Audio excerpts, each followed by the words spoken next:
Day one was nothing less of exciting with record-breaking moments as well as unstoppable action. Day two leaves us with so many questions. I'm Tashmani, your host for the 2023 PMGC. And with me on stage from PJEV, I have Zuxi. And this is not our first time talking. From PMSL all the way till now, I'm sure this is nothing new to you. So how are you?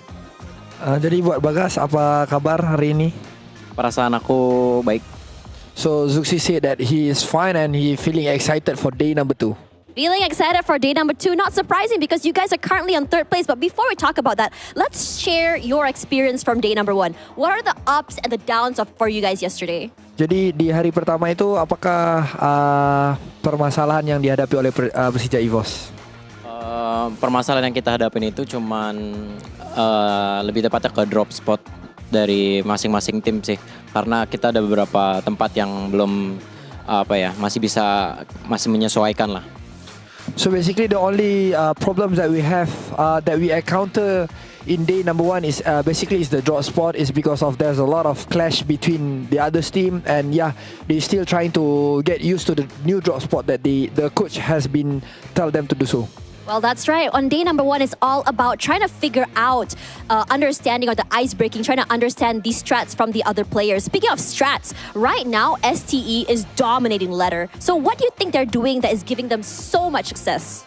Jadi buat hari pertama STE itu sangat-sangat dominasi. Apakah menurut kamu sendiri nih, apakah yang dilakukan STE sampai mereka bisa mencapai hasil yang seperti itu? Menurut aku STE itu salah satu tim yang terkuat, dan aku nggak heran kalau emang STI emang hasilnya sebagus itu di hari pertama. Ya menurut aku well deserved untuk STI lah.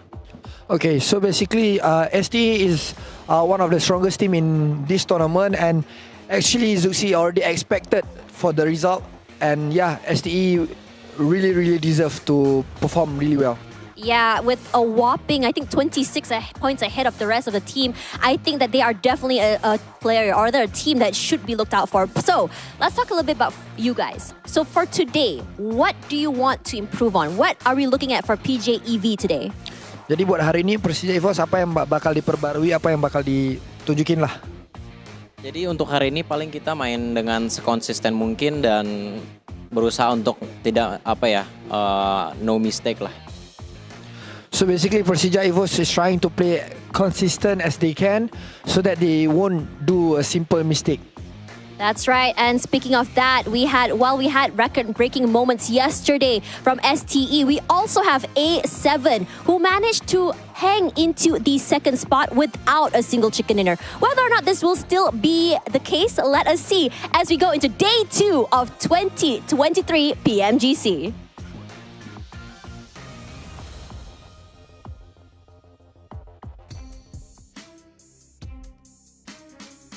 Day number 2, let's go. What's up, everybody? I'm your host, Hot Jukes, and next to me, I got the Stalwart Esports fan club, Maxman and Kalaris. How are you guys feeling today? I mean, yesterday it wasn't even just esports Hot Jukes yesterday, it was absolute cinema, which is why I've got my popcorn with me today. I'm ready for some more Stalwart wins. It's going to happen. Yeah. I think it is going to happen, yeah. I mean, considering how strong they look, how they were controlling space. Although that being said, I think eventually maybe an Alpha 7 win today as well, considering how great they looked. I'm giving a tip of the hat to your region over there, Hot Jukes. Yeah, I want to see it happen. I mean, Brazil popped off yesterday. And you know what? We were starting off with that storyline, right? The old versus the new. And yesterday, man, the OGs gave a good old-fashioned spanking to the rest of the lobby here. I mean, it's crazy to see how well they perform. So we'll see if maybe, we can see a little bit of a mix-up here in day 2. Day 1 is always a little bit of a wash for me, right? I always give that little excuse punch card because you know what? Those nerves definitely kick in. Sometimes it's a little tough for those teams to kind of overadapt it. But you know what? It's day number 2. That card has been punched, and it's time to get it done. Of course, speaking of get it done, of course, we gotta give a big shout out to our official smartphone of 2023 PMGC, the Infinix G10 Pro. It was created for esports players. If you guys want to dominate the lobby, make sure you go ahead and check out that G10 Pro. Also, make sure you guys follow all the socials, esports, PUBG Mobile, all official in all different areas, and of course, the new TikTok as well, where you can get some little glimpse behind the scenes of everything that's going on. So now that you've done all that, it's time to go ahead and run down what we have going on for today. And it's a lot because there's only 4 days. 4 days. This is now day number 2. At the end of this, we'll have officially reached that halfway mark, Kellars. Yeah, and when it came to, obviously the lobby leaders like Stalwart, I mentioned it at the end of yesterday and it bears repeating. Coach comes in, Senna comes in, you might have got yourselves 82 points on the board, but everything is not done just yet. You still could potentially fall off. So as much as those top teams, they did a lot yesterday, I think they're going to come in still as hungry as ever, considering it's still 3 days left here for this, to try and get yourself that top 3 to the grand finals. Yeah, and for Stalwart, it just didn't seem forced. Also, their game plan is just very smooth on how they play. It seems like their communication is on point. The way they were just like, I see, how about you 2v8 those 2 squads over there? Pretty much you're going to do that. And same for, at one point, Nazar just taking care of all the teams trying to leave Hacienda del Patron. So just great communication on the board. I'm looking really happy. Though I do have to echo, Kalaris, that I do think we're going to see an Alpha 7 win today. It seems very likely. Yeah. And I'm just loving the drama between the 2 teams on social media. Just like Alpha 7 talking to Stalwart. Oh, when we have a fair encounter, we'll beat you. And then they have a 4v4 and Stalwart just obliterate them. It's just peak cinema again. I love it. It's great. Oh, they're going to be coming out hungry today, and they really need to do so because, I mean, it's crazy how we saw Stalwart perform. And honestly, I don't think they can let off the gas at all. I mean, they could definitely get passed up if they're not careful here. So we're going to see, I think, some great performances at the start. I think it's go ahead and we should take a look. I think we're going to take a look here at the scheduled format once again, but we'll see if we can pull that up here in a second. But, now that we've talked about those 2 teams, any other squads you think that have a really big chance of popping out today, Max? Well, I mean, I'm looking at Quest still. I've talked about some of the individual players. Fahidan is actually the top fragger of yesterday. He's had 16 eliminations on the board, so he's looking really strong. I still, Hot Chicks, want to see a bit more from Al-Hajj in particular, but they started to build a bit more heat and steam towards the end of the day, especially securing themselves that final podium finish with 10 eliminations. So I'm really stoked. So Quest, currently in top 5. They could maybe overtake a position in top 3, but as we saw at the top right now with Procedure Evos, Alpha 7, and Stalwart, it is going to be tough competition to make it straight into the grand finals. Yeah, you can see that right here, guys. This is the schedule. Here's the format for anybody that's just tuning in today. Remember, it's top 3 that move on. Bottom 5 are eliminated, and everybody in between is going to go to a survival stage, and that is a place you do not want to be, Kalaris. No, absolutely not. I mean, it does obviously give you a few more opportunities, right? If, say, for example, your first 4 days don't go your way. I like to look at it as kind of, we're almost in a triple elimination situation here. The fact that you get to go to that survival and you get to go to last chance. So there's still opportunities here for you if you have a little bit of a bad start. And we've seen teams, be slow starters. So those kind of opportunities in survival and last chance are perfect for those teams to try and get some steam on the board. Gladiators, what? No, what? No, continue, Hot Chicks, huh? Yeah. I think we're gonna skip over that for now. You know what I'm saying? As we take a look here at the point system, this is what has been going on for quite a while, and we saw the aggression in day 1. And I love to see. I love the fact that we saw teams like Stalwart, leave a confident position, go a little bit further south as particular zones, and just wipe that area of the lobby clean. I mean, these guys are not afraid to leave a solid spot if it means getting that chicken dinner, because guess what? You can see it right there on the right, folks. $3 million. That's a whole lot of cheddar here.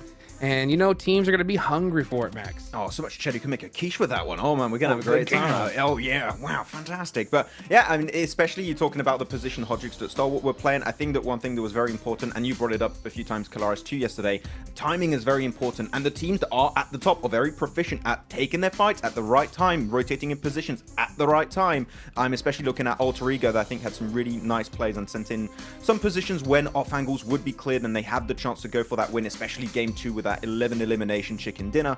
So I am really stoked to see how other teams in the middle of the pack can start performing today. But it's PMGC, man. All these teams, even the teams at the bottom that had a slower start, still have a chance to climb back up.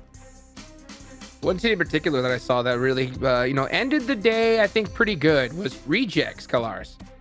Yeah, obviously 2 second places on the board here with 6 elims and 11 elims coming out from them. I always have kind of mixed feelings about how Rejects is going to perform. I mean, even on a broader spectrum when it comes to esports, right? Because Japan, outside of fighting games and stuff like that, don't make too many waves here and there. But Rejects has certainly proven that they're able to hang internationally here in PUBG Mobile. So I'm hoping to see a little bit more from them because, again, if you're able to just convert one of those into chicken dinners, both of those second places, by the way, were against PMGC Evos. So, you're going up against some big dogs when it comes to trying to wrestle that chicken dinner away from them.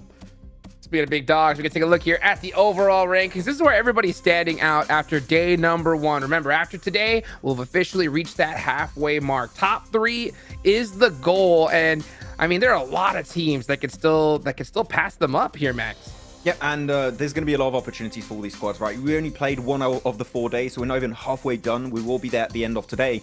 That means there's a lot of opportunities for these teams to catch up if they had a rougher start. Though, as always, we do have to set the storyline straight, which is you still continue moving forward if you are in the top 11. Bottom 5, which currently the cutoff point would be Gladiators, Falcon, Bra, Xia, and also Aegon I8. They're done, okay? So we need to see a comeback from those teams. Also, the teams that are just above that limit, so your Mad Balls, Jumba, Melise, not safe at all. So that bottom of the rankings need to start to have that big comeback because, man, top 5, ending it on the first week of PMGC and your adventure is done for the year, that's tough.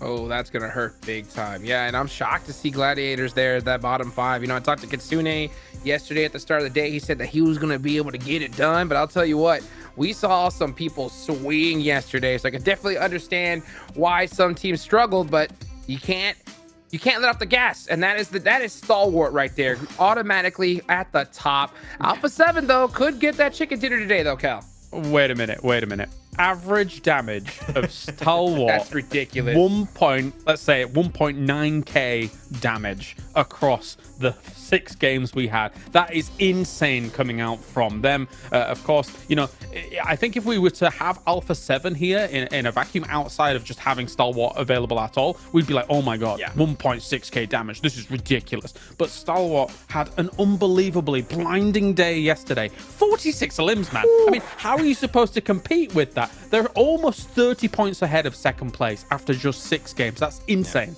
Yeah. If you take all of their points and you divide them by the number of matches played, they're averaging about 14 points per match, which we say normally, no, 9, 10, that's really good. In PMGC, you would expect that to be lower, but no, they are at 14 average points per match when you're combining placement points and those 46 eliminations so far. So Kings of consistency so far, 100%, and I'm really hyped to see if they can continue. Though, as I did mention, Quest do have Fahidan currently as the top fragger of this league stage. I do still want to see Alhaji up there, though.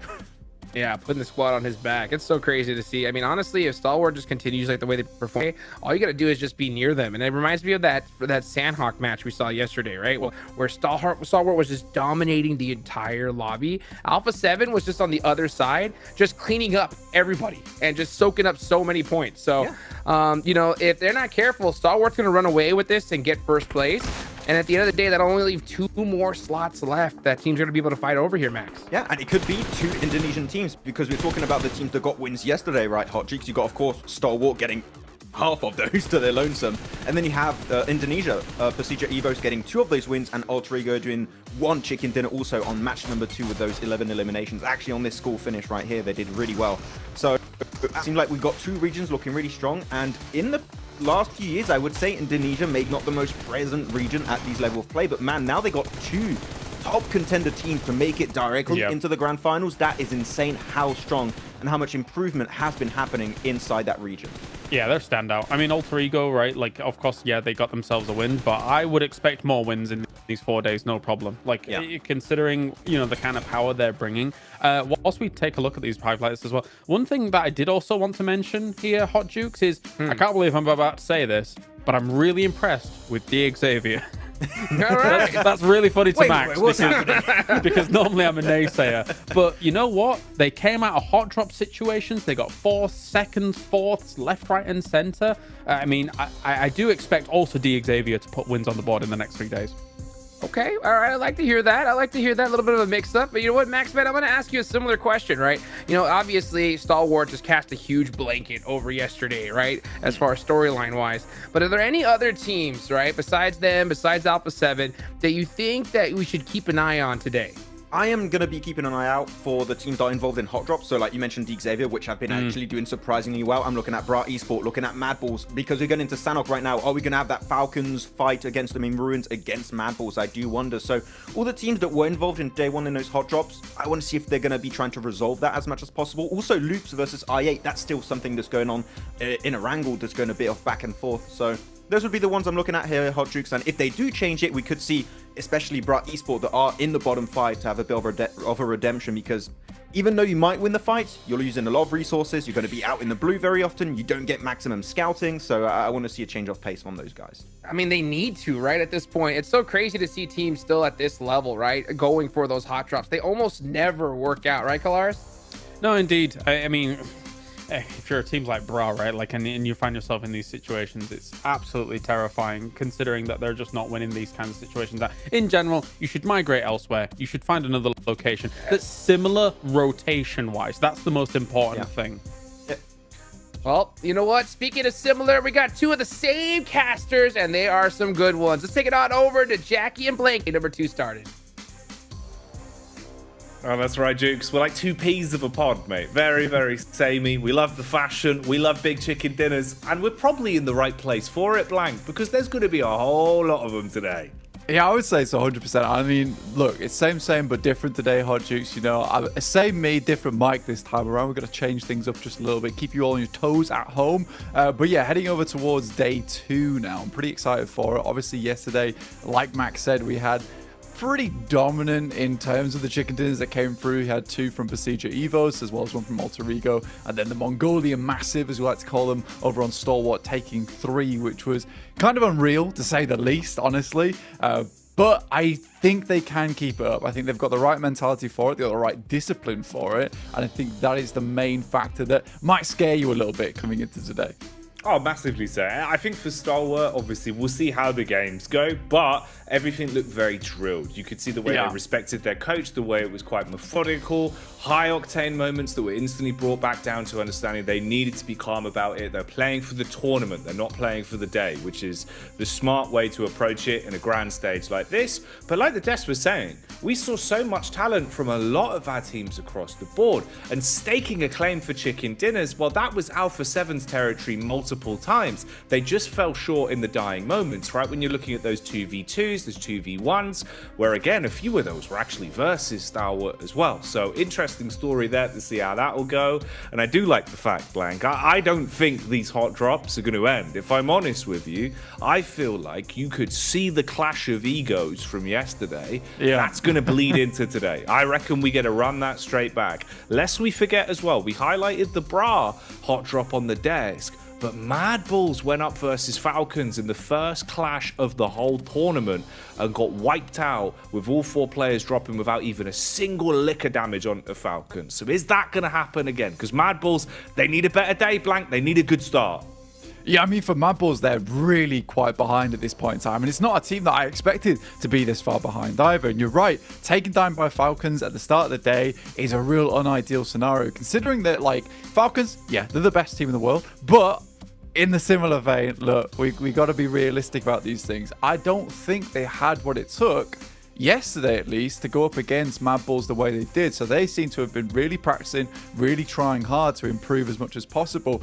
And I personally would assume that Mad Bulls didn't expect that similar kind of aggression going out there over towards Sanhok. There is an option for them to drop over towards that western side, towards Tambang, and loot that area, just give up ruins towards Falcons. That would be probably the ideal option at this point in time, right? You know, you just leave it be. You don't want to deal with these guys anymore. You need points. For Bra Esports, I mean, there was quite a few memes going around yesterday in the PUBG Mobile sphere, where we saw a lot of them talking about how Bra Esports were running towards the start line and not the finish line with the way they were playing out their angles.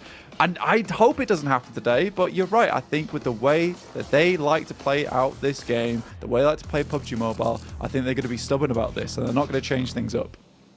And that's fine if you can prove that you deserve that hot drop, right? That's the big caveat to it. If you're going to be that stubborn, you just got to make sure you win those fights, Blank. So at the end of the day, that's what it will come down to. We'll dissect that one a little bit more when we get into our back-to-back Erangels. For now, we start it off just where I'd want to. A nice Sanhok to ease us into day 2. Will the hot drops be coming in thick and fast? Is that our man, them gladiators on screen? They looked a little bit happier in the body language, I will say. And straight into the drop, it looks like Matic is ready to kick this one off. Yeah, looking a lot more comfortable today, that's for sure. I think there was some nervous faces, right? A couple of sweat beads down the forehead. Good start there, immediately getting instant control over the top side of Northwest Island. I think they were able to drop down first too. Now they just don't want to push things too far, because I think this is where Gladiators tend to have the most of their mistakes happen, is just these silly little errors. And already starting off strong, they get the initial knock, the initial flush. That is such good news for them. And I think it's that initial bit of damage coming through from Matic, which just absolutely sends them away. And a great shot again to take down another one from Matic, no less. This is fantastic, actually, because you've got the high ground to play off as well. And I like the way they've just forced the issue here. Obviously, Alter Ego, no easy side to strike down upon instantly. So for Gladiators, this could be a big confidence buff. And it looks a lot better already. Matic hitting his shots. I'll be honest with you, Blank. Yesterday, it left a lot to be desired with Matic. And that's a shame, because he's normally one of those players that can pop off. It just felt like Gladiators were a bit sluggish, a bit slow. You've been forced into a hot drop here, and they're taking it on the chin. They're rolling with the punches. They are forcing Alter Ego out of this position. They want you to leave and hightail it, and they're lucky they barely get away. Yeah, and I mean, the way they deal with it as well, right? They really give them some good suffering on their side. Both down to very minimal HP. I think for Gladiators, that was a very important fight at the start of the day, especially because we've got 2 more days ahead of us here on Sanhok. I don't think Gladiators want to be giving up this position every single time. So the fact they're able to be very confident with it coming into day 2 means that Alter Ego, I don't know how likely it is for them to come back up here anytime soon, because if they have to make that same exit, and it is slower, you can see this angle here. Reject actually took a couple of shots up towards Gladiators during that fight from their position where they play around trifecta. So if Alter Ego take too long, they get forced down towards those cliffs. Those sight lines open up, and Reject now knows there's an opportunity to get in on that engagement. Tixie still not giving up the ghost there. With the iron sights, it might be a bit more difficult, but we know Tixie can hit those shots. Tixie on a good day, hitting shots like that, got the confidence to be running around, just iron sighted up, ready for scraps. Yeah, looks a bit better. You could see something had changed a little bit, just even in the body language, man. With the shots we saw on a camera, they looked a little bit happier about the overall day they have ahead of them, which is a good mindset to have. Obviously, you know, sometimes it can be very hard to keep your mental level coming straight back into things here, quite far down the overall ranking. So we'll keep our eyes peeled for that one. We'll see how it goes. Meanwhile, we've got Quest on screens. Yesterday, Quest did a good job of accumulating points, but they were always fighting from the back foot.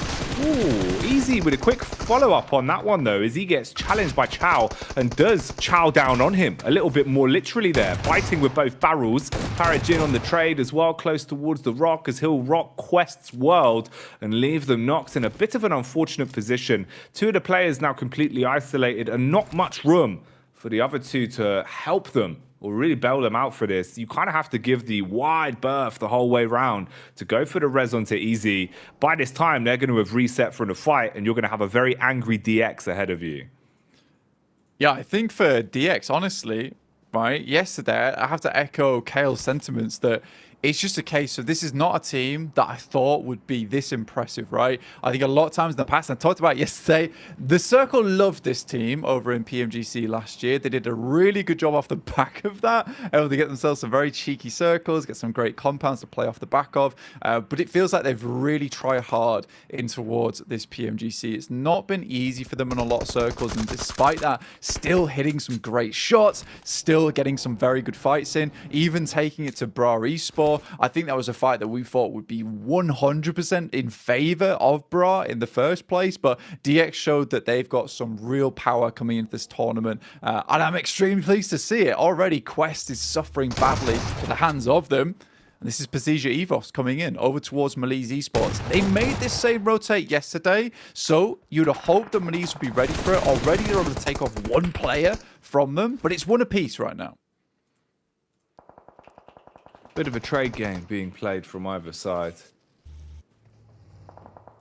Just taking pot shots where they can. Evos overall as well. I really loved the confidence they have in their full squad. I think that was one of the more interesting things, is how they're able to rotate this roster out from substitute to substitute and gel so easily with it. You know, it's not always the same squad. It's not always Luxy and Zuxy that are in the driving seat to really pop off and be that duo. It feels like you can pass the baton a little bit. And I do wonder if there's preferences there based on substitutes as well of what battleground they're playing on or how late in the day it is, because it did work for them. And it was pretty interesting. Sometimes, you know, that can be a bit of a communication breakdown. You're not as quick to get the comms across when you're rotating players like that if you play with a core 4 for so long. But it works well, and it's interesting. Here we go, though. Okay, 2 names on screen here that I've been waiting to see. Reject Tokyo. They had some good games yesterday, stealing away second places, getting closer and closer towards a chicken dinner. It is about that time in Japan. We're getting close towards Christmas, so let's see if they'll be able to get their hands on a chicken dinner today. Right now, they push their way up and instigate a firefight versus Mad Balls. Mad Balls, they've been hit with the unlucky stick on Sanhok before. Whoa. This time, they're getting hit with nades. Oh, it's a big name from Rage. I mean, as soon as I saw the little arc on it, I was like, that looks pretty dead on target there versus the guys from Mad Bulls. And again, for Mad Bulls, they did exactly what I assumed they would do, which is head over towards our western side of Tambang, loot up there, refuse to go for the drop in Ruins. Falcons instead opt to head down towards that south side. There is a refrag, though, coming through. But even so, it's 2 players. They still need to get one of their boys back up again. And you just wonder if they'll even bother to do it, because the longer that they're in this area, the more at risk they are to other teams coming across the water towards Trifecta, or being involved. They know that Falcons must be by at this point in time.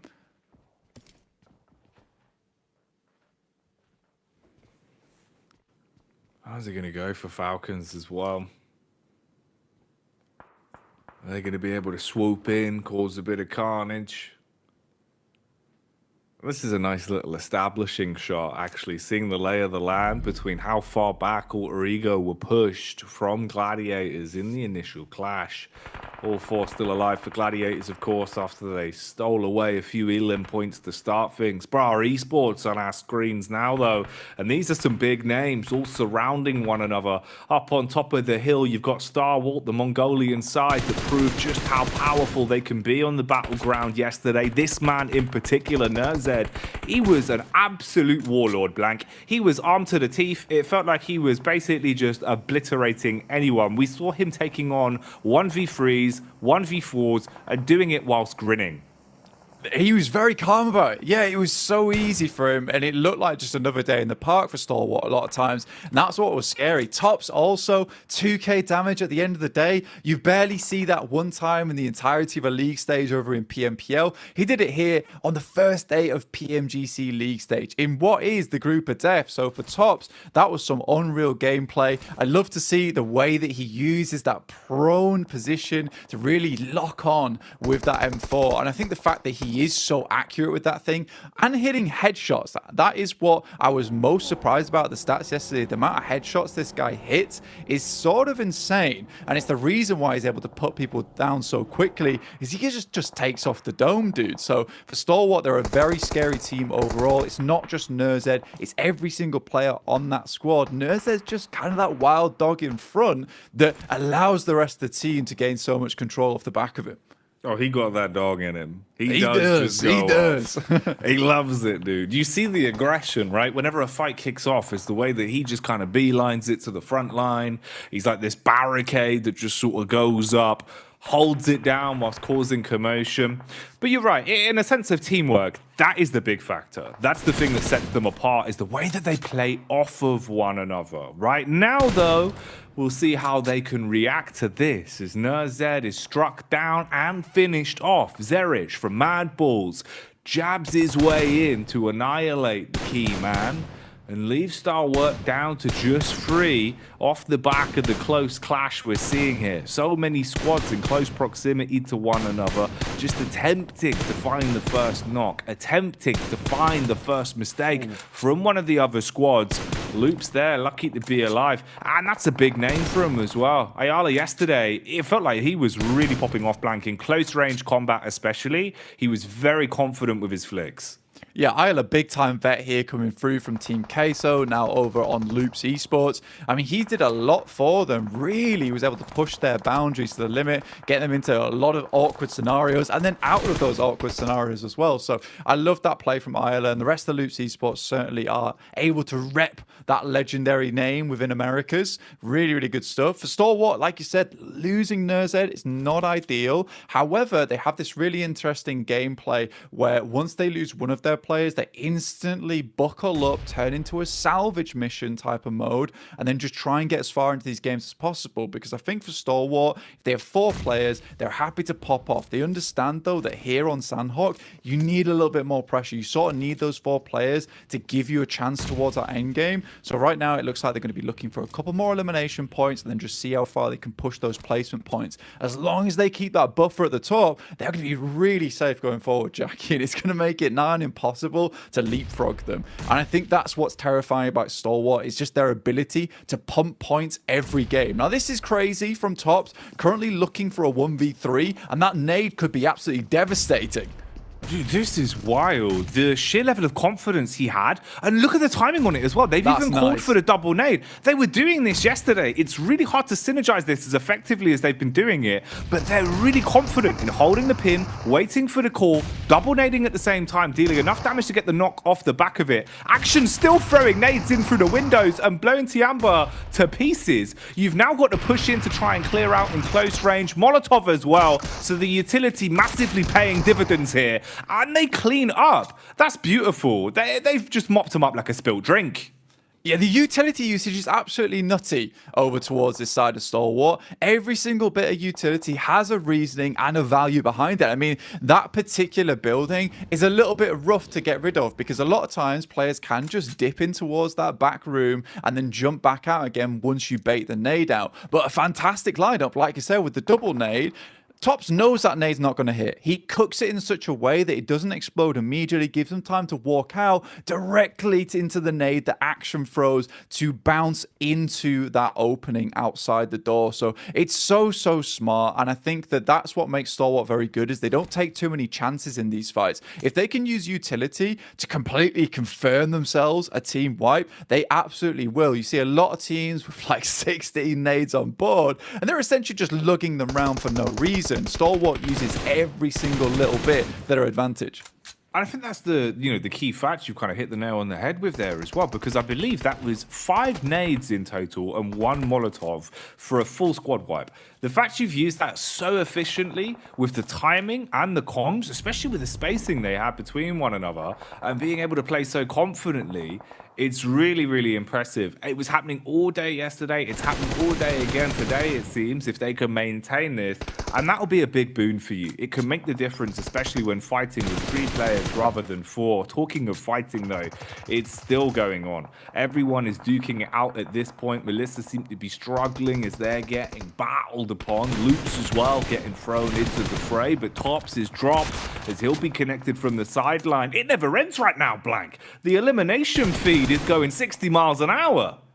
Yeah, and it's only going to get quicker as well, because this is one hell of a cruel circle, right? This has accelerated the gameplay massively into this match. You shift this bad boy over towards the western side, out towards that bridge, out towards Trifecta. You're forcing teams across really tough terrain. For Mad Bulls, in the near future, they're going to have an extremely good time when it comes to those eliminations, because a lot of teams will have to cross over Hainan Bridge, and they've got themselves set up nicely to catch a lot of those rotates and hopefully clear out a little bit of space. In the meantime, it's A7 trying to push through what is quite difficult terrain right now.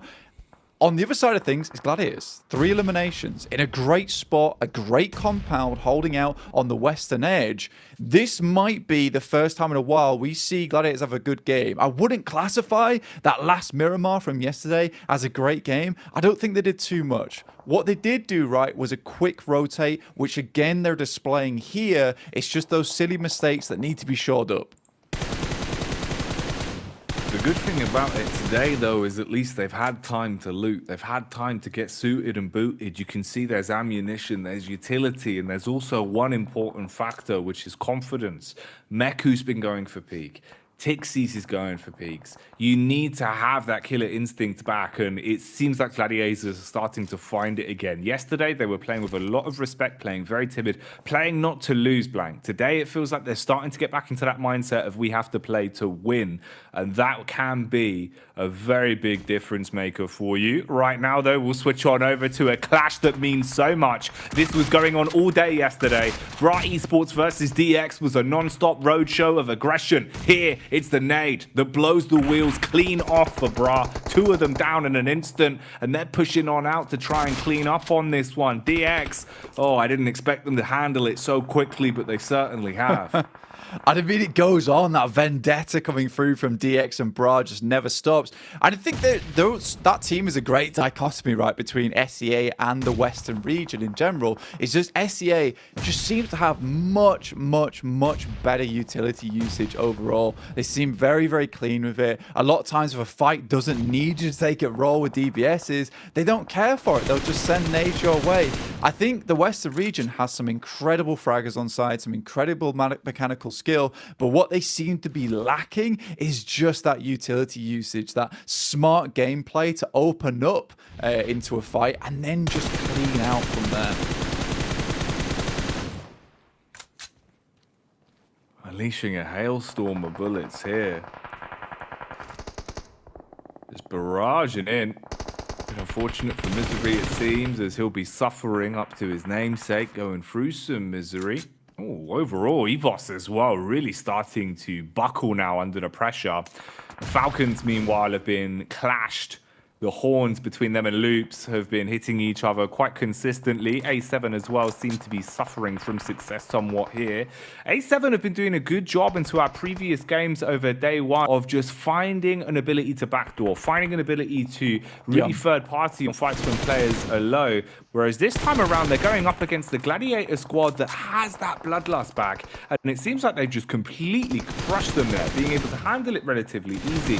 And this is a lot better. This is a 6 elimination game right now for Gladiators blank. Something has changed. They needed that bloodlust back as well, because yes, they just looked like livestock right at the end of the day. Yes, they were rotating into the circle, but they were just waiting to be picked up a lot of times. Here, they're actually going for knocks. They're going for those eliminations. Matic looks way more on the money today too. Look at that. Even more damage just pouring out, and a double knock coming through with the assist from Frozen. This is wonderful stuff for this team. Yeah, this is huge.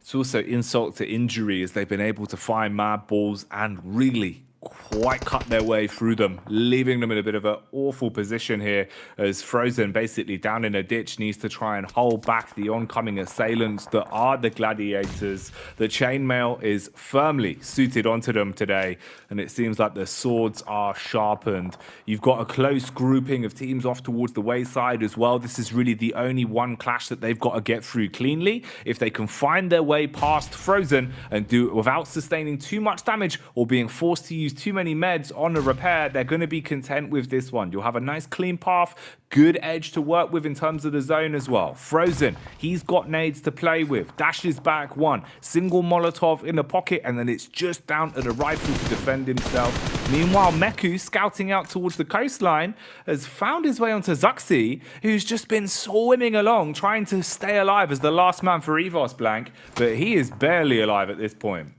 Yeah, just trying to stay out the sightlines from I8 as well as Gladiators is not an easy experience for them. I like the Gladiators are playing it a little bit slower, right? Trying to play it safe over towards Frozen and Teague. They know how quickly a Sanhok can turn around if you lose one player, if you take things a little bit too risky. And I think right now with them holding a lot of this western side, they had a cracking start over towards this fight too, with them taking 2 players off Falcons, 1 player off Mad Balls. They effectively cleaned out the entirety of this southwest edge that they can now just play around with. Great little bobbler there coming through from Matic, who again has been on an absolute tear today recently. A Matic coming alive is the difference for this, man. It really is. You could see it at the beginning, blank, right? Instantly, when he's dropped and swung, looking for a fight versus just tucking in, it means the world of difference. And Gladiators, they're just not calming down. They are shoveling coal into the engine at this point. 11 eliminations as of right now. topping everyone else by half, it seems, with their overall collective tally. But how far can they push this one? Rejects ahead of them, loops off to the wayside. Zuxi hiding in plain sight with a DBS. They're going to push him. Oh, they gave him the 1v1s as well, Blank. If the timing was slightly more off on that, he could have taken down both of them and left them in a risky position. Instead, it will be the reset off the back of the res. I get very fortunate here. The fact that there's not a lot of teams watching over towards the north side, because pretty much everyone's dead in this circle other than these players over towards the east in trifecta. It gives them that free rotate across the bridge with the circle leaving a little bit of it still in with that cover. It's so important for i8. Gladiators on the other hand, what a game from them so far. This has been absolutely huge. Like you said, Matic getting into the swing of things at the start of this game was so important to them. Meku takes down Chief. They got a good tag over towards Ayala, so they know he's in this position, and even more damage coming over towards i8. They know they need to switch round though. This is a 4v3. There's one player already down on Gladiators. Oh, Meku drops. Blade coming out like the human hatchet wants to cut his way through them, and the clash for Gladiators finally ends.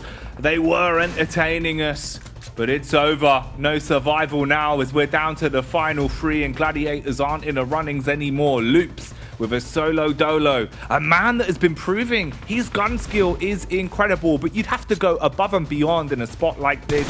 i8 as well, playing good squad gameplay right now, playing off each other's contact very cleanly. For Reject Tokyo, they're getting rejected from this final zone as another one's been put back into the dirt. 2 solos now versus i8, and i8 not having the greatest of days yesterday. They need to step things up in terms of performance. They look a lot stronger here. Yes, they get a little bit fortunate on this circle, but they bide their time. They wait to move in. Ayala, though, crawling through the smoke here. No nades on either Loops or Reject, and all the nades to play with for i8. Really, they just need to start clearing out spaces that might seem a danger, but you don't want to get too close. Blade already takes 1 hit. He's down, looking for the flush too, and Ayala is in relative safety. He's got smoke to work with on this. Pin pulled on the nade though, that's going to be coming in. If the arc is nice on it, it could connect, but it goes too far. A 3-pointer when he just needed to get it straight in the hoop. Ayala, that one's going to take him down though. Loops out of commission. Lufa with a peek. Good timing, hits 1, forces it out into a 1v1, a winnable situation for Reject. They've had so many second places. Can they finally get themselves a chicken dinner on the board? Pushing up close as the shotgun's pulled out. 2 clean pumps, but it will stop him. Reject Tokyo crumble at the end as i8 claim it. Mate, Lufa looked like he almost had it there as well. A great push against it. Knew he would be pulling out the nade soon. Wanted to head in. Maybe if he waited a little bit longer for the nade pin to be pulled on that situation, he could have got it. But so close, yet so far from that chicken dinner once again for Reject. A lot of good games here, a lot of good players, a lot of good teams that were able to pop up in this match. You know, Gladiators with their abundance of eliminations there look so much better, so important for them in terms of momentum on the start of the game for today. You know, Sanhok could have been a real throwaway for them, particularly with Alter Ego still hot dropping, and that's going to give them a whole bunch of confidence. i8 similarly, this was an important game for them. Yesterday just wasn't going the way they wanted. With a win here, more confidence on board. So I think we're going to see some different names today, Jackie. I think some teams have gone away, done some research, and come back feeling a little bit rejuvenated. It feels that way. You know, we were speculating about the fact that adapting on the day is never easy because you're constantly in the thick of it. The cycle continues, right? A battleground to a couple minutes break. Battleground to a couple minutes break. It's hard to break those habits. It's hard to adjust that quickly. But having time to eat as the team, go to the hotel, sleep, everyone come back fresh. You can see the changes for Gladiators. You can see the changes for some of our other teams now feeling a little bit more confident, feeling a little bit more like they're ready to fight, Blank, because yesterday it was all about respect. You can't have that much respect for other teams anymore. We need to see people playing their own game and playing to win, not playing to lose. Exactly. And I think that this distance travel metric, although we don't really talk about it too often, it's actually really important here for Gladiators. 18,000, pretty high above most of these other teams within the lobby that were able to get towards our top placing, and that's purely because of a nice fast rotation coming through from them, which is a lovely adjustment that we're seeing coming into this start of the day. A beautiful first game though to get us into it. It set the pace, it set the tone, so let's get back over to the dulcet tones of the desk that will get you up to speed with what you just saw. That's how you get started today. 8-on-8 with a clutch chicken dinner, and they were all the way at the bottom of the leaderboards with only 4 points. In all honesty, I don't think they could have gotten a chicken dinner at a better time here. The start of day number 2, that is going to just fill them with that confidence going into the rest here of Group Green, Maxman. Yeah, exactly. Boost up that confidence right here. 10 eliminations too. And we mentioned as individual players, right, Falak, he was going to be so important to win these games. And he was really impactful taking those engages against Gladiators, clearing off the off angles as they transition. And one thing that I really enjoyed, Hot Jukes, this game in particular for Aegon IA is that they didn't take unnecessary fights. They're like, okay, this fight's happening in Trifecta, there's Reject, Xavier, Loops. We're going to dodge that fight. We're going to take the fight to Gladiators. And if you clear Gladiators, you can easily take more control of that circle from that shed position. Yeah. So I love it because yesterday was so tough. That, as you said, Hot Jukes is going to build confidence. So I am excited for what's to come for IA. I mean, it's not only the end game that actually works in their favor, the start of this game works in their favor as well, right? You don't have Heart-In, you don't have quests challenging for you for that hot drop. So what do? They identify that super quick and go back to what I would say is their regional drop, which is not only Heart-In, but a split across the bridge, one down in the south in those compounds. And by the time before we even get to phase 2, they've already leapfrogged forwards of Gladiators and Alter Ego and taken Trifecta. So really quick decision making here by them in multiple phases of this game leads to a victory. Bam, and a huge one indeed. You can see in the overall rankings, they've rocket launched themselves all the way up to 12th place. They are now in the running of it. Another good performance here, and we could see them even go for that top 3 position, that automatic, progression into the next stage. So, hey, I gotta also give it to Gladiators as well, Maxman, right? I mean, these guys were on that cutoff, and they were able to put some points on the board at the right time. It's still interesting that Gladiators versus Alter Ego is still happening on the Northwestern Island. I thought after yesterday they would give up on it, but Alter Ego, maybe seeing Gladiators at the bottom of the rankings, thought, okay, we're going to keep hot dropping Gladiators, and if possible, we can clear this drop for the survival stage or the grand finals, depending on where they end to go. So it's a good strategy that they're going for, but man, Gladiators came out swinging, and especially Kalaris, we are very critical about them, but here they did actually a really quick rotation away from the Northwestern Island, entering on the Western Bridge. This is one of the quickest rotations we've seen yet from Gladiators. I hope we can see a continuation of that for the next games. Quicker than snail's pace, but I would still like to see even faster. I'm going to be real with you. Like, there's still, I think, opportunities for them to have a little bit more control. I mean, it worked out here, right? Because the circle is so close to the river and they're able to kind of get across and kind of have that hold. But if the circle's moving away from that location, like, then, you've got to be a bit more swift on your feet. Got to reach even further beyond. And speaking of further beyond, Alter Ego, right? Dropping down 2 placements right there since they went out so early. Alpha 7, obviously, with the top Erangel performances. And Alter Ego are going to be playing in these next Erangel matches. So hopefully we can see them bounce back here, Kalars. Yeah, absolutely. Absolutely. I mean, there is a good opportunity and a good wealth of chances for them, considering now Sanhok really isn't the focus here of the games, is what we're saying. We're talking about, like, it being only one Sanhok. You can use that to kind of disrupt your opponents around you a little bit or try and mess around with the lobby as a whole. Erangel and Miramar, that is your bread and butter here. And yeah, I expect them to come back too. Yeah, now they got all that chaos out the way. Now they can kind of just get focused, chill back, relax, and just get it done in Erangel. And they really need to, because we talked about at the start, it's the reality of it. After today, we have reached that halfway mark, only 2 more days left to go. And we don't want another situation, Maxman, where someone doesn't make it due to just 1 point. Yeah, I mean, tiebreaker is always going to come in the equation, right, Hot Jukes? So it's going to be a tough one at the bottom of the rankings. Also, for the grand finals, right, you're going to have potentially 2 tiebreakers happening throughout this league stage. So it's going to be a rough one. Though, if I want to bring the conversation back to Erangel and what's going to be happening here, I'm going to look again at hot drops. I know we talked about them quite a bit, but it's still important, right? Bra versus Xavier. Is I8 versus Loops going to happen? I want to see Loops go back for that shelter split. I think that was a really good secondary drop. You're not taking the fight to I8. It was good. It's not worth it. Well, are they going to split? We'll find out here as we go ahead and take it on over to our casters. Hot drop, hot drop, hot drop, hot drop. I hope it happens, honestly. So do I. I'm going to be living for it, dude. I think that would be sick. Because it is just one of those where you could tell the way they were approaching it yesterday, Blank. I don't think there is a single brain cell of them going, we'll give this up if we lose it. I think the full grey matter is latched into, we deserve this drop spot.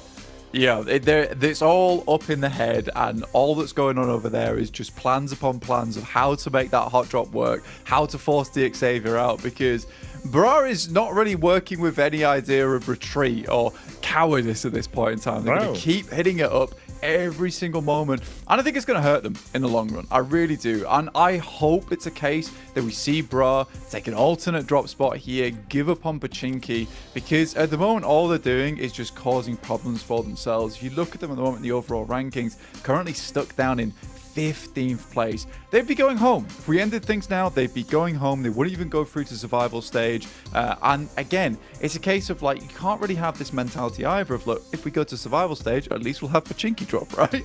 That's probably not the case. It's not a great idea to have. Like, it feels like PMGC for Bra Esports means that we get to live in Pachinki, and that's their prize. That's what they want. That's what they want to get their hands on. And I just don't think this is the right mentality to have in PMGC. We saw something very similar happen there from Mad Bulls. Quick adjustment from them, head over towards Tanbang. That Ruins drop has been their home for a long time, yet they're still ready to give it up for a chance to get into PMGC.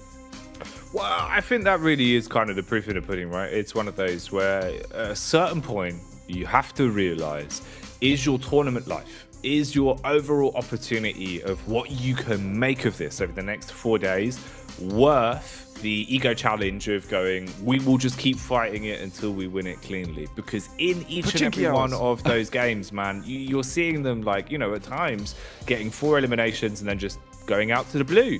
That can't be happening, Blank. You know, that seems silly. That seems silly at a point like this. So either win it cleanly or drop into it, have a trade, give it up, rotate out, do something else, because it can't continue like this. Also, there's quite a lot of loot in Pachinki, man. Maybe we can work something out. Let's broker like a peace deal, because this can't keep happening.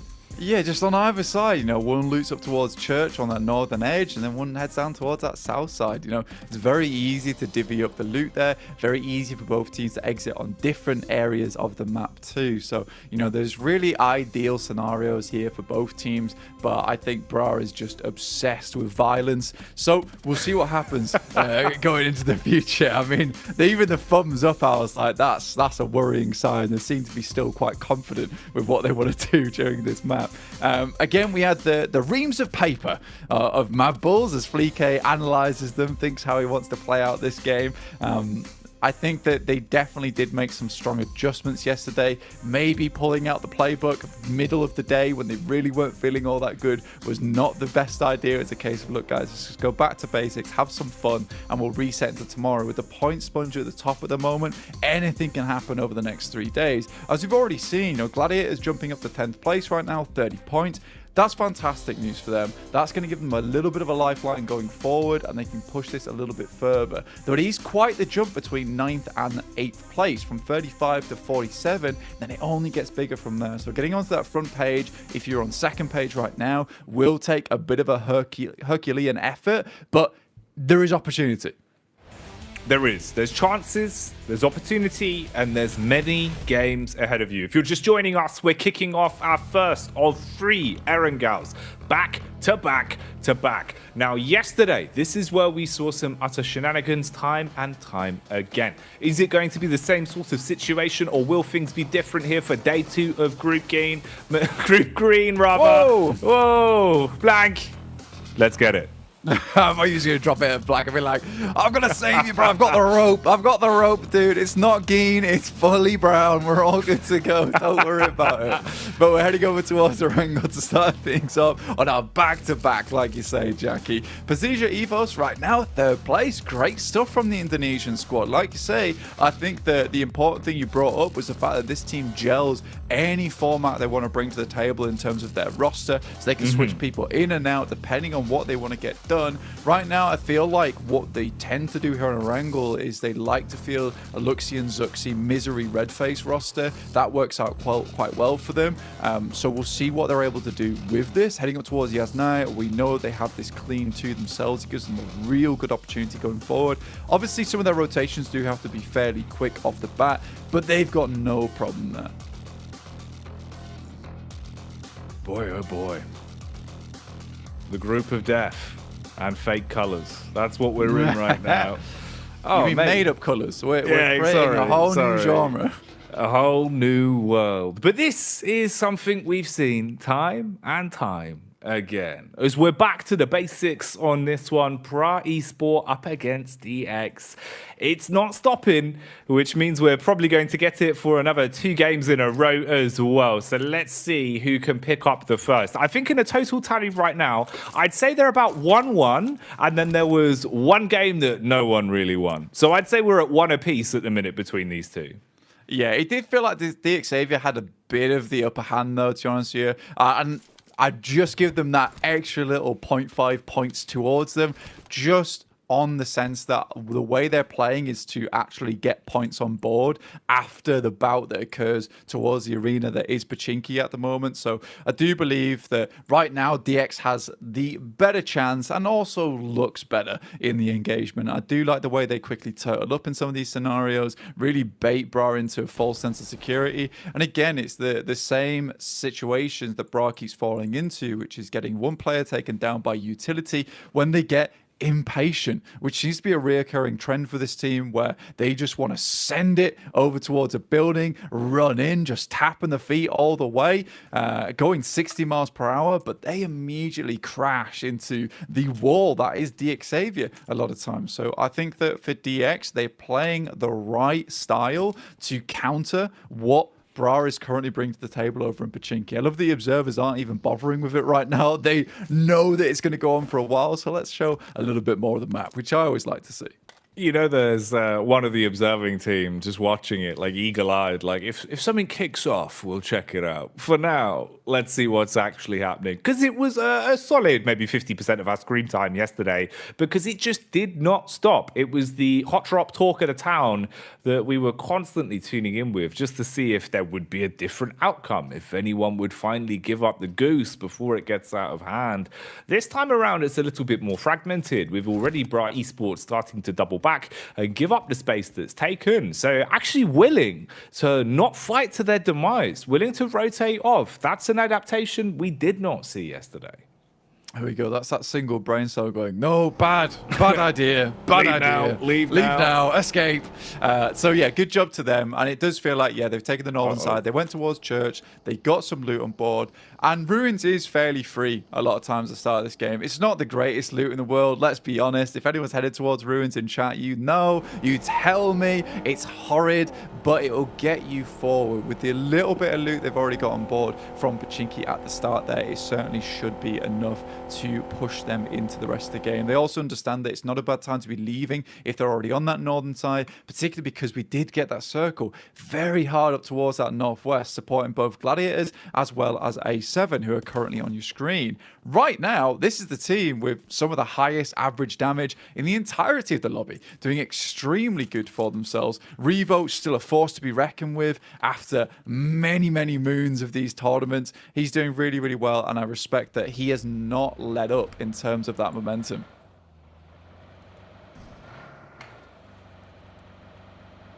And momentum was a big key word that we were talking about yesterday, because it really can do wonders for you. You know, if you can start with the right foot forward, feed the hot hand with some of the players that need a bit of confidence in the early hours of the day, need a bit of confidence with hitting shots, warm into it a bit more, you can project yourself so much further into games. I think that could honestly be one of the reasons why potentially for Gladiators we see a better day from them, just purely because into yesterday, it was back-to-back affair where it feels like it's all gloomy. You're not quite getting to really play the game. You're not quite really getting to flex those fingertips, right? Whereas today, instant drop, instant shots, instantly warming up and thinking, yeah, okay, mechanically, we can make something out of this. We can get into this.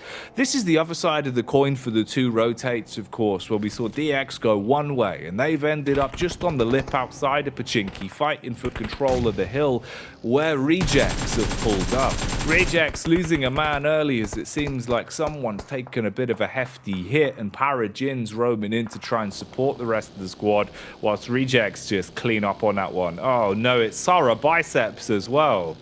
Sarah biceps out of the way is a horrible, horrible bit of news for us to hear about. I don't like that at all. I enjoyed that one. Maybe you can get flexing in the old player booth for the rest of his team. Give them some strength to move on now that he's no longer gripping onto his phone there. But for DX, that's decent. You know, they cut off a rotate that would be going through their area anyway. Gives them a bit more space heading up towards that northwest side.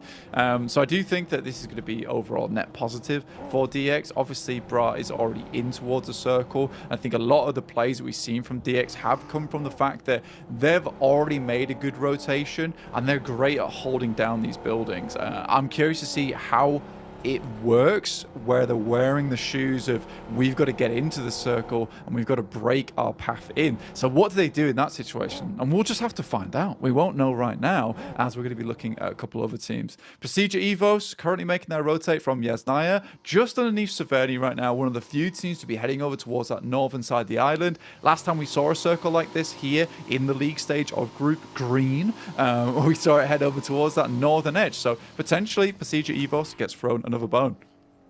Did you say Geen wrong? Yeah, I did. Sorry. It is Group Geen. See, you can't even say it wrong on purpose. It really takes Geen. Takes a bit of an effort. Oh, mate. Whew, bloody hell. Oh, that's tickled me. That's good. That's good.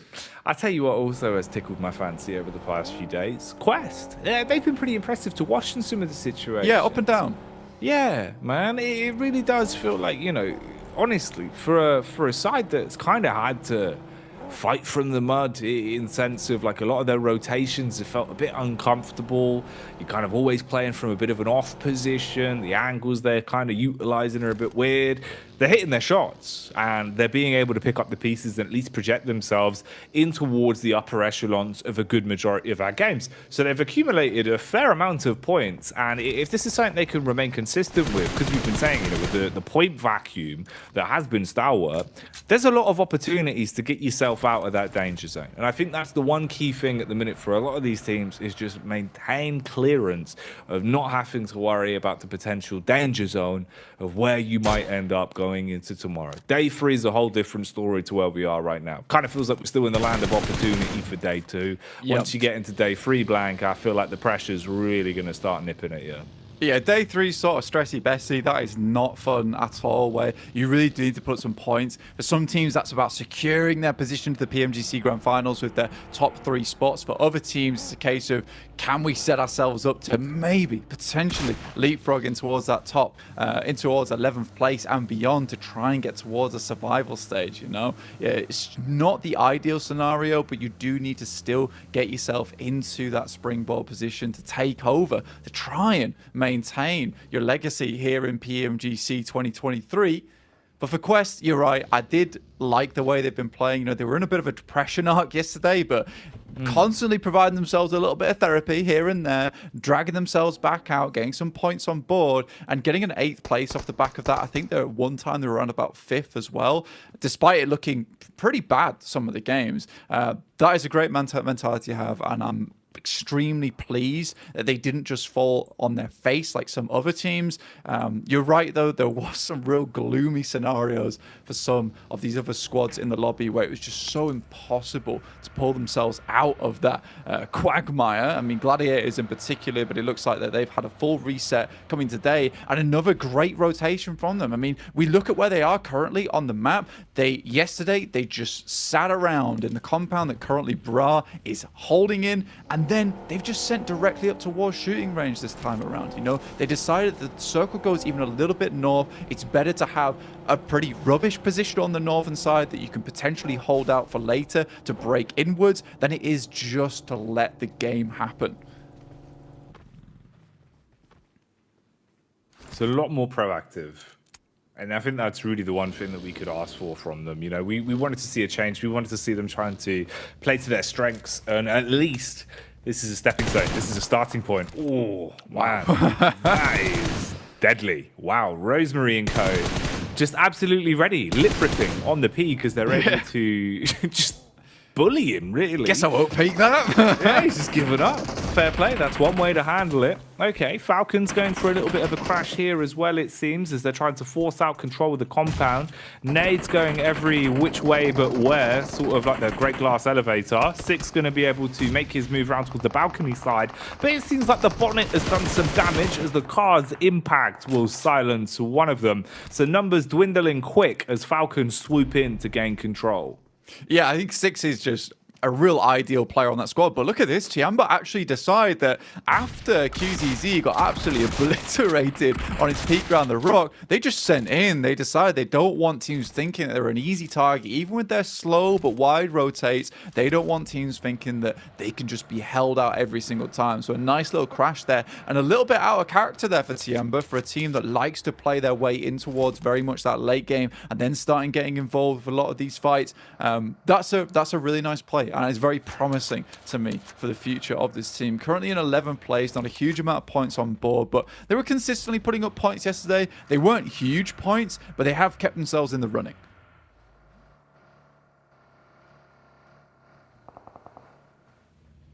And finally, a couple of fights across the board starting to develop. There are no full squad wipes really. It's just more damage done in terms of some of the squads. Obviously, Reject Tokyo were the first to suffer into this one as they've lost 2 players. Alter Ego as well, a little bit slow to the burn today. First game was unfortunate with Gladiators just being able to punish them off the back of the drop. Again, here now you're down to just a duo, so we'll see how they handle that and what they can do to build back into it. Stalwart on the rotate off.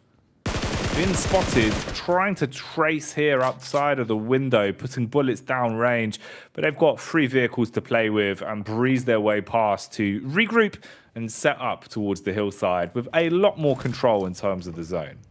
Yeah, man, you just want to get into position for this team at this point. Icy's already scouting ahead, providing a little bit of a base camp to get towards in the future. And for Stalwart, they don't really want to fight Malise from that position. If they can get up towards this spot, towards this compound, now they're playing on an even footing where they're both on this ridge. Stalwart even opts to head a little bit further into the circle, get ahead of Malise Esports, who have been really stuck on this eastern side. Pazija Ethos, they've held a very central position for a long time. We saw them being one of the first teams to head over towards this northern side very early on from Yasnaya. It has paid dividends, currently in a nice spot to play out the rest of their game, while some of their players are still just having a little bit of scout around, just having a cheeky peek, see what they can see. Currently, I think loops have been spotted for them, are up towards the northern edge, and we'll see what they can do about that. But I do believe that it's going to be this edge side of this circle that is going to be the real game changer for a lot of these teams, because you're heading out into really awkward zones to play in where you want to be able to remove some of these threats from your back. And I like the way that Stalwart set themselves up to try and clear out at least a little bit of this eastern side. I think Malise just let them in. Open the door, see if they can slam it on them afterwards. Everyone's on the move now as well, encroaching closer towards the latest circle. Gladiators could be in a bit of a position to punish here as well. This will be a bit of an interesting watch, actually, with the squads that are coming over. It's Quest that are on our screens here, though, and Bra Esports going up in a puff of smoke, mate. That's a full squad wipe in a matter of seconds. First to go down. So even when they don't clash to the death for control of Pachinki, it still goes wrong. Quest threw that bullet before they walked in the room. I mean, Bra just instantly fall down. That is depressing news for Bra. Again, another 0-point game on Erangel. And their prospects going into the PMGC Grand Finals or even survival stage are looking pretty slim now. Kitsune does take a knock on that northwest side, but Falcons just taking on absolutely everybody at the moment, just pecking their way through the order towards the top of the tables. A7 go down with Mafioso out, leaving them at 3 players for a team that wants to be chasing for that first place spot to really secure their position towards the finals. That's not ideal. That's not fun at all. No, something's got to start changing soon. We've got to get back into the groove of things because time is ticking away, not just in the game, but in the grand scheme of things here for day 2. And of course, that's the halfway mark. Once this one's all said and done, your opportunity is a far lot less than it was just at the start of yesterday. Nades in the back pocket here for Falcons. Being shot down, though, from the distance. Redface getting stuck in to see what he can do to assist his teammates that are up close. You've got Lufa off towards the distance inside of the tree line as well, looking to pepper where possible, playing around a single smoke. You've got a little bit of utility in the back pocket for Falcons, but doing too much on this is really just at the mercy of the other side. If Evos give you time to breathe, they have backed off and let the fight reset a little bit, but you've got to waste a lot of defensive utility to shroud yourself from Alpha 7. Alpha 7, that honestly, Blank, this is probably the game where they want to come alive. They were good on the Erangels, so if they can start farming up those points again here, they'll be licking their lips. And with Stalwart on this eastern side just caught in an absolute mess of teams at the moment, it's going to be hard for them to push through. They're practically surrounded. They're like the kid being bullied in the playground. And honestly, I don't know how easy it's going to be for them to get out. So far, there's been some banging nades from Quest over towards Mad Balls, but finally, they clap back just a little bit. Zerich is out, the main man himself. So now just 3 players versus 3 as more nades just pour through the window. Luckily, box compound, you can play in pretty much all 3 buildings with 2 stories on each. Makes it a bit hard to predict exactly where these players are going to be. Oh, straight through the smoke, shots landing as Fleek at least finds one to slow down the oncoming assailants of Quest. Frozen assisting as well, connects back onto Easy. You've got high ground control supporting Tulika and Frozen off the back of the 2-pronged peak. They farm their way through them. So Quest stopped dead in their tracks on that one with only 5 eliminations to their name here on the first outing of Erangel. And for Mad Balls at least, Blank, a fight they had to survive. They needed to weather the storm on that one. You can reset from it. They've got a bit of spacing. They won't be thrown into another fight anytime soon. Then they can start to beeline it towards the zone. But the fight across the board does not end. Stalwart still locked into a clash of combat. A7, they've been trying to shut this one down for quite some time, and finally they push up with a DBS and we see a connection onto the face. Double nades thrown out as well to buy a little bit of spacing. Yeah, A7's been balling up. They've been taking the punches, but they've been rolling with them as well. It's been really nice to see. Matic, though, a long-range shot there over towards one of the players from A7 is beautiful. But still, with 2 players up, there is still a chance for A7. They keep dropping smokes over towards Rio, but I don't think Pazija Evos is going to let up. This is where Gladiators could let out the Lion's Roar, though, and maybe go for themselves a third party. The question is, was that first game enough of a confidence booster to give them that idea? How much confidence is in the tank across the board? What's going to affect the outcome on this one? Tiamba running through the smokes, firing warning shots off as they're able to pick their way through some of the last remaining members to shut down another squad. Meanwhile, you've still got aggression coming out, though. As the loops are thrown into things, it seems that actually the bonnet is connected. Wow. And potentially they can close the gap in terms of distance on this, as they're going to roam up, pick them dry, and then see how they can build from this one. So Tiamba going from good to bad in a matter of seconds. Lufa off the distance. Chiefla can take him down, but Lufa's causing problems not only for Matic and Gladiators, causing problems for Loops, and they realize they need to get rid of him ASAP. But now Loops, after hearing and seeing that knock in the elimination feed, they might look to rotate round, try and clear off the Gladiators from this side. Carrillo sees over towards Tixi and Kitsune, currently just playing as a duo. Tixi's down, but Mad Balls, in fact, getting in the mix, giving Gladiators a little bit more breathing room. So Tulika, it's a huge connection onto Sunab. And like you say, it might just create enough space for Gladiators to attempt the getaway. They put the pedal to the metal and drove out of there with the vehicles they had stashed close by. So again, playing off of that spacing. Some big names still alive at this point. Circle getting smaller, but a ton of talent in the center of it all. Matic running low on ammo, throws in the reload, sees what he can do. Mini 14 in the back pocket, AR to play with up close. Fleek still finding shots as well as I8 are gone. There's a lot of teams that still feeling extremely fat when it comes to player count right now, but Gladiators losing players left, right, and center, and Meku as well as Matic have to step up in this scenario. That is a bold push coming through from Matic. A nade already hit over towards that area. One more will take him down if he doesn't get the heal off, and in comes the crash over towards him. He has to be clean on this, but that DBS is looking deadly, but Matic's still going. Meku has to help. This is ridiculous. Meku, he's got to turn into the mech suit Mandem and go absolutely huge in a spot like this. He needs to be the difference maker. His teammates have been run down, hit by the buggy, and then spanked by the DBS. Ooh, shot back across. It looks like that's landed onto him, and Gladiators have been cleaned up off the back of it. Man, that's a rough affair. It almost looked like he had completely missed him on the initial crash with the vehicle as well. But they saved their bacon, finding the 2 pickups and finished them off. Alpha 7, though, still in it to win it, trying their best to be a nuisance maker from their side. But they're cleaned up, unable to strike against Evo sufficiently. And look at that, Alpha 7 dropping into 4th place now with Procedure Evos in 2nd. And quietly but consistently, Loops has managed to get himself into a 3rd place with 7 eliminations on this game. We can't count the Mad Bulls though. 7 eliminations of their own. They've really had a good step up here. And from some very similar locations where they have been held out, where they have been breakneck through. Like, I think this is good news for the Mad Bulls. They're doing quite well off the back of it. Procedure Evos, long way to go. Loops currently holding the high ground. Going to be tough to push up towards them. Chief already hitting a nasty shot over towards Luxy. Will lay him down.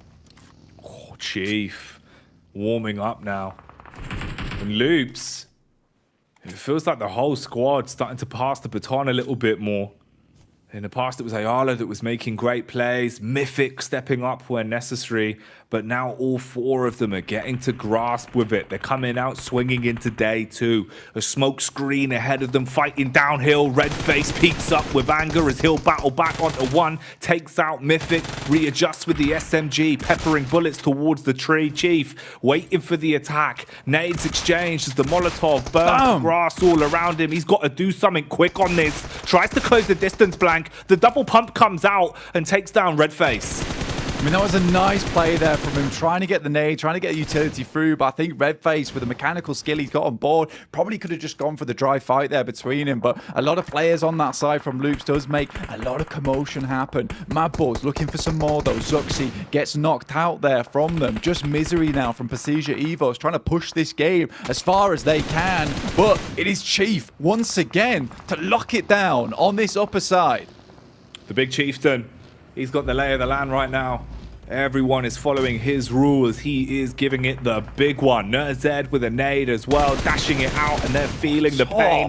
DX just getting demolished right now. Tops and Nerzed blank. They want to top those stats once again. The crash comes in. Look at him go. He's an absolute lunatic. He is in their grill. Up front and personal, has a shotgun to work with, gets sent round the side though and is dealt. Honestly though, the confidence coming through from this lad is off the charts. It's almost unacceptable behaviour what he's pulling out here. Frozen peeks out for a second, but now position known. 3 teams remaining, 2 at 4 players alive, but DX all trapped in the shack. It's not looking too happy.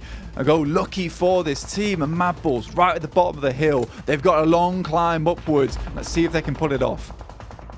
Mad Bulls, they're low on util. They don't have too much to work with in terms of defensive utility. You're looking at the smoke count and it's at a dead 0. DX grouped up, all of them together. Sure, that can be effective for trades, but a single nade could blow their hopes and dreams away in a spot like this. Chief and Co. watching downhill as well. Loops, they've got a good split here. Nice comms, able to focus on both team pushes at once so they can put bullets down range onto Mad Bulls from a distance with the DMRs and keep DX trapped in position, playing this one out to try and take them down in a raw team fight if they could finish Mad Bulls. Circle moves down the hill though. A great little blessing for both the Mad Bulls and DX. But like you say, a nade could spell absolute disaster for the guys on DX. There's still 12 in the back pocket. 5 Molotov to burn them out of position. for Mad Bulls, they're slowly but surely just losing more members. Try to go in for the rescue, for the save over towards Tulika, but Loops still aren't having none of it. They have got such good control over this map, just absolutely clutching both teams by the neck right now. So hard to do anything. Tulika gets licked up. Man's gone for good on that one. And it gets a whole lot harder to play off the back of this now. Mad Bulls, numbers dwindling. DX, they've been sitting pretty this entire time, just playing off of one another. A single nade could be the difference of you being even in this situation at all anymore. Lamborghini was the only one that had pushed slightly further forward, but now they're starting to fan out a little bit, trying to encroach a little bit more out of their comfort zone. Chiefs' attention taken by Mad Bulls. All the time in the world on this one. I think Loops realise just how much of a danger Mad Bulls are to them because they can't really effectively assault this location. If a case of Mad Bulls are able to take shots of them as they push inwards, but Chua makes a terrible mistake, just laid down outside the shack, visible. Fleek still, once again, hitting some mad shots over towards Mythic, who's been holding them down this spot for a long, long time. Right now, he's struggling to peek outwards. Lamborghini, similarly, trying to get Chua into a position where they can pick him back up again. That nade scarily close to the small windowsill to move through, but that one will take down Chua. But there is a knock in return. It's a big trade back, actually.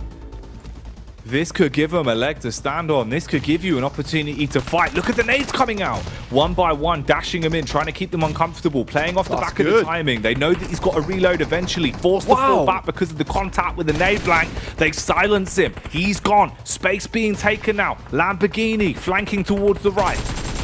Biding their time, locking this one up, just waiting for them to get close enough to send these nades through. But it's Mad Bulls. Fleek, he's still in the picture right now. Frozen underneath. He's at the barest edge of the circle, has to push in as the circle moves back up towards that northern side. Loops, as well as DX, still locked in combat. Mythic, desperately trying to take care of these players underneath, but they have held on for so long. Unluckily, though, Frozen is now down. I think Fleek might be next. They go out with 9 eliminations. Now it's between Loops and DX, both looking for a higher prize on the tables, but an amazing nade from Isla will strike down 2. Levi's has got to clutch it. It's all down to this man now. What level of lethality can Levi's pull out? Look at the peaks. He's slick with it, but he's not slick enough as Mythic will claim it and Loops lock it down with a chicken dinner as the high fives come out. They can celebrate on that one. Mythic with a mythical moment there, down to 0 HP, but still on trucking. What a game from Loops, honestly. Holding on to that higher ground, not easy at all, but I've got to really give props to DX from that situation. That is not an easy position to play. It's not an easy spot to hold out in, and they waited for as long as possible until it was at the most uncomfortable it could be, like a humid room in summer, yet they still waited until they could hit those nades, and it really could have told a very, very different story. All the while, though, Mythic's holding on to Mad Bulls, trusting in the rest of this team, and I think this is a well-deserved victory for Loops, and it's been a long time coming because, like I said, this team's just quietly consistent, Jackie. They really are. You can see though, Blank, they play their own game. And I think that's one of the big reasons why they've been able to find that win there, right? You know, you're not falling into a trap. You're not being baited into misplays. Very confident decision-making, clean comms. Again, this is another side here at PMGC that is proving to us communication is really key right now, and they've got it down. A lot of faith in one another when it comes to holding angles. A lot of faith in not over-rotating. And also, if Chief's doing that amount of damage, well, that does help too. And I mean, this is not an easy game for them whatsoever either. You just look at the damage received on their side. You know, we're up towards the 300s for every single player on this team. So they've had to fight tooth and nail to get towards this end game. I mean, a lot of that probably was the utility used from DX towards that late part of the stage of the match. But all in all, I think a fantastic game from Loops. 46,000. 34 grenades. That's crazy. And 34 nades used. I mean, they were definitely squeezing every ounce out of those throwables. I mean, 28 minutes as well, full squad time. And I mean, again, it's those team fights they took. They kept it clean. They kept all players up, and they were careful with it. Often pushing in towards Gladiators, then moving back out again as they spotted a threat on that northern side, constantly keeping their backs clear. It's just a nice game overall coming through from Loops. Man, Loops, they must have had the tactical fashion on blank. There's no way they had enough pockets for all of these grenades. 34 grenades. Where are they putting them? They've got a backpack, they've got a man sack, they've got it all. They're just covered in grenades. But that's unbelievable. A big game for them, really. And I think, it goes to show, even yesterday, we were talking about how impressive Loops were at certain times when it felt like one or two players would pop off. Here, we saw them in unison. Here, we saw them playing like a team, and they go above and beyond to secure their first chicken dinner. Let's get back over to the desk then to break it down, as we've seen some LATAM lunacy in Game 2. Brazil showing up big here, man. Loops crushed that game. One of the best performances we've seen so far. It's so crazy to see them pull up so many eliminations and that not be the most eliminations we've seen so far in this tournament. And this is match number 2 already. Things are starting off hot here, Colars. Yeah, we picked the wrong Brazilian team to back, apparently, at the beginning of the day. Obviously, we were all on the Alpha 7 hype train, but I mean, Loops on Erangel looks fantastic. Whether it's them having to deal with that military drop, where they didn't have to deal with it this time around, but they went back to that shelter split that we were hoping for. The plane path kind of warranted that, as it were, and they are patient about it here to be able to play downhill into a very open area against the rest of these teams. Yeah. They knew where to go and they knew when to go. I love it. Yeah, and the way you play Crash Site is just hide the cars, right? And the moment that other teams do not have any good position to play from, you start to use the cars to flex out and get those multi-angles. And Mythic in particular had such key angles. The moment that Mad Balls were obliterated on the southern edge, you can start to flex out against Xavier and make sure you're going to secure every single one of those eliminations. So, I mean, I have to echo your sentiment here, Kalaris. On Erangel, they are so damn scary to deal with that I think we're going to see more wins like this from them. Man, I would have liked to see Mad Bulls leave Xavier alive to actually fight Loops out. I think that they kind of hamstringed him a little bit with that one particular knock from Flique. Right. But at the end of the day, right, they still put up some major points on the board. Take a look at the overall rankings, and Loops moving up to second place, starting to catch up to Stalwart after that performance here, Cal. That's huge. That is huge here. And as you say, what you were saying about Mad Bulls, I kind of echo that sentiment as well. I mean, if you think about some of these scenarios that go down, you've got to be a little bit concerned when trying to move through terrain that is very difficult to move through, right? And one way to do that is be stealthy, be sneaky, don't take those shots. Try and move away from the idea of drawing attention to yourself and maybe getting away with a little bit more. It's a tough decision to make, though, in that kind of scenario. And actually playing Q before that, they're just able to negate a lot of the rotations on the southern edge, especially Quest in particular, and then you can start to be sneaky, as you said, Kalaris, because you don't have to really be cautious about your backside being backfilled by another team. So really good approach from them, though we had so many good individual plays, especially with seeing some of the nades play from Loops. They had so much utility that was just chucking behind the rocks, the trees that are the only hiding spots in a circle like this, and Loops still currently like significantly better than other squads on this battleground. What the hell? Erangel is their map. Man, they know what to do, especially if they get in a position where that play is just obvious. They're so difficult to take down, and they just ran with it. So if they get that zone, they have proven that they could just get points like crazy. That said, though, I mean, as much as I was like, oh yeah, we backed the wrong Brazilian team, the impact Alpha 7 is having on these lobbies on Erangel as well cannot be understated. 8,000 damage from them. I mean, if we're thinking about this game here, right, they're coming in from that west side in a little bit of a slower manner because they kind of have chosen their location that they already want to sit at. But the fact that they're doing so much damage to the rest of the lobby here means that their influence is sending shockwaves through these games on Erangel. So you've got to be careful of just Brazil in general, apparently, on Erangel. And if you're not just looking at the elimination and damage side of things, you're looking at Stalwart. Very, very slow rotation this game. Leaving Novo very late, I think on phase 2, phase 3 shift, very far away out in the blue zone. But by doing so, they're like, okay, we're seeing the circle going already north of the riverside. Let's go for the wide wrap east towards Yasnai Poliana, enter from the eastern edge.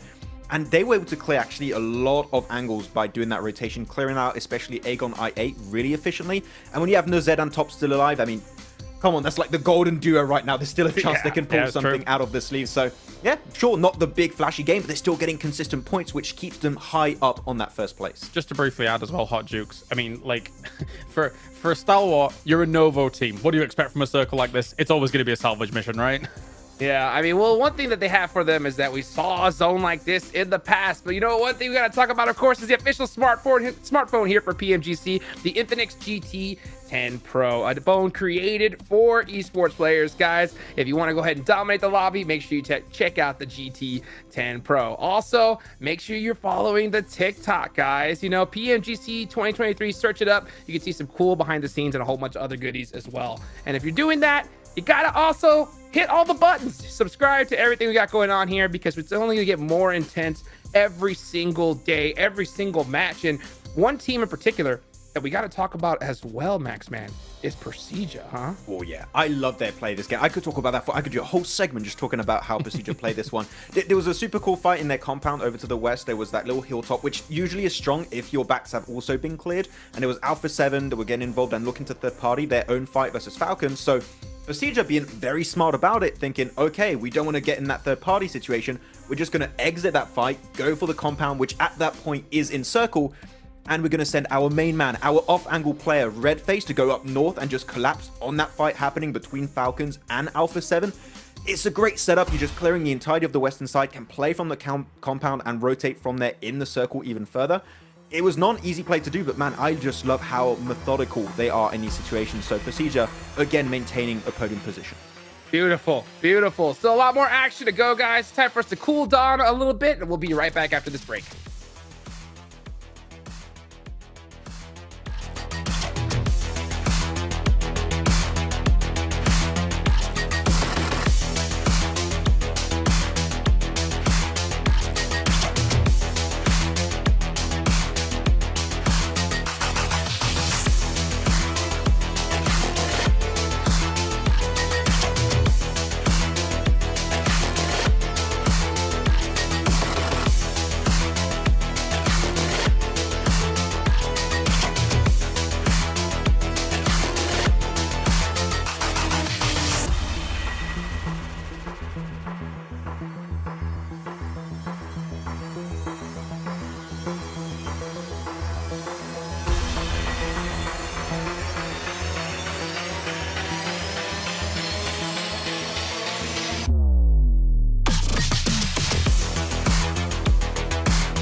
is Xavier with that hot drop situation. But they did put some decent points on the board here, Kalars.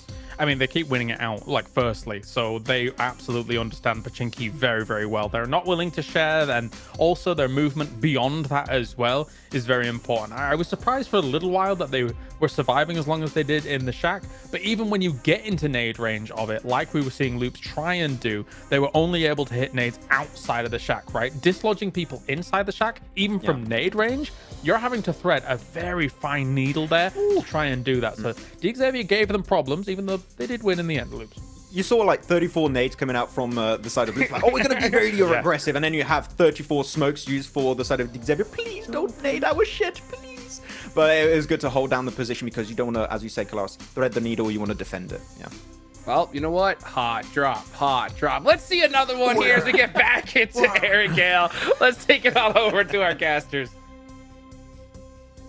Hey, there we go. We got Jukes in on it now. This is good. Yeah, if we all good. collectively just hot drop, it's not going to end. It's not going to end. I'm telling you right now, this is the game where Bra Esports, Blank, they played it a little bit calmer last time. They're going to be frustrated. They're going to go, lads, it didn't even work. Let's just fight them. I think they just scrapped. Yeah. Just battle. Have it out with him. Look, we went away. We played like cowards and we died like cowards. Now we need to fight like men over in Pachinki. Win that bad boy out and then we win the game. That brain cell is really flaring right now for Bra Esport. They want it. They want it bad. It's engaged. Like, it's swollen. It's so swollen right now. Angry, furious. If you're not going to beat them, run away! Who do you think you are? Fight! My God. Right, well, let's get you up to speed as we're going into our second of the Erangels. That's why we are commanding the hot drop. That's why we are begging for it to keep happening, because it was free for free yesterday. I wouldn't be surprised if we go free for free again today, but let's find out. We got our playing path. Let's see if anything's going to drastically change this time around. Pretty cheeky playing path, actually. Kind of nice overall for a lot of these teams. They're happy about it. It's not too horrible for anyone. I mean, for some of these teams getting over towards the PUBG maybe might be a bit harder. But for Pachinki, it goes directly above it. So you better get that drop out nice and early, get down to the ground as fast as possible. I don't see Bra Esports still on the plane, so I have a feeling they're underneath the mucker teams that are currently on your screen. You got Gladiators heading back out towards South George. They had a bit of a better rotate last game, but I think they bit off more than they could chew. We got Loops heading back down towards I8 to cause some more problems, to cause some more ruckus, a bit more of a mess. They didn't do this last game, but they're pulling out the secret card once again, and I8 is not enjoying it. Damn. Okay. It looks like finally for once we have a resolution, Blank. The brain cell has Oh my God. Yeah, Bra have given it up. They're gone. DX, different way. Cowardice! DX at this point just going, we've done it, lads. We've won the whole land. We've beat them. They're probably just laughing right now in their booth because they just feel so good about it. What an increase in confidence as well. Battling away one of the most stubborn teams in the lobby up towards Severny, no less, you know. They're out the picture now. They're off the backside of the map. This is just so sad for Bra Esport. But I'm also glad that the raging brain cell was put to rest, right? You know, it has been quelled, been quietened by this team because they desperately needed to make it happen. Mythic's down though, and I8 might be spoiling the Loops' day. Chief though, still in action. For Loops, it'd be a bit upsetting if you go straight off the back of a chicken dinner into a 16th place finish. That is not what you want. Straight from the frying pan into the, I suppose, bigger frying pan that doesn't have any chicken into it in this instance. So we'll see if they can survive there. Yeah, pain pan. It's just full of nails. Yeah, not a very hearty meal. Yeah, no oil either. Yeah. Don't breathe that. That's nail dust. Bad for you.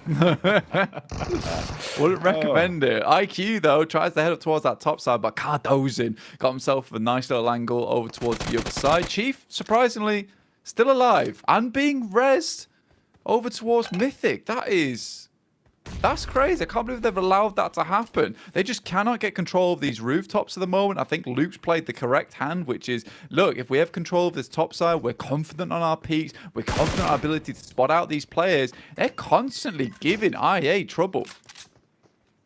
Yeah, they are. The fact they've been able to reset this fight so cleanly, and now actually in terms of the positioning, you're not in a bad spot. You could still do something from this. It felt like I8 had good angles to shut this one down. At the very least, make it kind of irrecoverable for Loops in the early game, where they'd be forced to try and limp out of here with 1 or 2 survivors. Instead, getting Mythic back up, you can still play off the back of this. You've got a wide berth of players as well in terms of the angles now covered, all of them with high ground control. Ooh, this feels like the dominoes could tumble quite quickly here, Blank. So I8 need to be very smart with their decision making, especially if they want the flank from Blade to basically be the backstab. Ideally, you probably want to buddy up on this one. Try and play the duos, because there's just so many angles watching you. Yeah, it's difficult right now. UZM tries to even get through the building, is having a tough time of it. And I think that this fight is actually extremely important between both of these teams, with I8 actually having a semi-decent match at the start of the day, only to be taken down here on Erangel, one of our first potential Sosnovka finishes on the circle. That's going to be brutal for you. This is one of the times where you really desperately want to be a military team. Right now, they just cannot find any of these openings. Loops, though, taking it a little bit closer to them, grouped up towards this western building, looking to potentially take the fight to IA, who have all got themselves turtled up inside this building. One pump shotgun available. That might be the game changer, but in comes a nade. It's Falak downstairs. Wow. Oh, I was expecting him to be first contact, but the nade is the opener. A can opener, if you will, as it takes the top off quite cleanly. And now Mythic aggressing with it. Oh, he's going for the finish as well. Trying to find the player that was knocked. Shuts him down with one pump off the back of the shot. There's the readjustment from Falak as he'll swing, clearing out the corridor with a sweep. Ooh. Bit of a misplay, though, on the adjustment. Blank goes running through the door, turns tail, gets assaulted because of it. Cardozo now as well, re-aggressing into the hallway, gets the reload off on the DBS, has a good understanding of where everyone is and lands the flick on the repeak. How did that go so wrong so quickly? Mate, Chief's little jump out the window was tremendous, bro. But to be fair, you saw 2 players. He checked the room, no one was in it, and the play right there was for him to maybe wait for it, but I didn't have too many options. Great peek up there coming through from Chief, getting them down in that situation. You've got to love that coming through from Loops. What a orchestrated play in the heat of the moment, no less. And now Loops have control of a very, very nice bit of space of the map, in accordance with this circle where most teams already are trying to barrel their way through to this South Island. No one's really thinking this is going to drop back up towards that northern side. It could, but most teams are looking to cement themselves down towards Sosnovka itself. Interesting start to the day, and Loops once again prove exactly why they're currently in second place, catching up to Stalwart.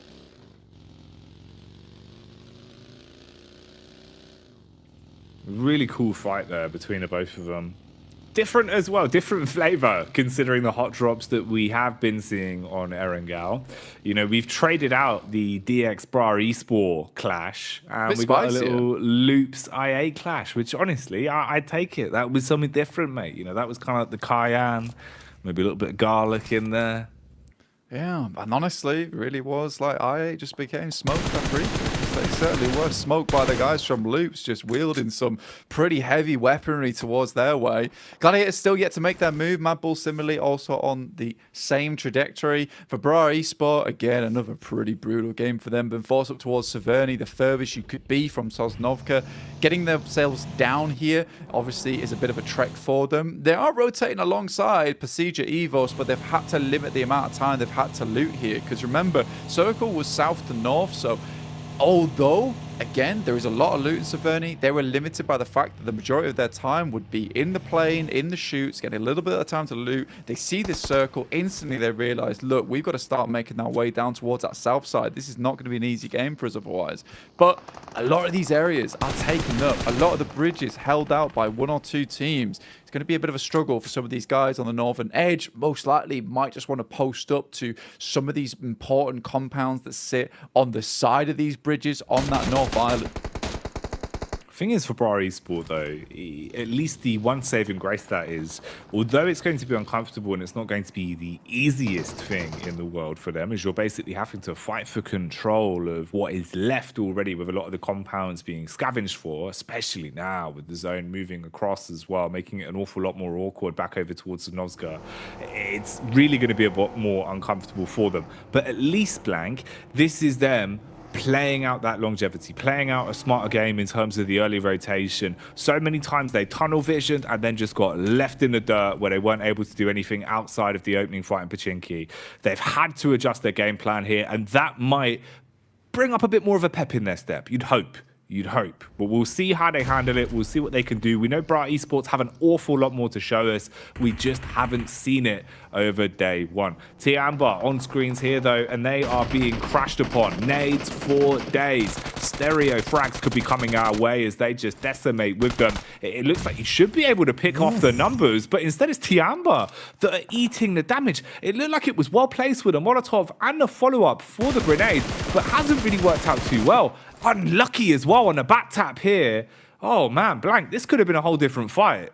Yeah, YDD almost gets his leg blown off his body, able to jump to the side just in time to get out of that nade range, but it still tickles him quite a bit here. But now Maliz Esports all trapped inside this building. Nades for days available, but not many available. In fact, for Tiamba, with not a lot on board, just a stun grenade now in the hands of Lee. Maybe there's some more on the rest of the players that might be able to be used to good effect. This is down towards the south side of the island, but CEO later finds QZZ, and now they push out from this building towards the backside, try and open up some more angles, and Tiamba feeling a little bit lost now. Their off angle in QZZ being down is a really horrific start for them. They lost a lot of info off the back of that, lad.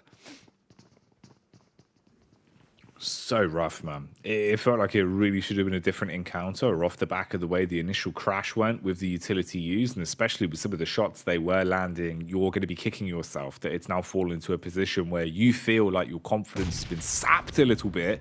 Oh, HP being ripped away, as well as the nade's going to open it up. Shrapnel all over the gaff. And everyone else is looking a whole lot more confident as Lewis and co lead the charge, clearing building to building. Contact found, bullets down range, just spamming across. Might bait them in, but it's just a Bizen. He's pre-firing with the Bizen, trying to do Maxman proud, but it's not happening here as he goes down. Ren just gets rended by that weapon there. YDD slips down the side, but takes a huge amount of damage in the process. And Maliz make it look easy down towards the southern coast. Another quick rotation coming through from this team, allowing themselves to have a good start to this match. But Mad Bulls, look at this. The two EU brethren setting themselves up for failure at this point in time, but I think Mad Bulls still have a good opportunity to get across. Gladiators, you just got to hope they've got enough meds to weather this one out to the point where Mad Bulls realize that they too have to cross this bridge now. With this circle heading right down towards this south side, Mad Bull, the time isn't working with them right now, it's working against them. They need to get moving, but they'd love to pick themselves up a couple of eliminations in the process as Gladiators have to move across as well. The battle on the bridges is going to be a big talking point for a lot of our teams here. Reject Tokyo as well, going to be barricading the exit for Bra Esport on the other bridge. This is the POV here. You can see they've got the setup. Two on top. Lufa down towards the wayside here, just playing on the outskirts, belly down on the ground, ready to basically act like a bit of a tripwire. You always love that angle up here as well that Jule's taken. So easy to take peeks from. You can lean around either side. Makes it a bit more uncomfortable to fire shots back onto you as well with that added height. Could be a big factor for Reject Tokyo. And we know, man, in these fights, Blank, it feels like they go full Hail Mary. They do not do anything by halves, does Reject Tokyo. No, they commit to it, and you got to respect that from the Japanese team, is that they've got an idea, they want to play it out. It doesn't always work out the way they want it to, but they really do try and get it done to the best of their capability. And I think that's how you improve at the game as well, right? You know, you're playing at this high level of gameplay with all these teams. You have to commit to a play. If it doesn't work out, at least you've got mistakes that can be fixed out in future. Could jump out of the vehicle, tries to find some shots over towards Tospic, but Kane might be the prime target as he barrels his way across the bridge, but Reject just a little bit too slow on the trigger there. Looks a bit disjointed. They couldn't hold their setup any longer, knowing the zone was coming in and wanting to prioritize survivability over the scrap. So they give up the positions they had, but they might have unknowingly ran into a squad that's been waiting for them. It's Evo's. Luxy first to fall. Zuxi bonneted as well. So the twins going down. Now you're going to be struggling to project yourself further into this one, but a sneaky maneuver from Redface. Couldn't quite prioritize the targets though. Baited by the vehicle as he'll be hitting the car rather than the player. And then it's slowed down, slammed to the ground as Julo will clash back onto it. And it is just Misery looking to try and make a play from this one. Luxy at least could still help him, but it depends on the spacing. They're quite far away from one another. Luxy, he could be running straight into the crosshairs of the two right ahead of him. Regin Ocio jumps in the vehicle as well. Smoke's going up. Some wild movement in the vehicles right now. Luxy goes down. And I think that practically all of these eliminations have just been by the vehicle's bonnet. There's one final player off the distance in Misery for Pasija Evos, but I think it might just be all over for this team. In the meantime, look where Gladiators have got themselves to, all the way on that northeast side. That is one hell of a send for this team. They're going to try and lock down any squad trying to get on that northeastern side. And what a hellish, brutal, nasty old circle we've got here, where it moves down into the water, playing off that coastal edge. In some way, Gladiators move through the hail of bullets and the storm that's occurring on this northwest side to get themselves a pretty sound position, honestly. Misery. Moving back on in, buys time to at least get the heal off as well. Meanwhile, Mad Bulls, a side that we alluded to a rough rotation for them, expecting them and Gladiators to run into one another. Instead, this is where they've ended up, moving the whole way around and getting themselves thrown into a bit of a clash. Earths and Megamind, basically in a 1v2 versus Tulika, but look in the distance, Blank. Here comes the big dogs, Loops. They had a rough start to this game, but they weathered the storm, patched themselves back up, and they've had 6 eliminations in total since then, and they are coming in quick, looking to aggress onto Mad Bulls. It seems like they've also found an opportunity to fight versus Quest. Al-Haji down is really bad news for them. Tulika spots out the two players, and there is the final frag that comes through along the way from Frozen. Takes down the final two from Zia there. Well done to these two lads. It might be pretty unlikely to get your boy Tulika back in the game, but at least you get some eliminations off the back of this one. Loops, though, have been extremely good on this side, and it's probably one of the only reasons that Gladiators are able to make their way through is they heard that fight and they heard the skirmish, and they were able to just thread that needle at the right time. So really good knowledge of what was going on in the map to make that play happen. But again, the Mad Bulls just suffer to Loops, who have a real good chokehold on the north side of the circle, even taking shots down towards the guys from Quest. It's a really rough time for this team. And Frozen, he just sends it out into the water, and he's just going to take a big old dive to survive this one out as long as possible, because you know, with the way this one's set up, with the amount of water that's currently in it, it's going to be a rough game for everyone, and teams are going to start dropping like flies. A group of fish is a school, but a group of alter ego players, that would be called a wet alter ego at this point. That is correct. Yeah, you're not wrong. Quite a few of them have a nice swim. It is a big old swim. I mean, they were swimming all the way on that southern side for a long time. Been swimming for a while. I imagine what they went for, because they start in Lipovka, right, is head down towards Mill to Power, pick yourself up a boat, and then just swim outside of that render distance of the game itself, and then just swim all the way in. Nice nade there from Gladiators. Kitsune takes down one of the players from Elise, and they're the players that currently have a decent compound. I think they have taken a couple knocks in turn, which they're currently remedying as best they can. Kikali from Bra, this is the team that had all odds stacked against them on this northeast side. They've managed to start clearing. This is when they can play to their best capability. They're a team that's great once they start getting that ball moving, and for the last practically 8 matches, it has been a dead standstill.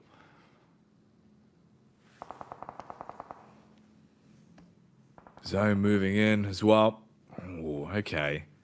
This is going to be interesting then. Let's see how this goes. Obviously, an awful lot of it basically being that blue liquid So the H2O claiming a lot of the landmass, making it harder for these sides to have any real map geometry to play around from. The DMRs finding opportunities to strike again as well, as Misery peeks up, puts a couple of bullets down range onto Bra. Will at least slow Kakali down, leaving him lifeless on the hillside. Low HP. If he wants to go for the res, his teammate will be baited in. Meanwhile, he's got to medkit himself back up as well, so won't really be able to take the fight. And this angle is being watched by Coursera, so they're aware of his positioning now. And they've got the firepower for it.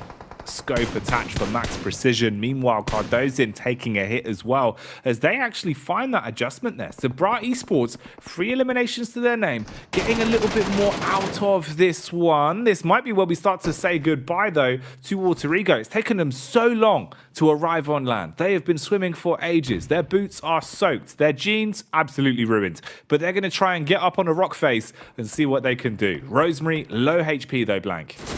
Yeah, mate, honestly, at this point in time with those wet clothes or soaked clothes, it's feeling heavier and heavier getting back into this match, because I don't think they expected the circle coming this far down towards the south side. They sort of hoped this would be an open area where they could slowly move in towards the hills on that northern edge and play a more relatively fair Sosnovka circle. Last player from Pasija Evos will go down in Zuxi. That stalwart picking them up. Have been relatively quiet today, yet still putting up points here and there. You know, they got up to 96 points. They started the day on 82. It's not bad at all. And currently playing from that northeast edge. And I think when you give a little bit of space to stalwart, even if it requires them to push through teams, really hamper a lot of squads, this is where they really do thrive a lot.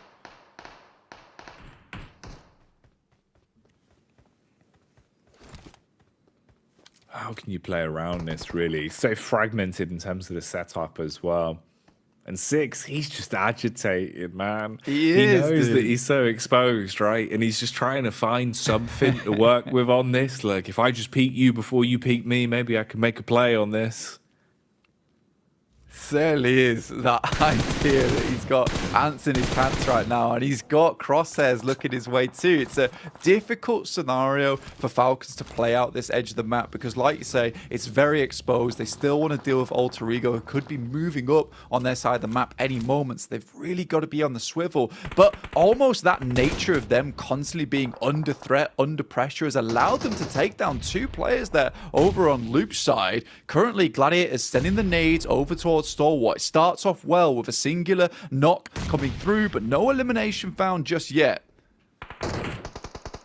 Stalwart forced to play medic here as well, as they've got to get their teammate back up on his feet and look to see what they can do with this. Stalwart, bear in mind, are only a few points away of breaking the 100-point barrier, pushing their way into the triple digits. I believe they only need 4 more points. So we'll see just how much they can squeeze out of this game. Icy taking some heavy hits, as he will be losing a fair amount of HP on that one. So forced to give up the opportunity to peak, has to slow it down. They basically need to reset. Across the board, you can see it was a lot of damage done to the entire team of Stalwart. Taking solo peaks at a time like this, probably not going to be worth it. Meku is confident to continuously deal damage, though. He just wants to keep applying pressure onto them. Utility in the hands. That's the last grenade thrown out. Will it be a clean connection? Looking like a little sliver of damage back there onto Nerzer, but not too much to write home about. That's instigated the fight blank. Action hits him with it. They're roaming in now. They've got confidence for this. The nades blank. They're always so on point. And Carrillo comes up from underneath in the depths. 2 players down for Gladiators. It's all gone wrong. They knew what they need to do, which is just to hold Stalwart out for a little bit longer, because they would be heading into the blue very, very shortly. There's a good spray from Nerzed. Doesn't quite take them down. A lot of smokes in play. Tops gets knocked here from CEO later on Maliz, and Icy's going to continue the charge forward, moving in towards Matic and Kitsune, who know they want to push further into this game. This is where things are going to start to pop off. This is where you can start to ladder up just a little bit. Currently, with 0 eliminations, they'd be getting no points in this game if it goes this way. Ooh, Bra trying their best to shut things down here. It looked unfortunate for Kane, but it does work out. Axa will be hit by the bonnet and cleaned up because of it. So they're able to at least slow down Falcons massively. 6 as well. He's been the point man, guarding the edge and stopping Alter Ego for ages, but now they finally found a way to bleed their way in. The fact that Alter Ego's been able to get up here is pretty miraculous, honestly. Just picking their battles, picking their timings as well very nicely. And they might be able to just get a full squad back up again, but getting down towards Fnatic on that south side might be just too tough here. There is nades still available for Alter Ego, and the guys from Bra, they've got to continue to push in. So these nades could absolutely be devastated if placed correctly. Only problem is for Alter Ego, their utility seems to be at an all-time low, apart from a few smokes, whereas it seems like from the overview right now, Bra Esports, they've got a box full of grenades, and they are launching them one after another, getting the wrist workouts in on this. Or Gladiators as well. This is a fight that's been prolonged for quite some time between them and Stalwart. It felt like Gladiators had a good grasp on it, but the longer it's gone on, you're seeing Stalwart pushing back consistently, taking more of this control towards the hillside into their favor. They're going to have a nice position to play off of. These are two big fights effectively. Low HP though off the back of the nade. Here we go, Blanky instigates it. Lot of damage done. Was good from Rosemary. Damn, they're towing the line there with those nades coming across over towards Gladiators. A lot of damage done, and they might just have the information now to pop one into the direct spot that it needs to go in. Great retreat here coming from Alter Ego, backing up from the nades that have been sent over from Bra. They're hoping that Maliz or DX might try and get involved here. But Gladiators, 1 point again. That's all they'll gain on this game. From their first initial decent rotation, from a position that really felt like they shouldn't get anything off the back of it. They've not done too badly, but they won't accrue all that much. Now Stalwart knows it's just one player left in that ditch. They can continue to push through. They've got two players in the back trying to move forward, but now Alter Ego is even getting involved here. Mafioso's armed himself as well and saw an opportunity to take the peak onto the backline of Gladiators. Of course, this has kind of given away his surprise angle. So Stalwart at least know where he is and can try and shroud themselves, make sure their backs are kept hidden from that angle towards the beach. Parajin, though, with an unexpected peek through the window, able to at least inflict a little bit of damage and make it more uncomfortable. Mafioso's back on the move as well. Matic again eats a Molotov as he's turned into a barbecue gladiator. That's the second time they've been mollied here as well. It's so uncomfortable. Each time they've gone for the res on it as well because they know they need to have these two players if they have any hope in hell of getting themselves back into this game a little bit further. And still, yet to lose teams, yet to lose players here. Everyone's just holding in a tiny little position that has some relative safety. No real meds remaining now for the Gladiators. Got some stims on board, but that's about it. Rosemary in play. Just go down and action found here. So Maliz looking over towards Stalwart. Another nasty Molotov over towards Gladiators. These guys, they're charred. Oh, man. They're like an overcooked marshmallow right now. Going to be far too burnt. Not gooey in the middle. Not what you want to be in. Nurzed, though. You can see, even just with the way he postures himself into any of these games, he's always looking for the next encounter. He's always thinking 2 steps ahead in terms of the fights. Action, though, might have bit off a little bit more than he can chew as he's baited into the peak. Poser with a few shots down range. Here we go. Alter Ego. They've snuck the whole way up. They got into the face of Bra, but it's not going to work. The shotty does not cleave its way through them. They're finished off. Now DX feel like they're confident enough to instigate the fight versus the weakened team. So nades going over. Lamborghini ready with 4 in the back pocket. He wants to blow them to bits. We know that DX have good nades, Blank. They've always had great synergy on their timing with these double nades. Is it going to be able to obliterate Bra here? Oh, Matic just peeks out for too long, tries to finish off the remaining players there from Stalwart, but I think he could have bided his time. They were sort of in a position that was going to lead them directly towards that end game.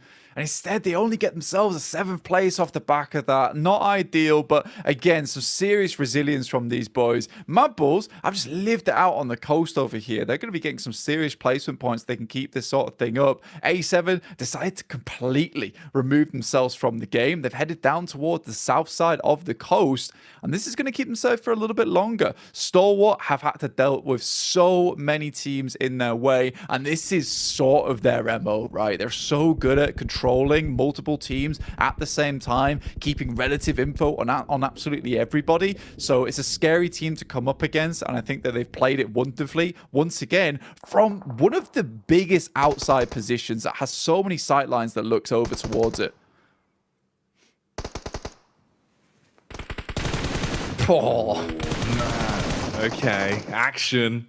Straight in with a headshot. I mean, Mafioso, fair play to him in terms of the longevity he had of staying alive and just kind of being annoying in the back line there. But Alpha 7 finally go up in a puff of smoke. Action as well. It feels like he is a bit of an action hero in this one, Blank. The amount of times we've seen him knocked, losing half his HP, getting shot at, eating grenades, and still resetting, still continuing to find opportunities to punish. And Icy as well. Another pickup here, finding another knock. It really does feel like what we were seeing yesterday, where every player on STE can win individual 1v2s, 1v3s. Finally now, though, they might bit off a little bit more than they can chew, as you are seeing the combination of a lot of teams starting to push up.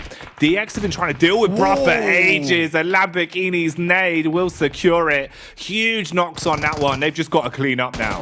Tokyo drifts right through the lot of them there. Lamborghini comes through with the M249, making a lot of noise and making a lot of room for him and the rest of his team. Stalwart from the distance, definitely taking some damage here, but certainly clearing out these teams still. Bra go down with 10 of limbs. A much better game than we've ever seen from them from the rest of this tournament. So mad props to them. Mad props to the Mad Bulls. Frozen, still alive, sat on a little bit of ice himself, just trying to keep himself up in this one. Smokes imperative as DX attempt to move through here, Jackie. Just Levi's left. Trying their best to stay alive, but Levi's, it'll be no surprise as he goes down. Kishu strikes and finishes him off. Action. Is he aware of this? Frozen throwing out nades. He's given the game away. He's been spotted, but it will be the zone that takes him to the grave, ending it there. Stalwart, are they coming for another chicken dinner? Will the Mongolian side be able to add to the already massive collection of wins they've had over the course of the event so far? Battling up the hill here, up towards Malise. They're all on dead set HP now. Lewis barely breathing at this point in time, but Nerzed, he's taken out. We're into a 1v4 here with these two players underneath. Oh no, it's just Icy and Tops. So we've still got a little bit more to do. It's a little bit crazy. It's all over the place for all these players. Poser also just peeking over the edge into the abyss here. Icy tries to reposition, gets a bit of damage, but there's a knock from him over towards Poser in the process. And Malise, they just can't keep up. The BPM that's coming out from Stalwart is far too much to handle. Blank, they're just dropping into them. It feels like they are just falling like flies right now. They cannot strike back. Forced to go into the hill. It's the zone that makes it uncomfortable, though. That could be the one saving grace. They've got a lot more room to play with in terms of the map geometry as the zone closes in. It's all about healing through this. Can they actually survive this one, or will it all go wrong? It seems like they've lost it in the dying moments. They actually are able to win it from underneath Malise Esports. I thought they were going to go down to the blue, but Icy had not had enough. He jumps backwards and on the jump, hits the shot, slams the earbud to the desk because he don't need no sound anymore because he's hearing the thunder of the chicken dinner in his ears. What a game from Stalwart. What a game from one of the difficult positions on the map, one of the most difficult positions on the map to play. And they just calmly beset upon loads of teams. The way that we saw Action just lazily move up onto the rock, take down two players from A7. What a brilliant victory from them. It's absolutely nutty. You love to see it. And again, this was one of the toughest games for Stalwart so far. And again, it just looks pretty easy. Yeah, that's so uncomfortable. You know, even when we're sat there really trying to analyze it as best we can in that situation where you look like you're at a massive disadvantage, even when the numbers that were being thrown at you, they were just trying to whittle down their health enough so that the zone would be what finished them. Man, that's absolute insanity, Blank. You look at the damage again as well. Top, he was posting, I think, what was it, like 2.4k we saw him peak at yesterday. It was again, crazy. Here he's dropping a K. Like, the guy's just unstoppable. It's crazy how well Stalwart have been playing. The fact that they find themselves 3 chicken dinners yesterday, another chicken dinner today, the human embodiment of the point vacuum blank. I don't know how else we can sum it up, right? Yeah, they were just sucking away at these points. And honestly, why not? Fill themselves up to the brim because they deserve them. They deserve every single one of these points. Yes, it drops over towards the Sosnovka Island and they drop in Novo, so they had a good chance at making it happen. But where they entered from was so difficult to pull off. The amount of teams taking shots at them, the way they took care of Gladiators. That was an interesting fight overall for Gladiators because I do think that Gladiators made a good play to get towards that spot. They had 4 players. They knew what they had to do there, which was to delay Stalwart as much as possible. So when the blue came in, it was going to be rough for them. But in the end, Stalwart just used that idea that they're so good at gathering information to grab all the utility and just send those nades over. In the meantime, we're going to send you over like a grenade over to the desk. Misery for the rest of the lobby. Goodness gracious, what a game. This is insane. Stalwart with another crazy performance, and with and I quote, I think I heard Kalaris use the word silly circle about 9 times. What do you think about that zone, Cal? Yeah, that's a good way to describe it here, Hot Jukes. Thank you, Kalaris. I mean, let's be real. Stalwart, yes, okay, they're Novo and it's a military finish to a degree, in inverted commas. I like the AMR link, that's very nice. They came to the cliffs late and then at the very last moment had to hit the shots of the Malays dropping onto the next cliff above them, and were able to do that as well here. Otherwise, they kind of bleed out to the blue. But another Stalwart win. That's 4 in 9 games, Hot Jukes. Unbelievable, Max. Yeah, if you don't believe in Stalwart at this point, I don't know what would make you believe in Stalwart, okay? They've already showed like top tier, S tier plus gameplay, okay? It's just Stalwart, just so good. In circles where, you said it right, Kadar, city circles, again, just to reiterate the point, they are still able to find a sense of consistency. And despite Top being clearly MVP of this game in terms of damage and eliminations, I also want to talk about action. He's got so many strong angles down below to make sure that also the solo of Mad Balls were not going to pose a threat to their location. So action was just setting up the team so efficiently, step after step after step. So man, they already were in first place with a significant lead here, Hot Jukes, and they're just going to make an even bigger lead, it seems.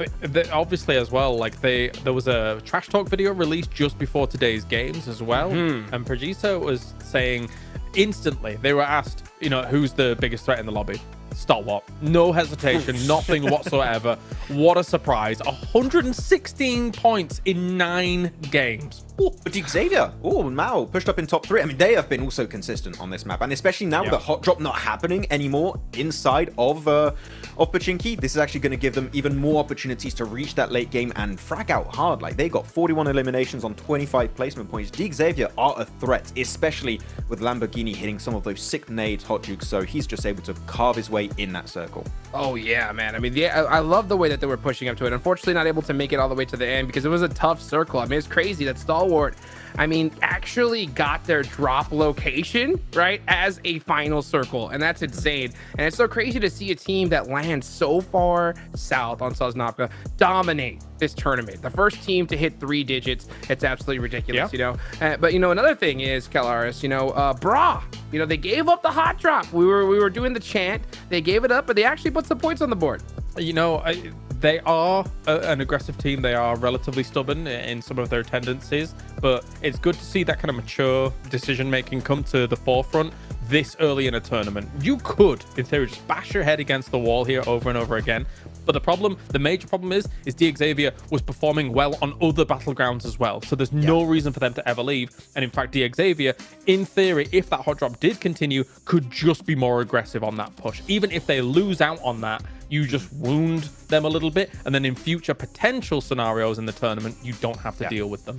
And it's so much better too because now they're not taking the fight. They dropped on the complete opposite side of the map, right? They dropped in Severny on that 2 split of Alpha 7, so they had to regroup. But it goes to show that just not taking the fight, they can clearly make those rotations work out. And the fact that they have the resources at the end, they can start popping off and maybe not get the win, but at least have consistent points so they can avoid being in the bottom 5. So great change from Brian. I just hope we're going to see that happen throughout the rest of this league stage now.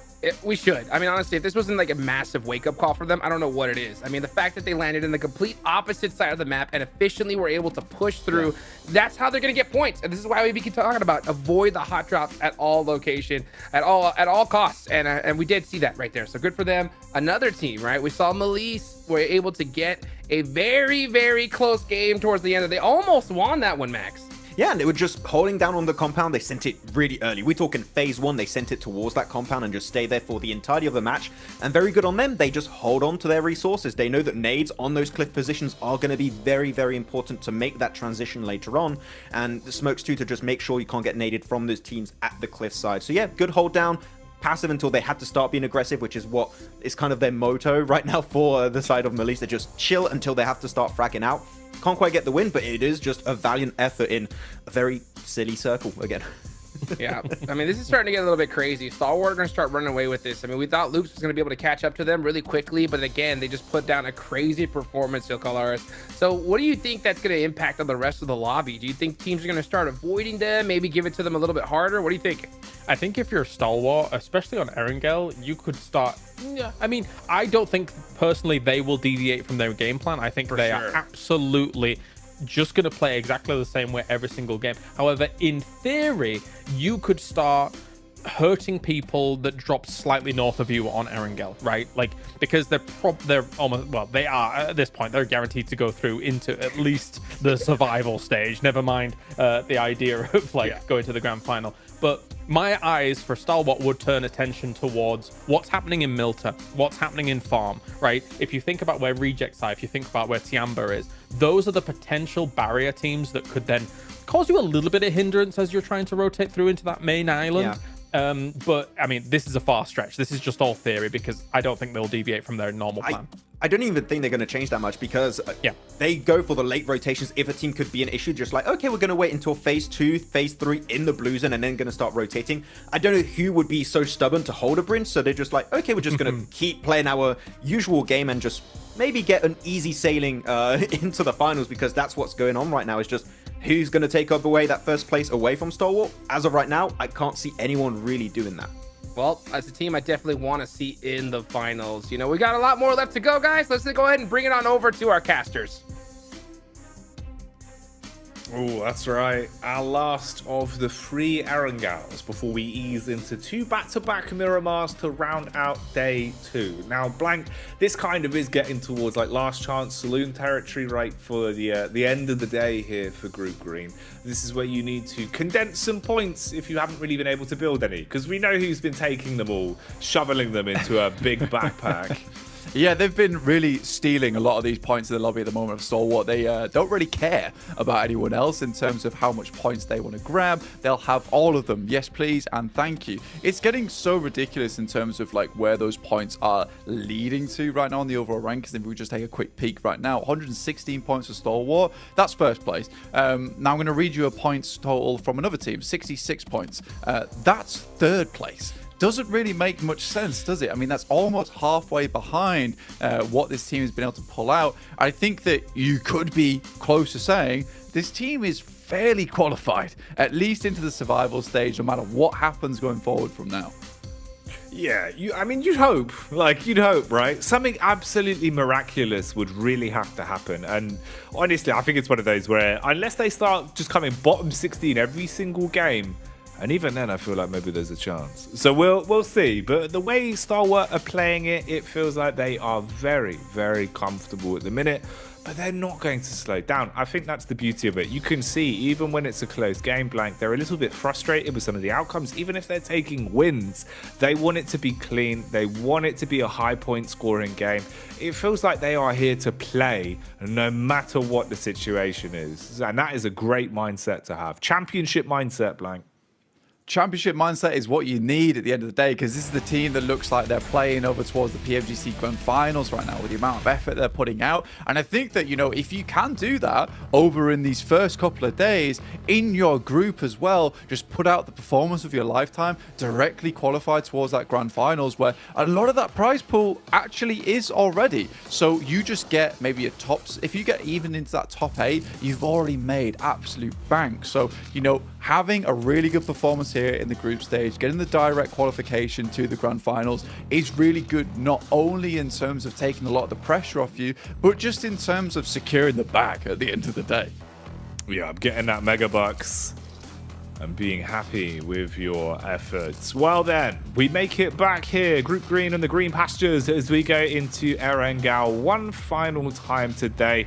3 of them a day. There's always room for adaptation. There's always room for aggression. We've seen some of the hot drops starting to resolve themselves again here. Bra Esports not wanting to clash versus DX, as they will take 2 different drops off the get-go.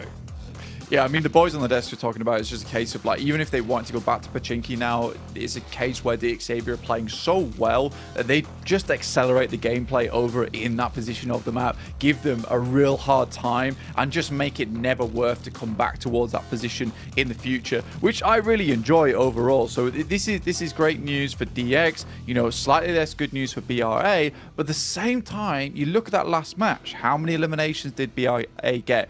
10.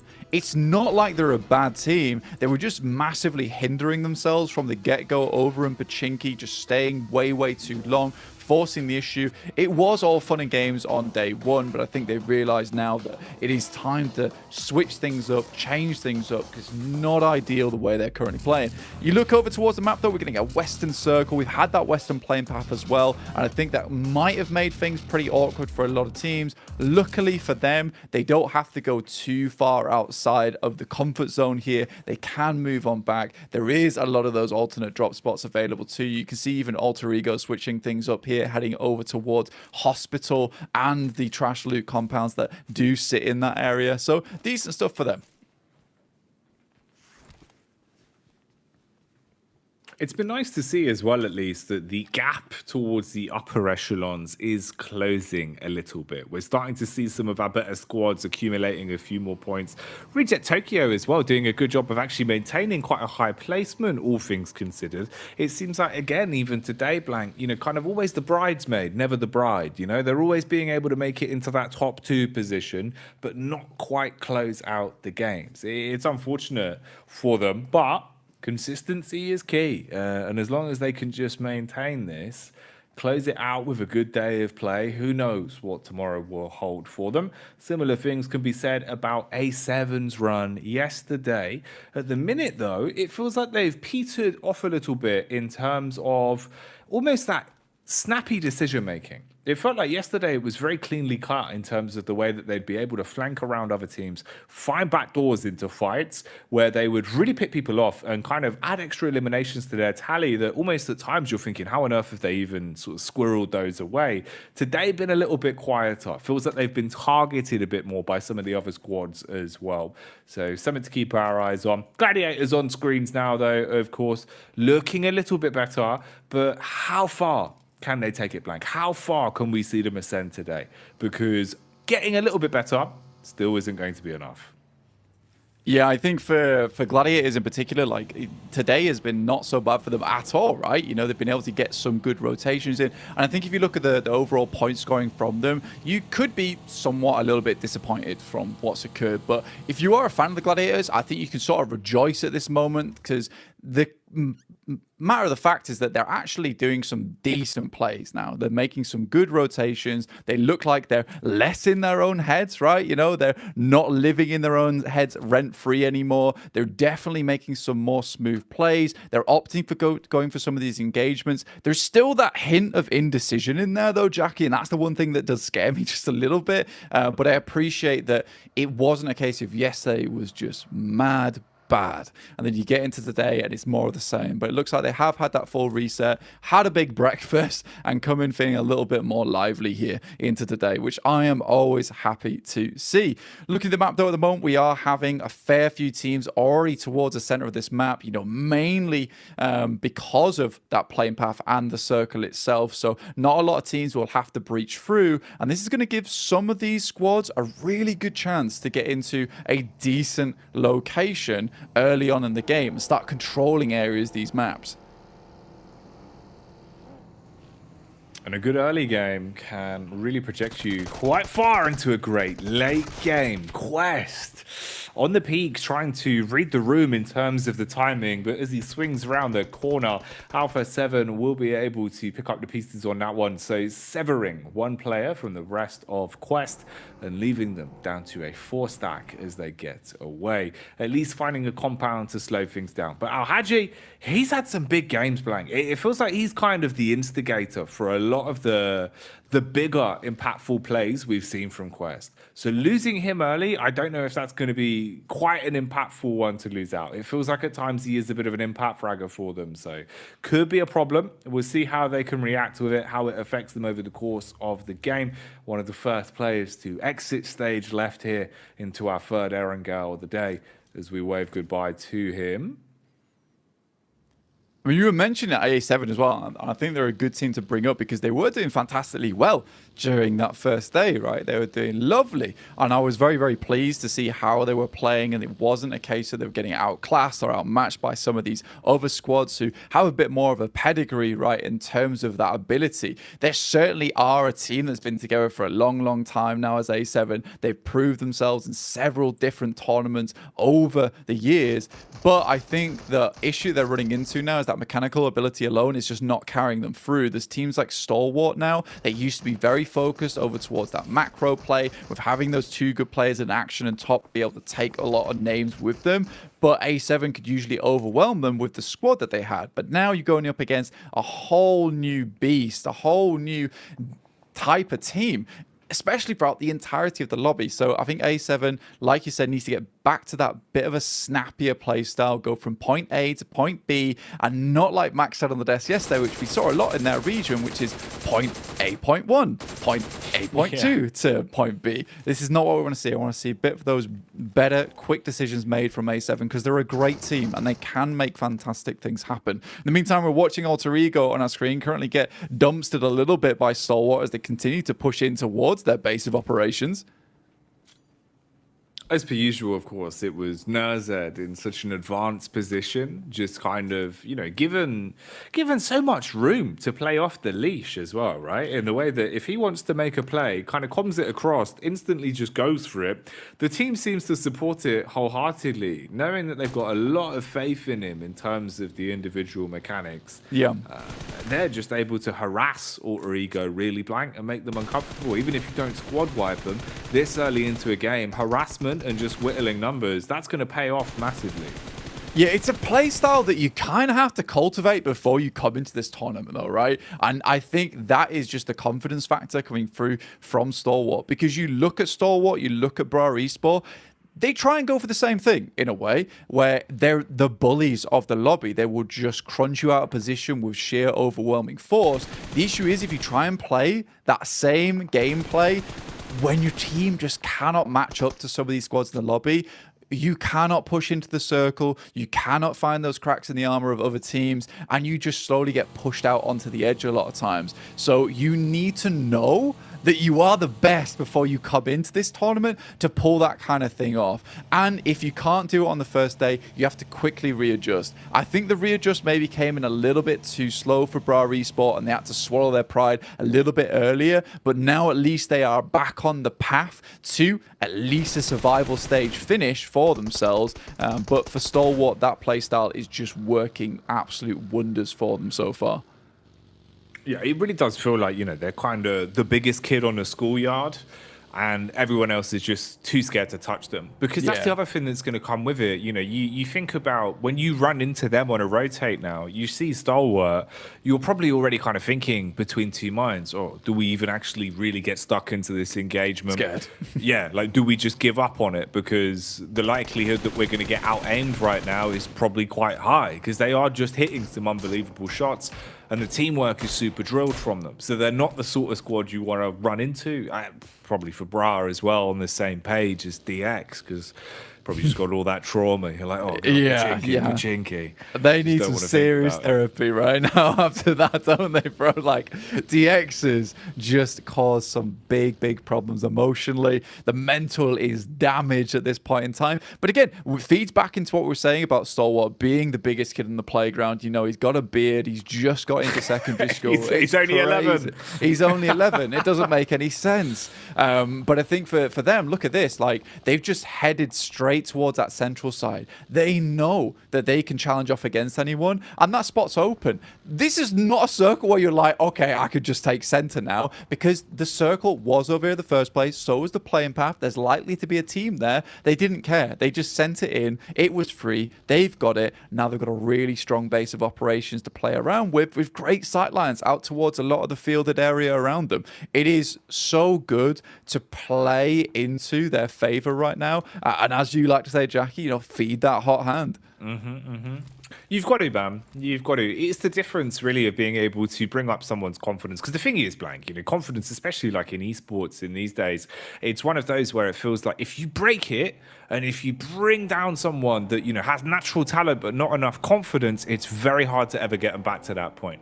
Whereas if you're someone that maybe is a little bit shaky or outside of the game, but you can come in, hit a couple of shots, you got your teammates saying, hey, man, that's sick. Suddenly the confidence goes up. You're more willing to make those hero plays. You're going to really manifest them and make them happen. It's the fickle thing about confidence. Very easy to break it, and sometimes you can't find it back, but you have to try.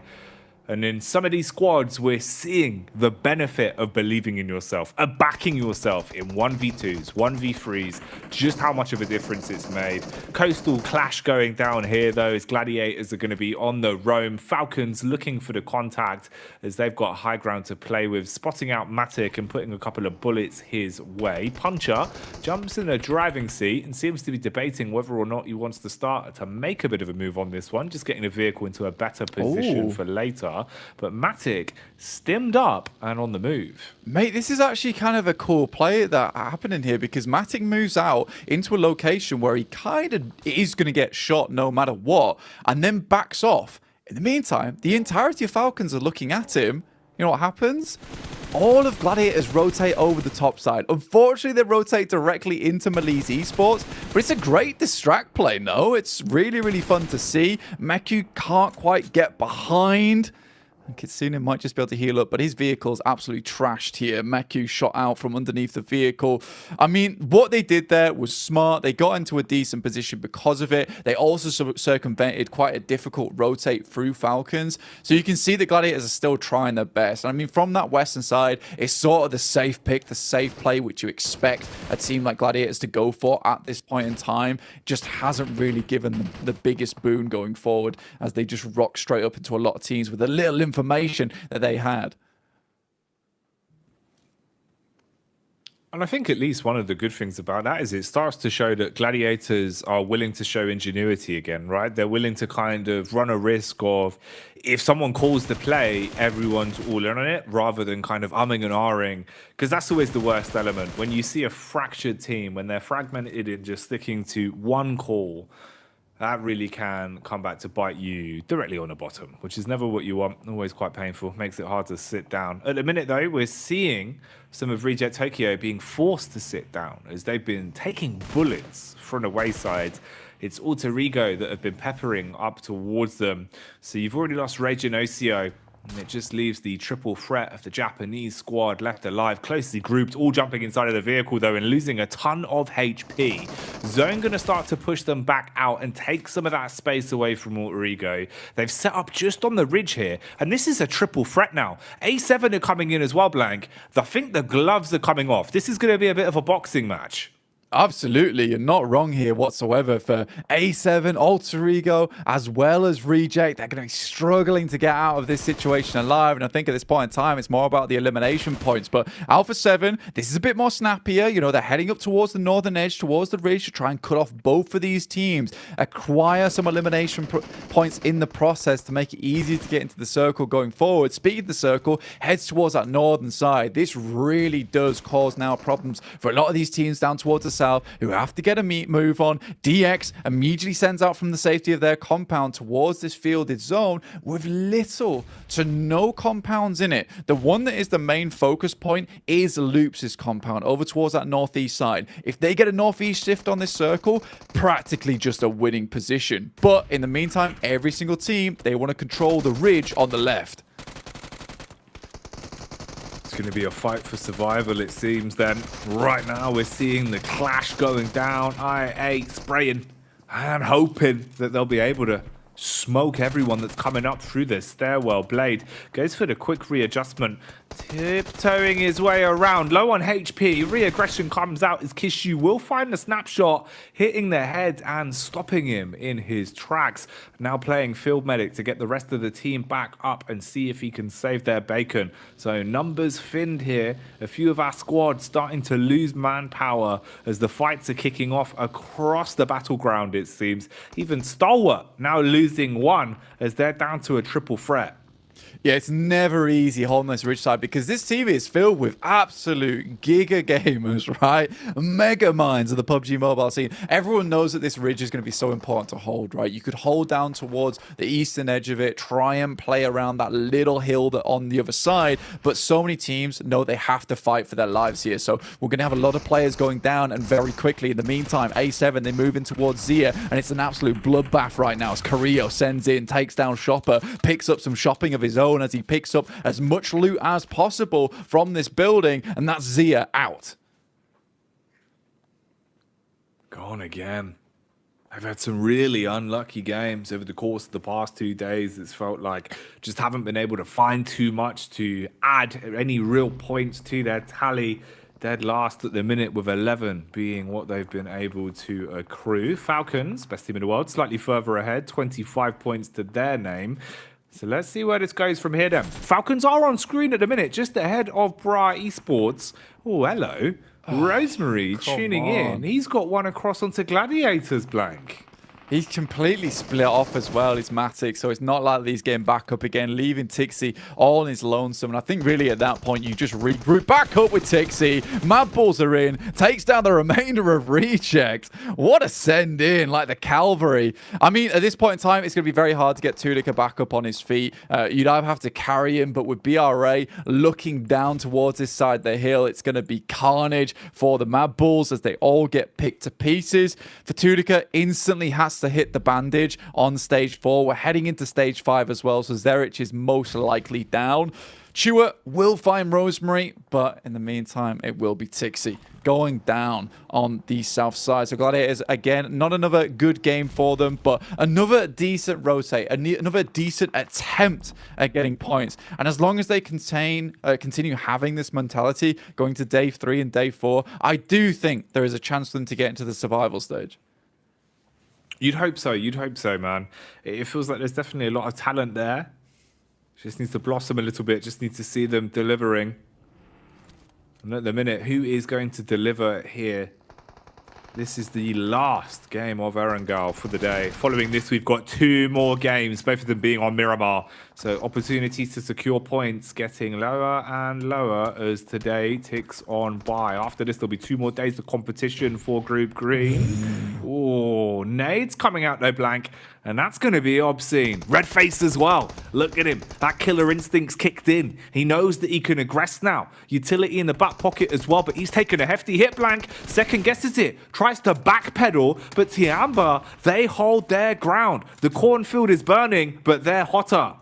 You're right. He should have just held his ground there in that situation. Backing off was not the right play. Yes, he had the angles coming through from Misery and Zuxi, but they're really struggling to hit this one out. I like this from Loops, right? You know, this is a winning compound they currently have on the northeast side, but they hear themselves the third party. They send down towards the south, try and clean it up. They want the game to be easier for themselves in the long run, and they're not afraid to take some risks to make that happen. In the meantime, BRA, top 6, will take down Fleek, last remaining member coming through for the Mad Balls, and once again, we're seeing BRA rev themselves up for another good game because they didn't go to Pachinki. That's all it took. The one adaptation. Not sticking to that over-arrogance, not sticking to that confidence of we need our primary drop. All it took was a couple of small adjustments, and already they're starting to actually find opportunities to amass points. Is it too little, too late? Only time will tell. They have to set the pace in every game and try and project themselves as far as they can over the course of the next couple of days.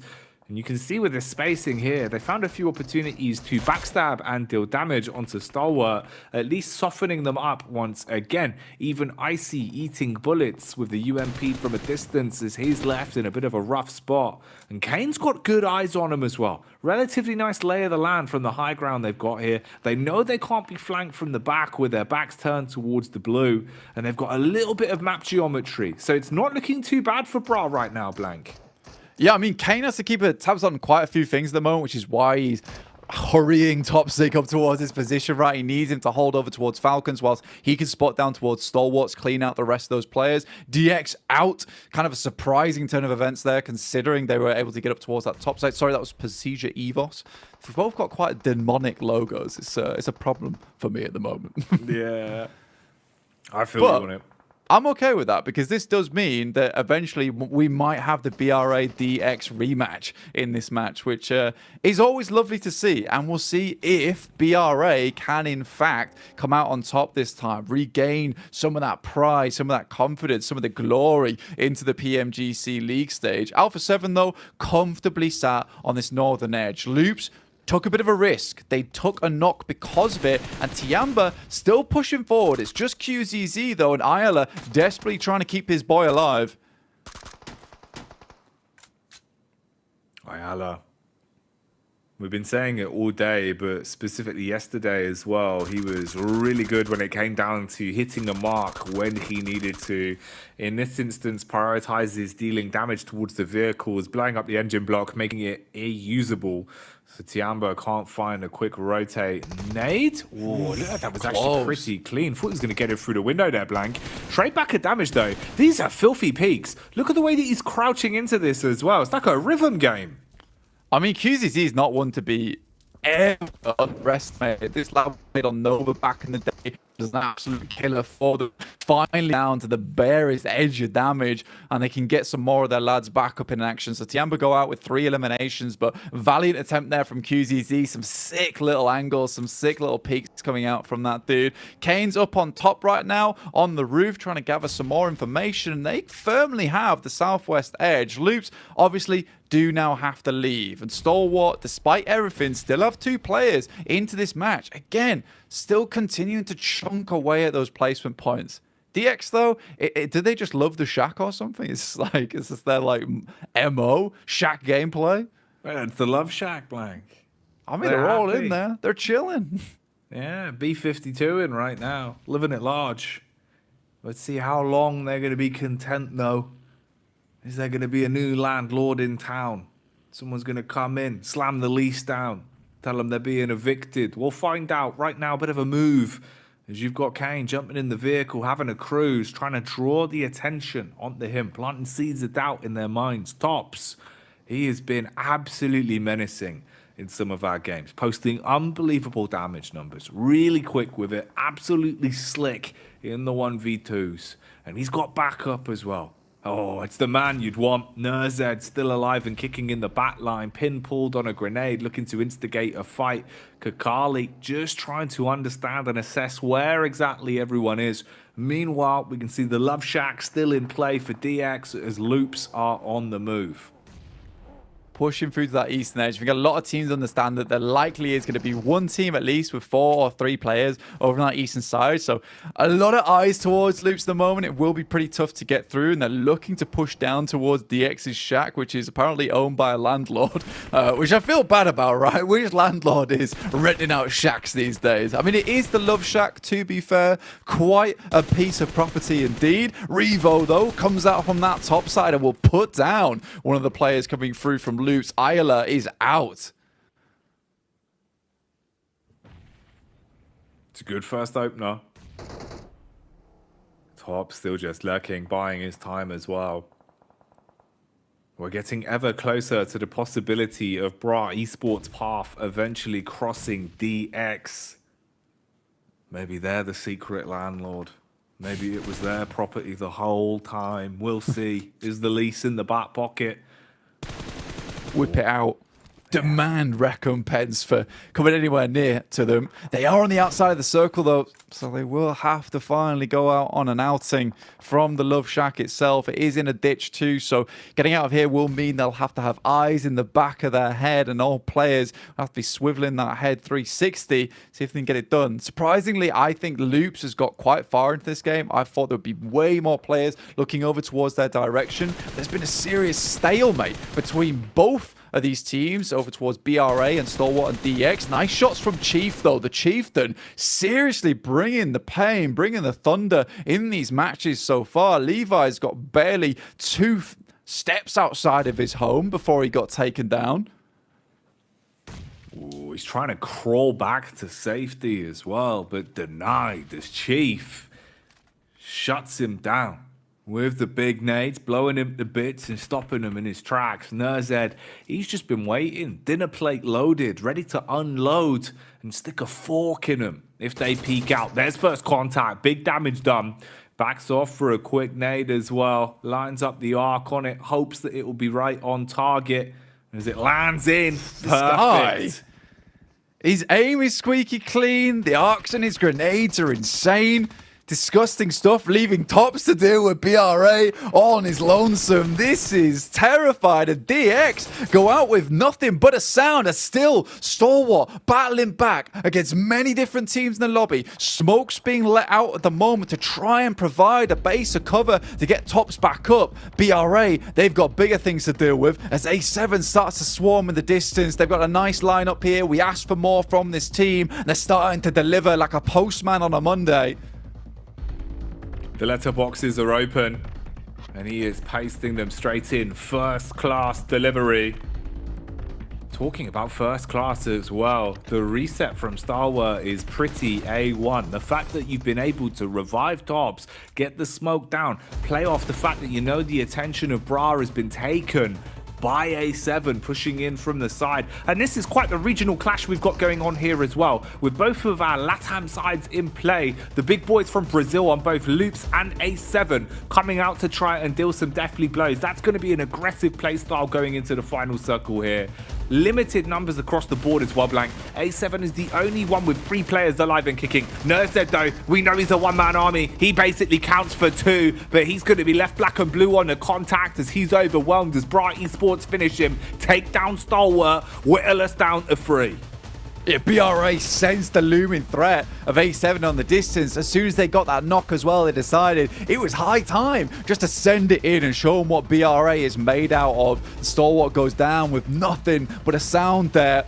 Nurzed not able to stand up to them. Senab does find Cardozin though with a lovely little nade, and Chief, I think he just wants to secure this second place, looking over towards the 2 players from BRA. 3 players for A7. It's seriously doable for any of these squads at the moment. Chief could pull off something absolutely crazy. I wouldn't be surprised to see it with the way he's been playing today.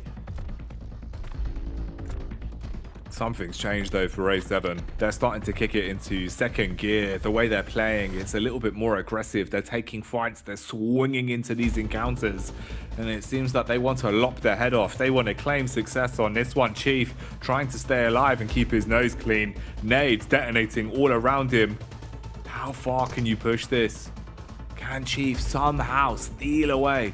An upset on this one. Here's the first contact. Goes for the peek in versus Bra. Drawing the attention as well now, Blank. Now the other squad is also going to hone in on this. A7 are aware of what's going on. Follow up on the repeat doesn't work. Coursera shuts it down. All thrown into this then. A 1v1 towards the finish.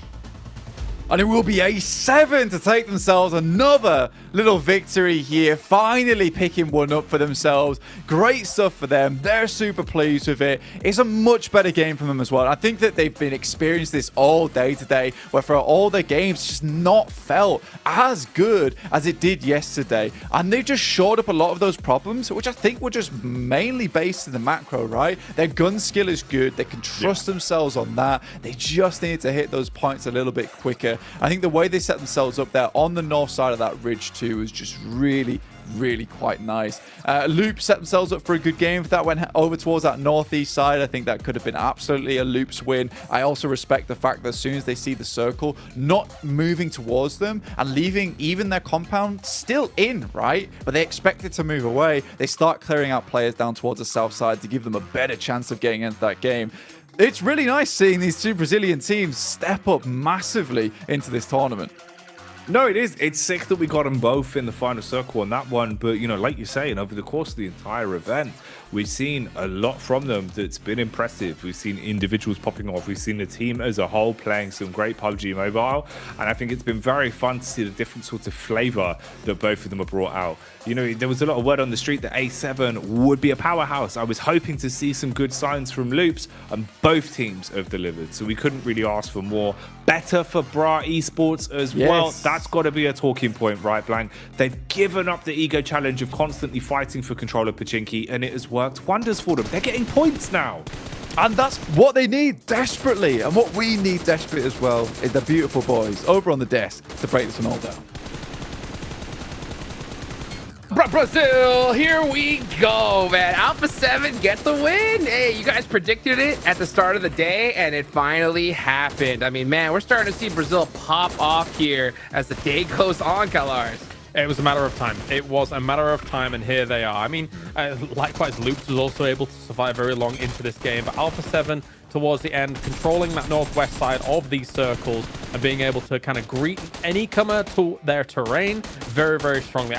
Brad gave them a little run for the money towards the end. I thought maybe it could have gone their way, but no, Alpha 7 on lockdown. If you're very silent right now, you can just hear like 7 Worlds Gaming screaming like, oh, there we go. You can hear it. Oh, yeah. Is 7 he's still there? What? But yeah, what a presence. We're having really similar echoes to last year, right, Hotjix, where we saw Brazil on the first day of the Grand Finals, first, second, third place. And we expect Influence Rage to also do well in their group. So, man, we've got top contenders from the region and another 20 points on board. And finally, the win has been converted. Loops and Alpha 7 are just making Brazil proud. Oh, yeah, they are, man. I'll tell you, one team that's always making everybody proud is Stalwart. It's so crazy to see them just consistently put points on the board, even when you think they're done for, right? They still stack 10 points. It's ridiculous. It's just Top and the Z is like, Top, you're going to clear that team. The Z, you're going to clear that team. Got it. We're going to 1v4 both of us together at the same time. And it actually works out. They survived, Kalaris, I would say, way longer than many of us would initially expect, because especially they hold on to that utility really late so they can just get some strong angles, smoke out to go for the res too. So they are very, very smart as to how they use their resources to just make it seems like top 5 every time. When they do not get a win, it's a top 5. I don't know how it keeps happening. Similar to the circle from the last game, it's silly. All right, that's it. That's what I'm going to leave it at. It's silly. Yeah, I think that's a good point to leave it at. That's ridiculous. I mean, look at that. Still in first place, but now we're seeing Brazil catch their tail. Look at that. Loops in second, Alpha 7 launching themselves up to third. It's just starting to get intense here. So now I'm going to shift on over into Miramar. Now, one team I'm particularly proud of, right, is Bra. They gave up the hot drops, and look at them go here, Max. Yeah, I mean, they're happy. They gave up the hot drop here on Miramar. They won the hot drop against Pasija Evo, so they're like, okay, we got our position. We can actually go for the normal rotation. And I mean, Kalaris, we were talking about this team, right? I mean, they're your personal dark horse in this tournament, right? Is that if you give this team an opportunity to reach the late game scenarios, mid to late game, they are constantly going to get those eliminations. If you give them a strong spot with a fragging power, this team can put on full display these matches. They are a team that can come out consistently with high eliminations and can also wrap up games. We can see it sometimes. So I'm telling you, for first time in PMGC, it took a bit of time to get there, but this kind of level of playstyle is enough, I would say, to head at least into the last chance. Oh, Max is so excited. He's so close to his camera. It's amazing. I mean, yeah, you're right. I mean, my dark horse for Group Green is Bra. Like, if you think about back to championships, it felt like every single game they were able to get 8, 9 eliminations, even if they're going out early. This team knows how to fight. It's just about, clearly, them going into the mid to late game to find those fights. In those early scenarios and Erangel and stuff like that, they met their match in DXavier. There was no way that they were going to be able to convert something from it. So they had to take the mature step to move away and then find those mid to late game fights. And they are doing, and it is successful so far. Hey, starting to wipe the lobby. And if you guys want to wipe the lobby in PUBG Mobile, you got to go and check out the official smartphone for PMGC, the Infinite GT10 Pro, a phone created specifically for esports players. Man, this is starting to heat up here, and we're going to get even hotter into Miramar. So, man, Bra clutching it up, Stalwart on top. I mean, who knows who's the next team that could possibly rise through the ranks here, Max? Okay, I'm gonna go on a negative right now. Okay, I'm sorry. Okay, we've been on a very big hype train right now. I'm gonna go on a negative. A lot of good teams have been rising up recently. Where the hell is Alter Ego? I'm just gonna tell you that much. They have fallen off from that podium finish at the start of day one, and they have not been able to make it far in these matches. I mean, if you're looking at today's results alone, we are talking for Alter Ego 11th, 12th, and an 8th position. I want to see a little bit more from Alter Ego heading in Miramar here, hopefully. Max hates Alter Ego. Yeah. Why not? I like them. I like Rosemary. He's cool. He's a cool guy. Cool guy. All right. Well, guys, we got a lot more cool plays coming up in just a minute. We'll be right back after this break.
And we're back. Here we go. Gonna head into Miramar now. This is where things are starting to get intense. Kalaris, you know, we saw Bra give up the hot drop and finally have success, right? Do you think we're gonna see it here in Miramar?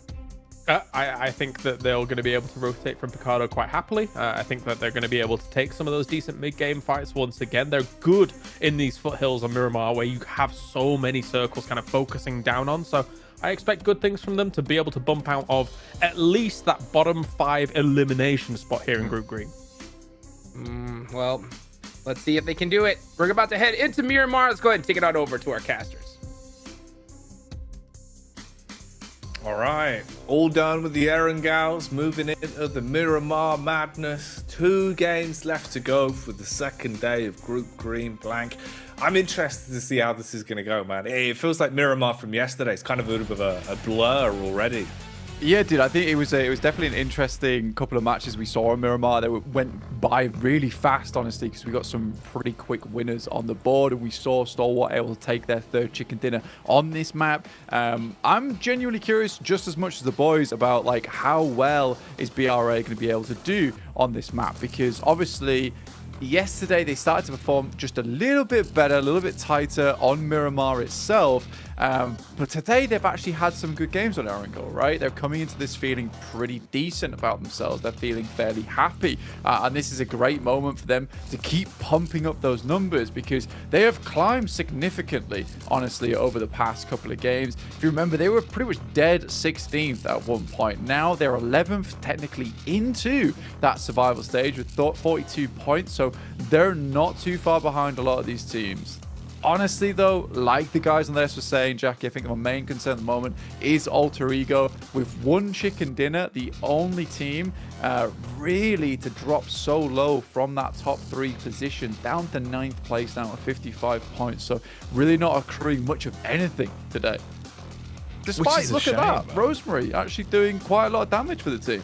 That's what I mean. It does feel like, you know, Alter Ego, they're being able to find themselves in situations where they should find points, they should find eliminations, they're dealing damage, they're surviving late into games.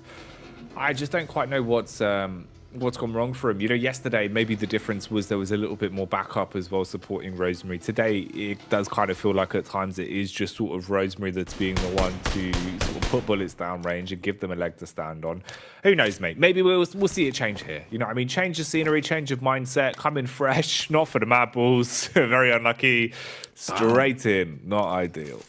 That is super unfortunate. I mean, Mad Bulls have had to go for a bit of a long drop here as well because obviously they dropped down towards Impala here on Miramar. So they've had to really go for the long parachute across. They dropped down in some unfortunate areas around Malise who have just chased them down. Currently, Zerich is even being chased down by some of the players there on Malise Esports. I don't think that he's going to make it out alive anytime soon either. So pretty crazy for them overall. Mad Bulls looking over towards Pasija Evos in the distance. It's a tough game. It's a tough game. They had to alternate a little bit here, drop over towards the north side of Los Leones. Not likely to get over towards their original drop spot. The vehicles in this area are pretty sparse, so fairly rough overall. For BRA, though, this is the game to watch for them. I think if you've got focus on anyone, it should be this team because they are certainly making the climb at the moment. And Gladiators dropping back down to 13th place. That little bit of fire we saw from them early on seems to be dimming, sputtering, just embers left remaining. And also, I mean, you know, when you look at it for what it is, right, on our right-hand side, Skyscraper, you could see with Bright Esports all the way down in 11th for 42 points. If they wanted to try and overtake, let's say, Reject, that's only about the difference of 20 points or so. It really isn't that big of a gap, right? It's close enough where, yeah, you pick up a chicken dinner, you play a great game, it could be there. So the possibility to shake things up, especially towards day 3, day 4, for some of the teams that start to get all of the problems solved, figure out any of the issues with adjustments they need to make with their play style, with even confidence for some of our Tides. Going into day 3 and day 4, there's a chance for some big leapfrogging to happen. But that's something we can speculate more towards the future on. For now, we'll stick to the facts. We'll stick with what we know and what's been happening over the course of the day. Get the lay of the land here in terms of where our teams have spread out from. Gladiators a little bit more fragmented as well. They've been a little bit more willing to play the buddy system. Meku and Matic have looked like they've had kind of that drive back to instigate some of the fights. It'd be interesting to see if Mad Bulls can really turn this one around as well, because of course you've been hit again with a massively unlucky start. You lose a player from the get-go. You're feeling probably uncomfortable. It's Miramar. It's taken a while to get here. What can they do about it? First team to lose a player. Let's see if they can reset, because they need some points, man. Not in a bad spot overall. 10th place is 10th place, but they're not really gaining blank. That's what worries me. It feels like, you know, you could stagnate quite easily. Yeah, they had that little pop-off, right, and they were able to accrue some points, and that's great news for them. But at the moment, they're stuck between a rock and a hard place because they can't really move down towards Los Leones to loot because I8 is a team that loots on that northern side, so they have to push through them to get to the south and have a little bit of looting capability down there. I'm also pretty sure that they're just out of vehicles, with Malise Esports taking one of the few vehicles that was found by the team on Zerich, which I imagine they would have used and got in as for to head over towards Impala and pick up some more of the Mirados in that area. That would have been great news for them. And luckily, now they're left without a paddle in this game and are just having to live on with pretty much just scraps of loot here. It would be really unfortunate for Mad Bulls to go down early in this game because they just have a bare nothing to work with going into the future. PMGC Evos looks like they're just completely surrounding them right now. And it's going to be super hard to leave because the doors are just locked on all fronts. Some of these other teams, though, Alter Ego, fairly decent path in from El Azahar. They've got a lot of space to play with, considering of this. We have this standoff between PMGC Evos, IA, as well as Mad Bulls. So a lot of area around Minas Generales is just open. Tulika firing off some warning shots here, hoping to get a connection, but a bullet drop not going to be favoring him into this one. So no trade back, at least early enough yet to give them anything really to work with. Easy pickings for Loops, as they seem pretty happy over towards Graveyard, just picking up whatever they want. Loops have had a good day of it as well, man. It's pretty wild when you think about just how well Stalwart have been playing Blank over the past 2 days. And you're only about 20 points away from being able to lap them, potentially catch up with them. So Loops really having the proof in the pudding here in terms of the chicken dinners and also just the sheer amount of eliminations and placements they've been finding into the past few days. Yeah, I mean, you got a team like Stalwart who just look animated and lively right into these games. You can see the moments that they're impressing in.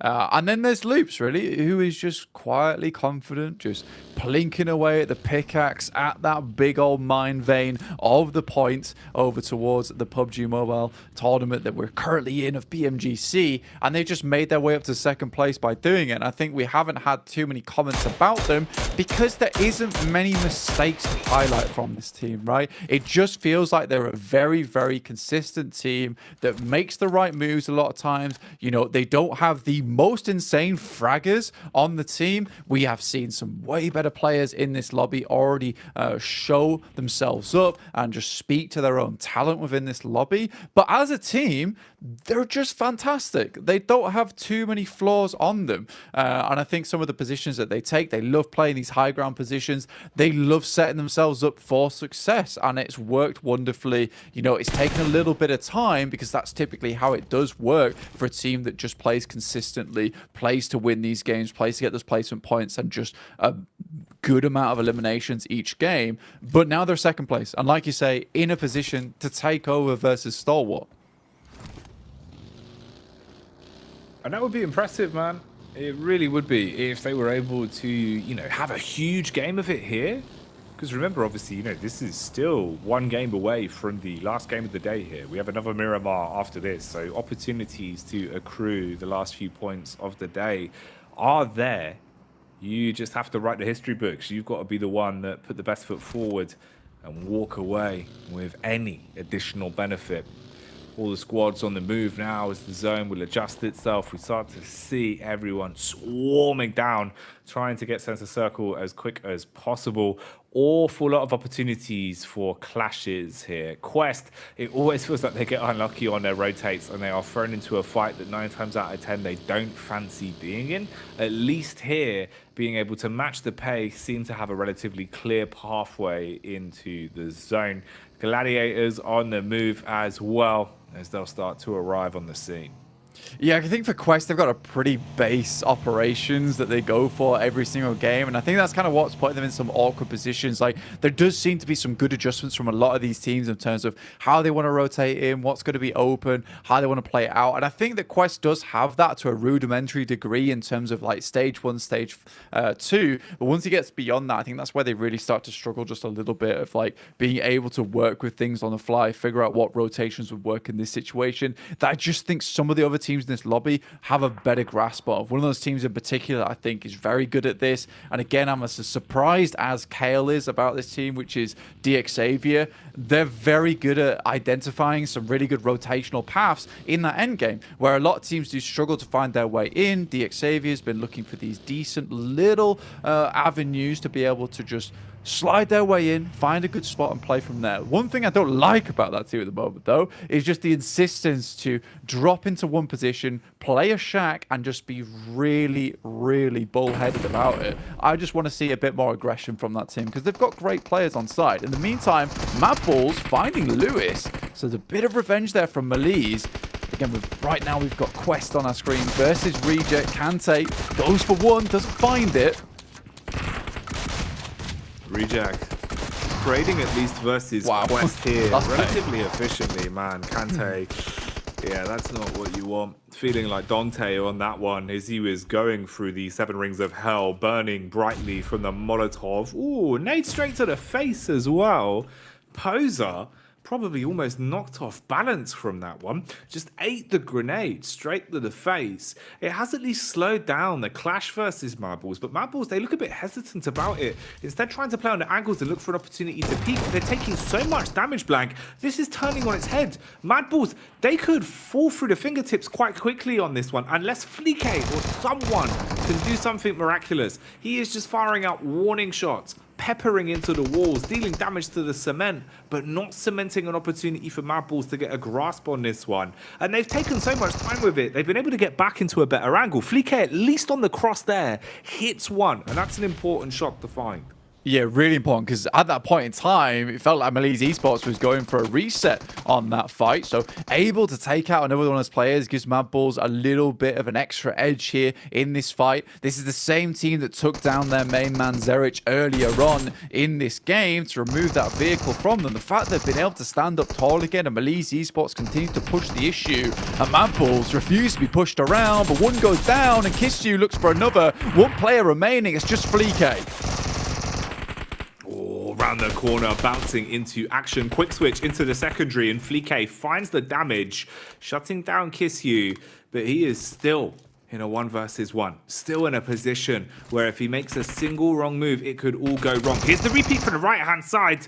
We'll see you later. Looking to stop him now, pushing in, getting close, just pre-firing on the peak with the SMG. He's trying to play off the back of the hill, giving him timing to work with. He's literally giving him timing for this, Blank. He's going to be able to get the full hill back in. Fleek can reset the fight from this.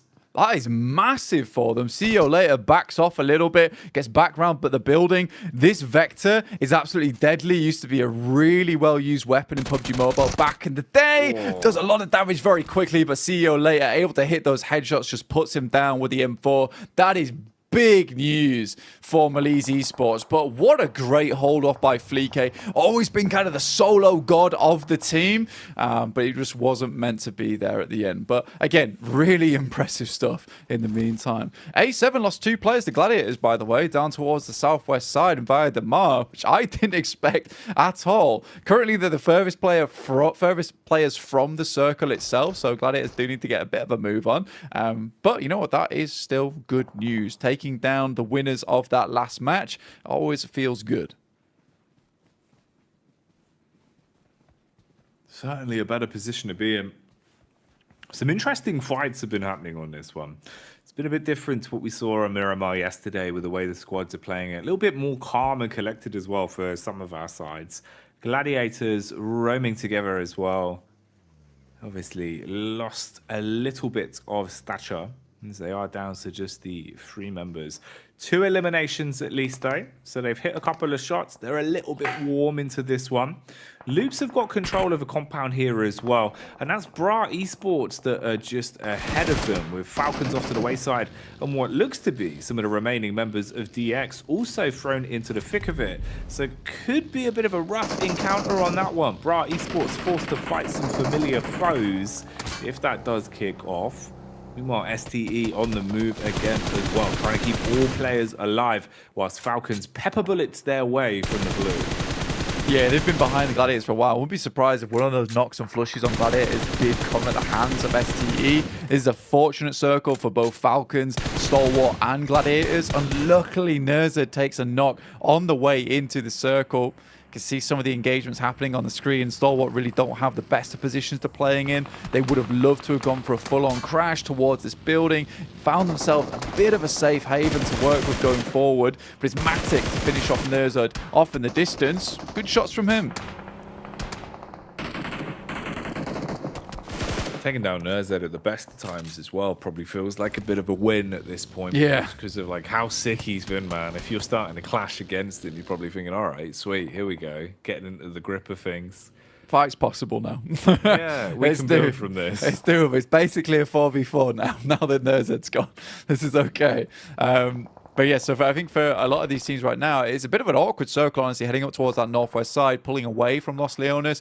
Not a lot of teams fully committed in. Alter Ego probably the most trapped right now, but there is a decent rotational path outwards. It's a question of whether Alpha 7 spots some of these players. I think Rosemary has a good idea of where one of them is, at least, as he spots out Carrillo. There is some shots from the sides. He has to edge himself back behind this tree, but quickly gets a lot more shots at him. Potato's just going to send direct in. How is he alive, bro?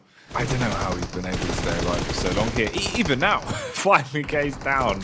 As Alter Ego will at least be able to clean up onto him, jumping back into the vehicle and giving up the goose on that one, feeling a little bit more relieved. Senap, though, he's got the DBS and he is clearing up the lower levels. Quick flick as he goes through the door. Oh, look at them arriving one by one. The cavalry is on the scene and they want to stop Senap dead in his tracks, taking him down in 14th place as A7 are out on Miramar. Yeah, it was all just way too much for Senap there at the end. Even if he is godly with that DBS, you just cannot handle versus a team that understands versus a shotgun like that. You just got to flood into the room, right? One by one, and then just spray down. It works out. You're likely going to lose at least one fella from the mix, but at least you get the fight finished. Now, Alter Ego, they look to set their sights upon I8 from this top side. This is very interesting to me, and currently still rocking with a full four-man squad.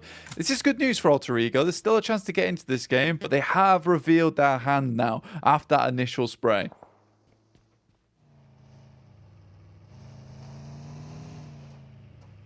Tiamba, compared to yesterday, it's felt like they've been a bit more quiet as well. We've not really seen that same level of aggression that's coming out from them. They had a couple of nice point-scoring games yesterday. Can they get anything more for themselves here on Miramar? At the minute, you found early contact. Been a bit of a feud between these two sides as well. It feels like they always end up running into one another. Yeah, Malise Esports probably one of the other quite heavy edge teams that do like to play over towards these sides of the map, and Tiamba very similar to them. So it kind of makes sense why these two teams would clash so often on all the maps. And I think for Tiamba as well, I like this team as a whole. They're a slow and steady wins the race type of team, and that works in their region. Fortunately, now that we're heading in towards PMGC, a lot of these teams just have so much firepower behind them, even from the Western region, some of these SEA teams. I just don't think Tiamba's quite ready for it from playing in their region where everything's a bit more slow, methodical, calculated, as opposed to just using that firepower, that muscle to overwhelm you. Not able to thrive in the chaos as easily as some of our other teams that are a little bit more used to it. Oh, the double bonnet was very nearly a possibility there, but at least Ren has been able to render that chance useless as he'll strike back onto him and clean up. Takes down the squad, saves his teammates Bacon after it got a bit uncomfortable. Hello, Alter Ego eating nades as well. It's always grenades now, isn't it? It's just always Stalwart launching grenades. Yeah, they're absolutely brilliant at it as well. I don't really think there's many nades that they have missed if they've got info on where the player is. I think that was the massive downfall of Erangel for Gladiators when they played against them, is that they just didn't back off. They held that ground. And once that happened, so it was just like, well, we're very good at tossing these, so have a couple of nades your way and chow down on that, in which case it was pretty much game over from there onwards. Overall, though, for the players on Stalwart, just 2 alive. They do have a concrete to work with, so holding out Alter Ego is their main problem right now, especially with them getting a bit of the circle for themselves.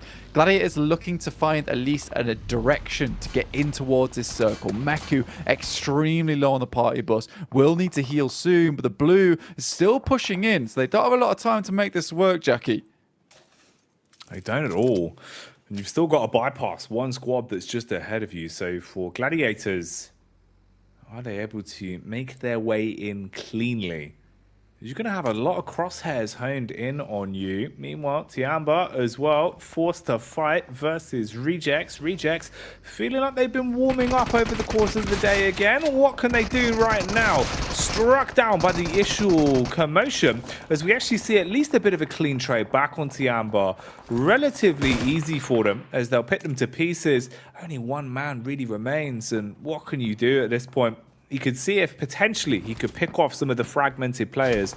Regin Ocio would be the first point of contact, and he's taking shots from the back as well. It looks like that might be DX that are starting to get stuck into it. No, it's Evos that are coming over the hill, with Zuxi actually being sideswiped as well. So the commotion continues on this one. You've now basically got 4 squads all grouped on top of one another, and we're seeing those numbers dwindling quite quickly. So a lot of loose elimination points could be hoovered up here. Yeah, it's kind of a tough position on the circle to play because there's so much open sight lines available to you. A lot of these little ditches and valleys to play around with. Tiamba, Lee does unleash a grenade over towards Reiji Ocio. He makes a good spray and that'll be lead down. Instantly reject his move and they know they need to get in towards position to start fending off versus Pasija Evos, who is their next target on the list. Gladiators lost the majority of their players. Tough rotate, but one of those decisions again where it's a case of they could have fought versus reject, hopefully won the 3v4 and then had a better time of it, but instead they opted for the safety play, and I think that they just need to have a bit more confidence in themselves there. Again, this doesn't work out well and I'm not defending them. I feel like something could have way better happened here. Tixi likely to go down any second now. It feels like at this stage of PMGC, confidence is everything. And if you've not got confidence in these sort of situations, you've kind of already lost it. You know, taking the lesser road, thinking that they wouldn't have to fight as hard to get through it, hasn't really paid off there. For Reset Tokyo as well, that feels like the sort of squad, you know, the side where Gladiators should be confident to have a 1 versus 1, have a head-on team scrap, but just not feeling it, not enough fuel in the tank, so they go up. Meanwhile, Rosemary striking back versus Falcons as well. Wings clipped on Puncher as he's down on his last legs. They've got utility in the back pocket. 5 grenades to play with, some Molotovs as well. Hoping that that will be on target. Definitely is. Oh, that's a big boy. It's kind of like throwing the dynamite, blow up the rock behind him as well. Open an opportunity. Alter Ego been fairly quiet, but now making a lot of noise. They bring the thunder here. Actually unleashing some fireworks a bit too early. It's not quite the 5th just yet, boys, but still making it happen. That's good news for Alter Ego. They have circumvented a lot of these positions on the map, and now they want to take a bit of that high ground. Might even start pushing up towards Zia on that western side. They've taken a knock in RNJ, and bruh, they're continuing their warpath here, Jackie. They are indeed. They haven't stopped, mate. They're getting a whole lot more confidence the longer the day's gone on, and this is the change of pace that we were hoping to see from Bra Esports, giving up the ego challenges early, playing out for the longevity of these games, and here on Miramar, maybe there's an opportunity that they can really thrust themselves a bit further up the standings. 4 eliminations to their name right now. Talking of elims as well, we say goodbye to Rejects as they are gone, dusted out of the server now. Evo is still alive though, but they've been taking a bit of damage. Green around their gills as they're down to just 2 players. IA on the move as well, clearing out the buildings here. And look how close the grouping is. So many teams on top of one another, with the only thing dividing them being thin walls and a layer of verticality. Yeah, it's a cruel circle as well because you're not entirely sure where it's going to end up. You're going to have to cross the road like a chicken at some point, have your head torn off. That's the issue that a lot of these teams are going to come into in the next couple of minutes as we head towards stage 7 and stage 9. It could be insanely cruel and just center up, in which case 2 teams will have to face off between the roads and maybe have to run across with a smoke train at some point, depending on that center of the circle, because it's very finicky at times. Either way, I'm pretty impressed with Alter Ego this game. I like the way they've tried to play it out. Loops coming in to clean up the remaining members from Pasiva, Evos, and it will be Luxy tries to make it happen, but Mythic just continues on that death march towards him, not slowing down like a Terminator. Gotta go quick, like a blue hedgehog instead. Try and use that speed as your advantage. Flanking back round as well, looking to try and reset is Zia, but you're going to run into Alter Ego from this position. Both of them losing numbers now as well, as it seems like the nades will actually be taking them out of commission for good. Readjustment on the peak, look like Potato is taking pot shots and trying to hold them back. Megamind, wide swing with the nade. They're keeping the pressure on, but it's not really dealing enough damage. That nade certainly will, though. Good trade from Potato. He goes down, sure, but he does a ton of damage to the 3 players' HP bars. So Fnatic is forced into an uncomfortable situation. Survival of the fittest now, where he also needs to deal damage from his little cubby, constantly eating nade after nade, trying to peek out over the top of the smoke. Bullets coming his way. He expires. So will Potato, and Alter Ego are gone. First time in a while we've actually seen Zia do something in these matches as well, so able to rock that one down. I mean, RNJ, he survived from earlier, I think, despite getting knocked quite far away from the rest of his team. Stalwart, again, you know, they're always going to be at least in the top 6. They go down here.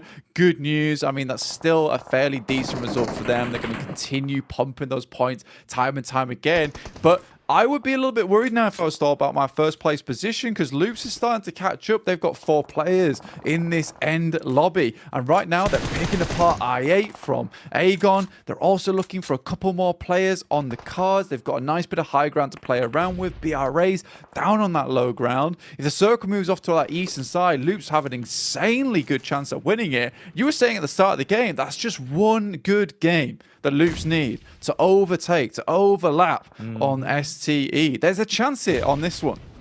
Oh, it's certainly doable, mate.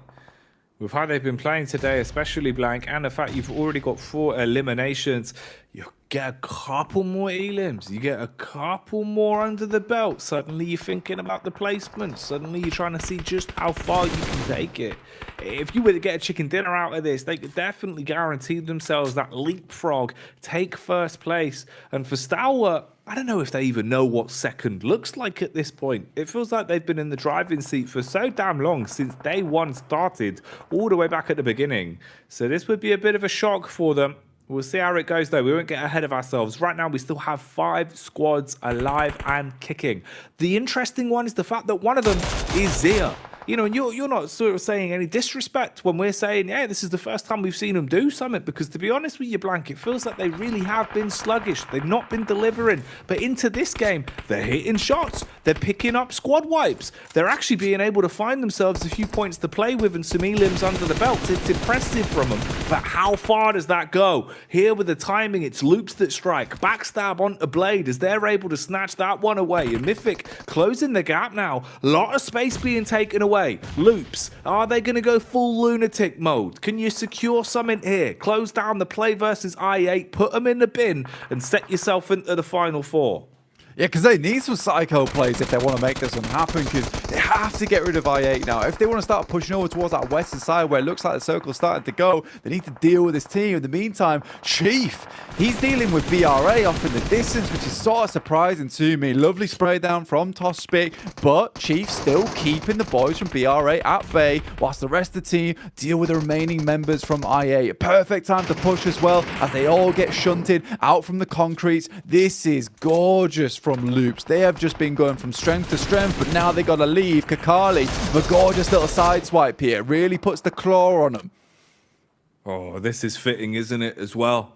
The sides that have hated each other the whole tournament, Blank, DX and Bra, they've been constantly scrapping, but now they're working together to prioritize both Loops and I8 rather than scrapping amongst themselves, dealing damage uphill to weaken the opposition. This is giving a benefit to Loops, though, as Cardoza peeks back in. Hefty blow. He's basically as good as gone at this point, but the Molotov should secure the job for good as Loops connect onto that one. Peek up. Is it good enough? No. IQ dropped as he's taken out a commission. I8 go up in a puff of smoke as they leave in 4th. 3 squads remain. Bra and DX have been scrapping non-stop over the past 2 days. Ooh. And that's not going to end here. Levi's nades again punish.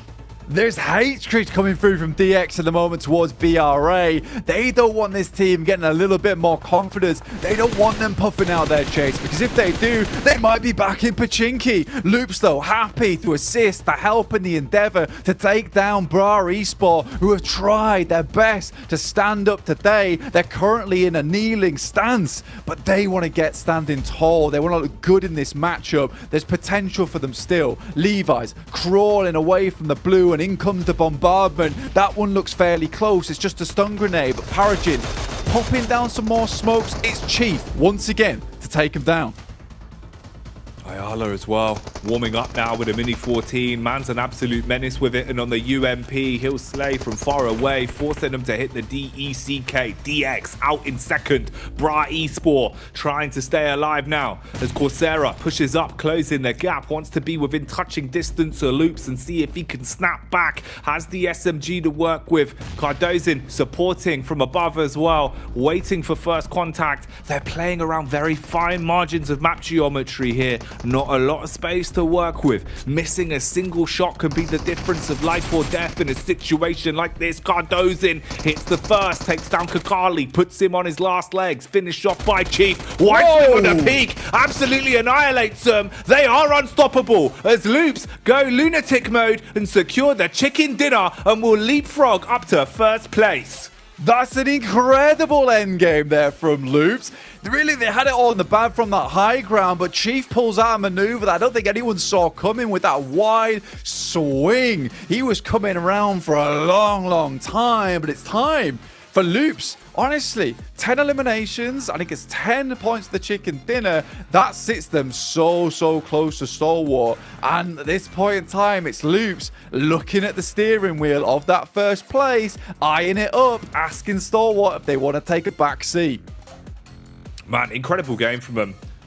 Playing really well.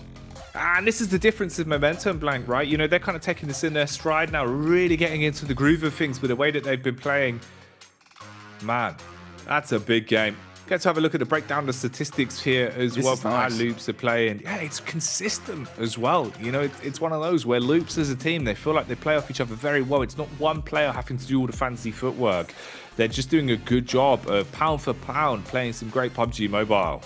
It kind of feeds back into what we were talking about earlier as well, which is a really nice thing to see on screen displayed by data, which is a case that, like you say, there's no one-star player on this team like we allude to other teams with Nerzed, you've got Bra Esports with Kane, but this is just a really well put together, well-rounded squad that all support one another in that endeavor to get towards the top, to get to the PMGC Grand Finals. I'm excited to see what they can do in the future, and I'm excited to see if Bra Esports can keep this up as well, because they've gone from a kneeling stance to a standing stance now, when yesterday they were fully laid out on the floor. It's crazy to see, but I'm also really proud of this team because they made some quick adjustments from what was a really humbling first day.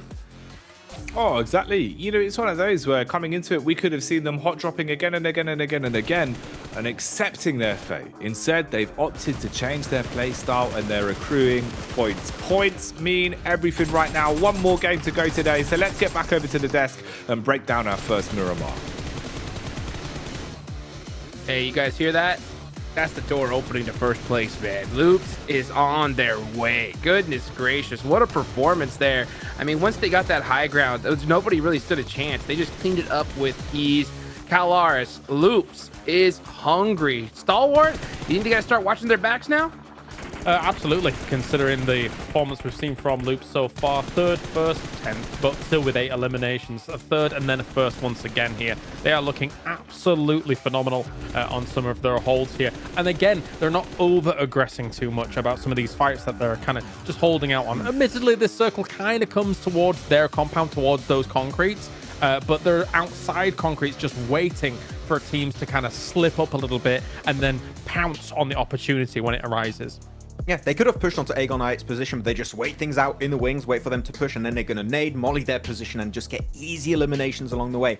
And that is another double-digit game coming out from Loops. When you look at their average eliminations today, they're just over 10. You're looking at their matches played. 6 eliminations, 17, 8, 10, and now 12. What is going on with Loops here, Hotjix? They're on absolute fire. And as you said, that door to first place is now open. Stalwart are going to be a little bit spooked out. So crazy to think that they have actually a possibility of getting passed up. How they perform so far, it's crazy. Agreed. So Loops, I mean, just popping off today is beautiful to watch. You know, another team that I'm really proud of today is Bra, right? I mean, they had the ability to say, you know what, let's stop the hot drop at Erangel, and it worked out for them. And then Miramar, that consistency, Max, man, it's just beautiful. Yeah, it really is impressive. Bra, like, wait, we can't play in the game more than 15 minutes? What? What? We actually got good survival time? I mean, when you have such a good fragging potential on your squad, of course, that's going to help out tremendously. And now they're just shy of making it on that first page. Another zinger like that is going to be good. But man, that gap between Star and Loops has closed significantly. Brazil going strong. Hot Jukes, I wasn't concerned about Bra. I wasn't concerned in the slight, maybe just a little bit. But Yeah, just a little bit. Just a little, yeah. A little bit. It's crazy to watch, man. They're so close. I mean, the points gap is not that big, you know, from 4th place on down to where Bra is. So they could definitely make a big jump here. And that's what they want to do, because after this game, that's it. We're halfway there for Group Green, and 5 teams are going home. 3 are making it to the big show, CalRs. And right now, Alpha 7 on their tails, but Xavier, man, have been consistent. we're slowly getting to the point where if this continues, there will only be one spot available for Grand Finals, right? Because you've got Stalwart and Loops looking unbelievable game in, game out. But then from 3rd onwards, it's still kind of anyone's game here so far. I mean, you know, huge things can still happen across what is the next game today, as well as 12 games coming up in the next 2 days. But I don't see Stalwart and Loops slowing down. With the way that they're playing, it looks excellent. Their execution is excellent. Though, right now, if you're looking at one of the teams that could compete for that position that Alpha 7 currently are in top 3, Xavier. I mean, we said Alpha 7 were eventually going to get a win. I think Xavier are the next name on that list, are eventually going to be able to wrap up a chicken dinner, because at the start of the tournament yesterday, I would say Parajim was a very standout individual player.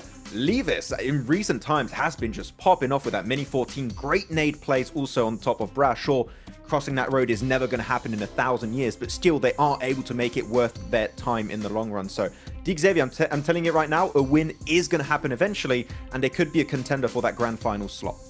I mean, that's what it really takes, right, to be a championship team. Is you got to put consistent points whenever you don't get those circles. And when you do, you have to use it to your full advantage. And Xavier just haven't been in one of those positions to where it's just obvious, right? They're having to really work hard, but they're pushing and grinding here, Max, man. And they're still putting up those points regardless of the situation they're in. Yeah, it's just overall really strong rotations around the map. I just feel like sometimes the circle is a little bit going against them. It's like, oh, going really well, or going really well. And then the circle just shifts away, like here in particular, having to cross the road. The game before that, having to leave their compound in open fields. It's a bit unlucky in that sense, but still able to find consistency on circles that aren't quite favorable to their initial drop location and rotation.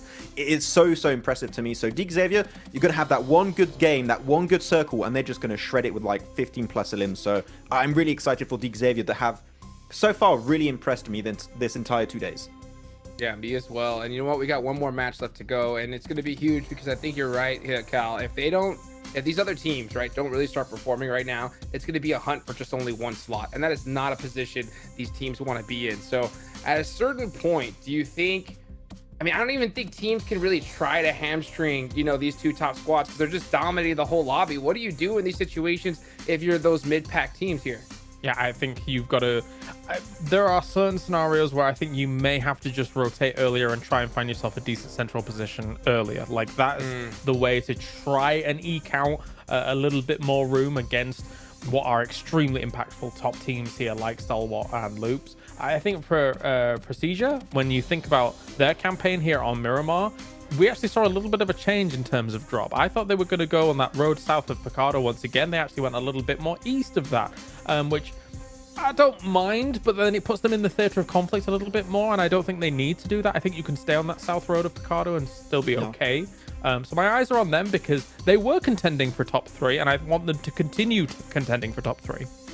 Well, one more match left to go. Who's going to end up in top 3 at the end of this day? I'm going to ask you guys as we take it on over to our casters. Oh man, it's going to be so hard to call at this point, right? But I tell you what, I'm just looking forward to whoever takes it. The whole day has been so damn interesting in terms of the leapfrogging that's been going on. I didn't think we were going to see anyone get close to Stalwart's point blank, let alone potentially now overtake them. Yeah, I mean, it's absolutely crazy in the sense that like Loops has been able to catch up so very quickly during these games. I don't really quite see how it happened. I mean, it was just one of those things that they've just been chopping away at the tree slowly but surely, and it's coming all crashing pushing down now as they pick up tons and tons of points. And I think that they definitely deserve it. I think they're one of the teams that hasn't had these games that look absolutely blasting out of control. But what they have had is like 6, 7 eliminations, pretty much every single match, a fairly high placing. And that's what's going to get you towards a Grand Finals first place finish at the end of the day, unless Stalwart just has an unreal day of themselves. Feels like that's what we've been left with. It just goes down to whoever can deliver with some unbelievable PUBG Mobile at the minute. You've got to pull out all the stops, the team play, the synergy, the individual skill, the nades, all of it has to be pristine. That's what is required of you here. And right now, Blank, we're getting ready to go into it. Last game of the day, then second Miramar that we'll be seeing on our screens. Is it going to be looking anything like the game we just saw, or will this be a whole different kettle of fish? Only time will tell. A lot of storylines today, a lot of teams that were struggling on day one being able to accrue an awful lot of points, a lot of exciting stuff, but it'll all finish here. So let's see just how much energy is left for our teams. We need more energy, more passion from Goopy Geen here as we head into our final match of the day, Jackie. I'm ready for it. We're going to see if we get any different circles here. Are we heading down towards that south side again? Is Loops going to get fortunate with their circle? And you know what? If they're fortunate with their circle, that's the type of team that's going to take it all the way. They'll pick up the chicken dinner off the back of that because they always want to translate these decent circles into good points that are going to send them further and further up the rankings. Is Stalwart going to pop up back out of nowhere? Because they've been pretty quiet today, Jackie. Just a lot of these fairly decent placings, but it's not been these powerful performances that we saw from yesterday. They still have put up around about 50 points in a day, but 132 points to the 125 from Loops, who currently are on fire. I personally think there's going to be a new first place at the end of this. And you're telling me they're doing this whilst they're on fire? That's right, bro. That's mad. Someone No really extinguisher involved. No, yeah, like get out the fire extinguisher. Imagine if they were like just lukewarm. It would be insane. Right, stop, drop, and roll with the phone in tow. That's what we like to see. Obviously, they could do it, mate. With a grip I've seen. From the chief. Yeah, exactly. Circle, though, down towards the southwest side. We've got to talk about that a little bit because that is very unusual. This doesn't really support anyone in particular. Loops and Hacienda del Patron certainly have a long way to go. BRA and Picardo, they have a very smooth route outwards, right? That's the main thing for them. Getting out from this arena, getting out from this area is really decent for them. I8 can smoothly rotate from Los Leones. And I think if the Mad Bulls the first time in quite a while, they'll be pretty happy with this drop, right? No one's dropped on top of them. They've got Impala to themselves. It's not awkward. And a South Road rotate would be ideal. Yeah, probably one of the few times that are actually thinking they can make something out of this in terms of the early game and feel a little bit more confident. We need to see that confidence really coming back in droves for Gladiators. They got their invitation to be here. And with that, you have to live up to the hype. You've got to come in and really bring the ruckus, Blank. You know, show these other teams that they've got to protect their necks. Because otherwise, Gladiators, what are they doing here? We need to see them really showing that on the server. And with the tournament getting closer and closer towards the halfway mark for their group, the opportunity to do so gets lesser and lesser. So if there isn't a big finale today for them, they've got to come out absolutely swinging for the first game of day 3. Zia, though, looking a little bit better. It's been very hit and miss for them. It's felt like they've been basically uncomfortable throughout an awful lot of the games. Into the one just gone, they seemed a lot more comfortable. Miramar potentially giving them a bit of a buff. Tiamba as well. They've been hot and cold, somewhat like a Katy Perry song, Blank. Yeah, dude, it's not been ideal for the boys from Tiamba. Lee just not really finding his footing so far. Currently cosplaying as a dwarf, though. He looks very low down to the ground. Slightly unfortunate, but I'm sure he'll stand back up soon. But for Tiamba, I just don't think that they're finding their their inner pace on these maps, right? Because they like to take these long, wide, slow, calm rotates, get into the circle, set themselves up for success in that end game. And they sort of do have this similar playstyle through to a team like Loops that like to just slowly rotate in, find these areas of success. But I just don't think they've got that similar type of gun skill that we're seeing from Loops at the moment. They don't have that same clutch potential as this team. So a lot of those fights that are required to win, to find yourself a little opening on the edge to start sweeping and pushing in, is just not available for a team like Tiamba. And right now, it does sort of feel like QZZ is solo carrying that squad. And it's a little bit heavy for him. I'd like to see players like YDD, who we know is really good as a player, step up a bit more from that team, from PEL. Like, it just doesn't make too much sense for me. But again, Tiamba, we'll see if they can make their way into that 11th place and upwards to get in toward that survival stage. Right now on the edge at 39 points, with Mad Bulls ahead of them with 51 points total.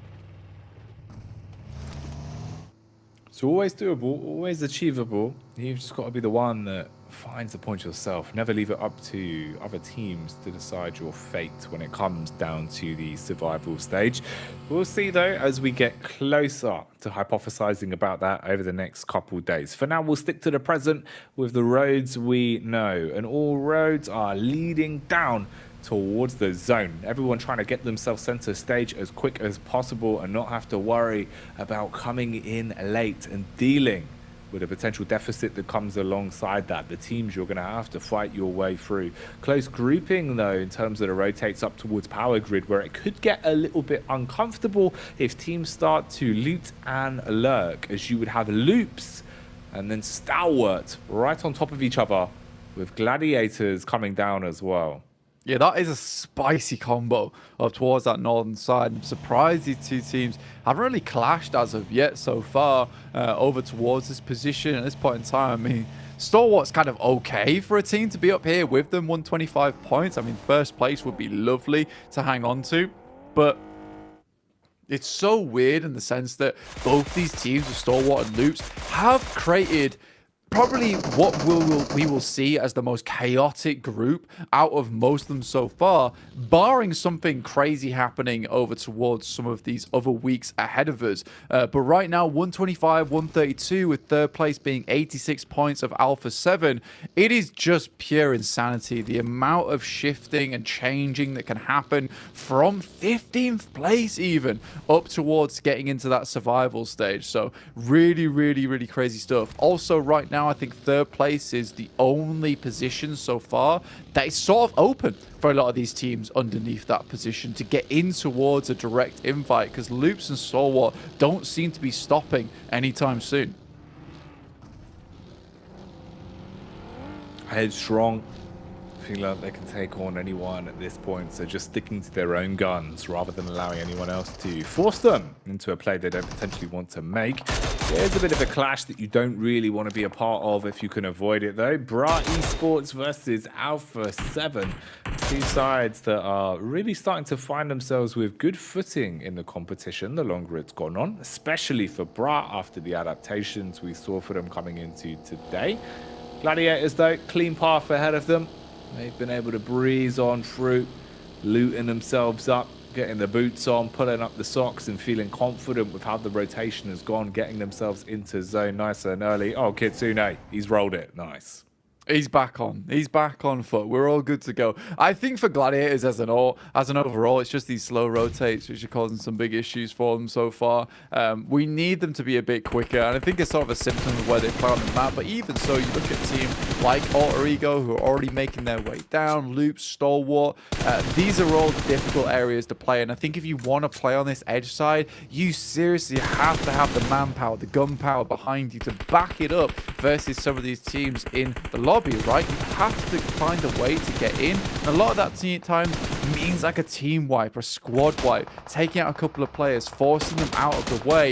With this circle though, now it means getting into vehicles and pumping the pedal as hard as you can. That engine needs to get purring and quickly, because you need to send it very, very fast to Minas del Sur.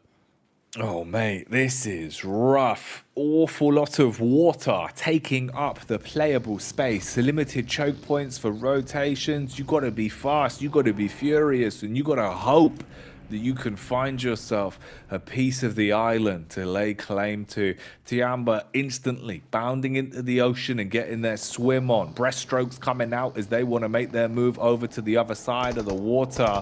Or DX inside of the compound getting clashed upon as gladiators are going in, waving the gunnies around, blowing the doors off. They shut down Chow. Meanwhile, you can see Rejects instantly letting it rip, putting the pedal down as they just want to cross the bridge, but it might be a bridge too far. Puncher hits on the one and knocks him out. Sarah as well. Sarah, biceps blank. His biceps have been deflated off the back of that shot.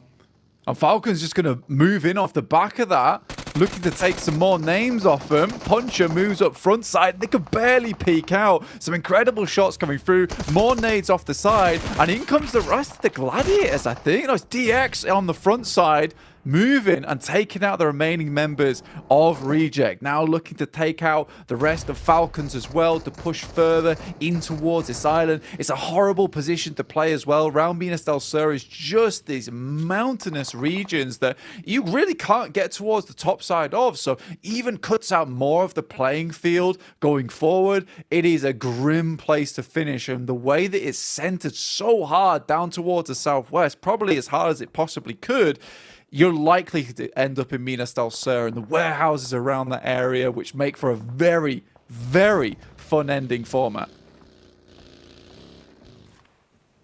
Yeah, this is certainly one way to set the plate for the last game of the day here.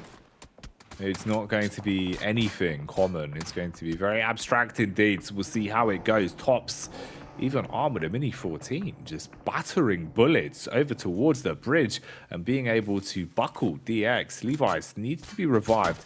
Lamborghini goes into play medic. The rest of the squad looking to patch themselves up as well. It's polite of Falcons to share the bridge with DX here as everyone is just turning their attention towards Gladiators in the distance. Of course, Nerzed's getting stuck into the action. Finds another pickup. And talking of action, there he is. Comes in with a shot onto Tixi as we will be able to punish from the lower ground. I see as well.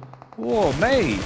This is looking good for Stalwart once again, with their backs turned towards the blue, just being able to scrap their way through Gladiators. But you've got to get over the bridge. You've got limited options here to get back in towards center zone following this fight. Yeah, I mean, for Gladiators, it's all going wrong once again. They're desperately trying to bring things back as Matic takes down action, able to give them a little bit of breathing room. But already, you can see they're just down to 2 players. Tiamba coming against Malise Esports on the similar rotates we see time and time again, looking fairly more confident about it. I think now it's just 1 player from Gladiators that remains. It's just Kitsune. All on his lonesome, has to send away. And I'm just curious about this play where they send over towards this western side. You can see the reasoning behind it. Try and get some angles over towards DX and Falcons. But I don't think they could have assumed that Stalwart would be coming in so fast. And the speed at which Tixi got picked up again after he'd been res just set an awkward set of scenarios in motion that I just don't think Gladiators were coming back from. Just all went far too worse for wear too quickly. Made it an awful lot harder for them to really be able to reset from it. Finally confirmed now as they go down for good. Gladiators out again as they're removed from the equation in this one. Rest of the teams panicking to try and get their rotations on the go. Tiamba setting up and waiting for the close quarters combat, basically just edge guarding here towards the bridge. Knows that map balls are still lurking inside of the blue, and if they come swimming through, it's just about connecting the shots. Pre-fire punishment not quite landing. I8 as well, stuck into a fight versus Tiamba. The spray control's looking crazy. What? It's actually a Mini 14. Man's just massacred them with a Mini 14 blank, making it look like it's an M16. Blaze just pulled out the katana, lopped off all their heads. What was that? That was insanity that we just saw from Blade. Oh my god, I mean, Aegon I can at least be pleased with what just happened there. And QZZ once again left on his lonesome, dealing with several players at once, and 3 of his teammates can't deal with one guy. Blade just makes a mockery out of him.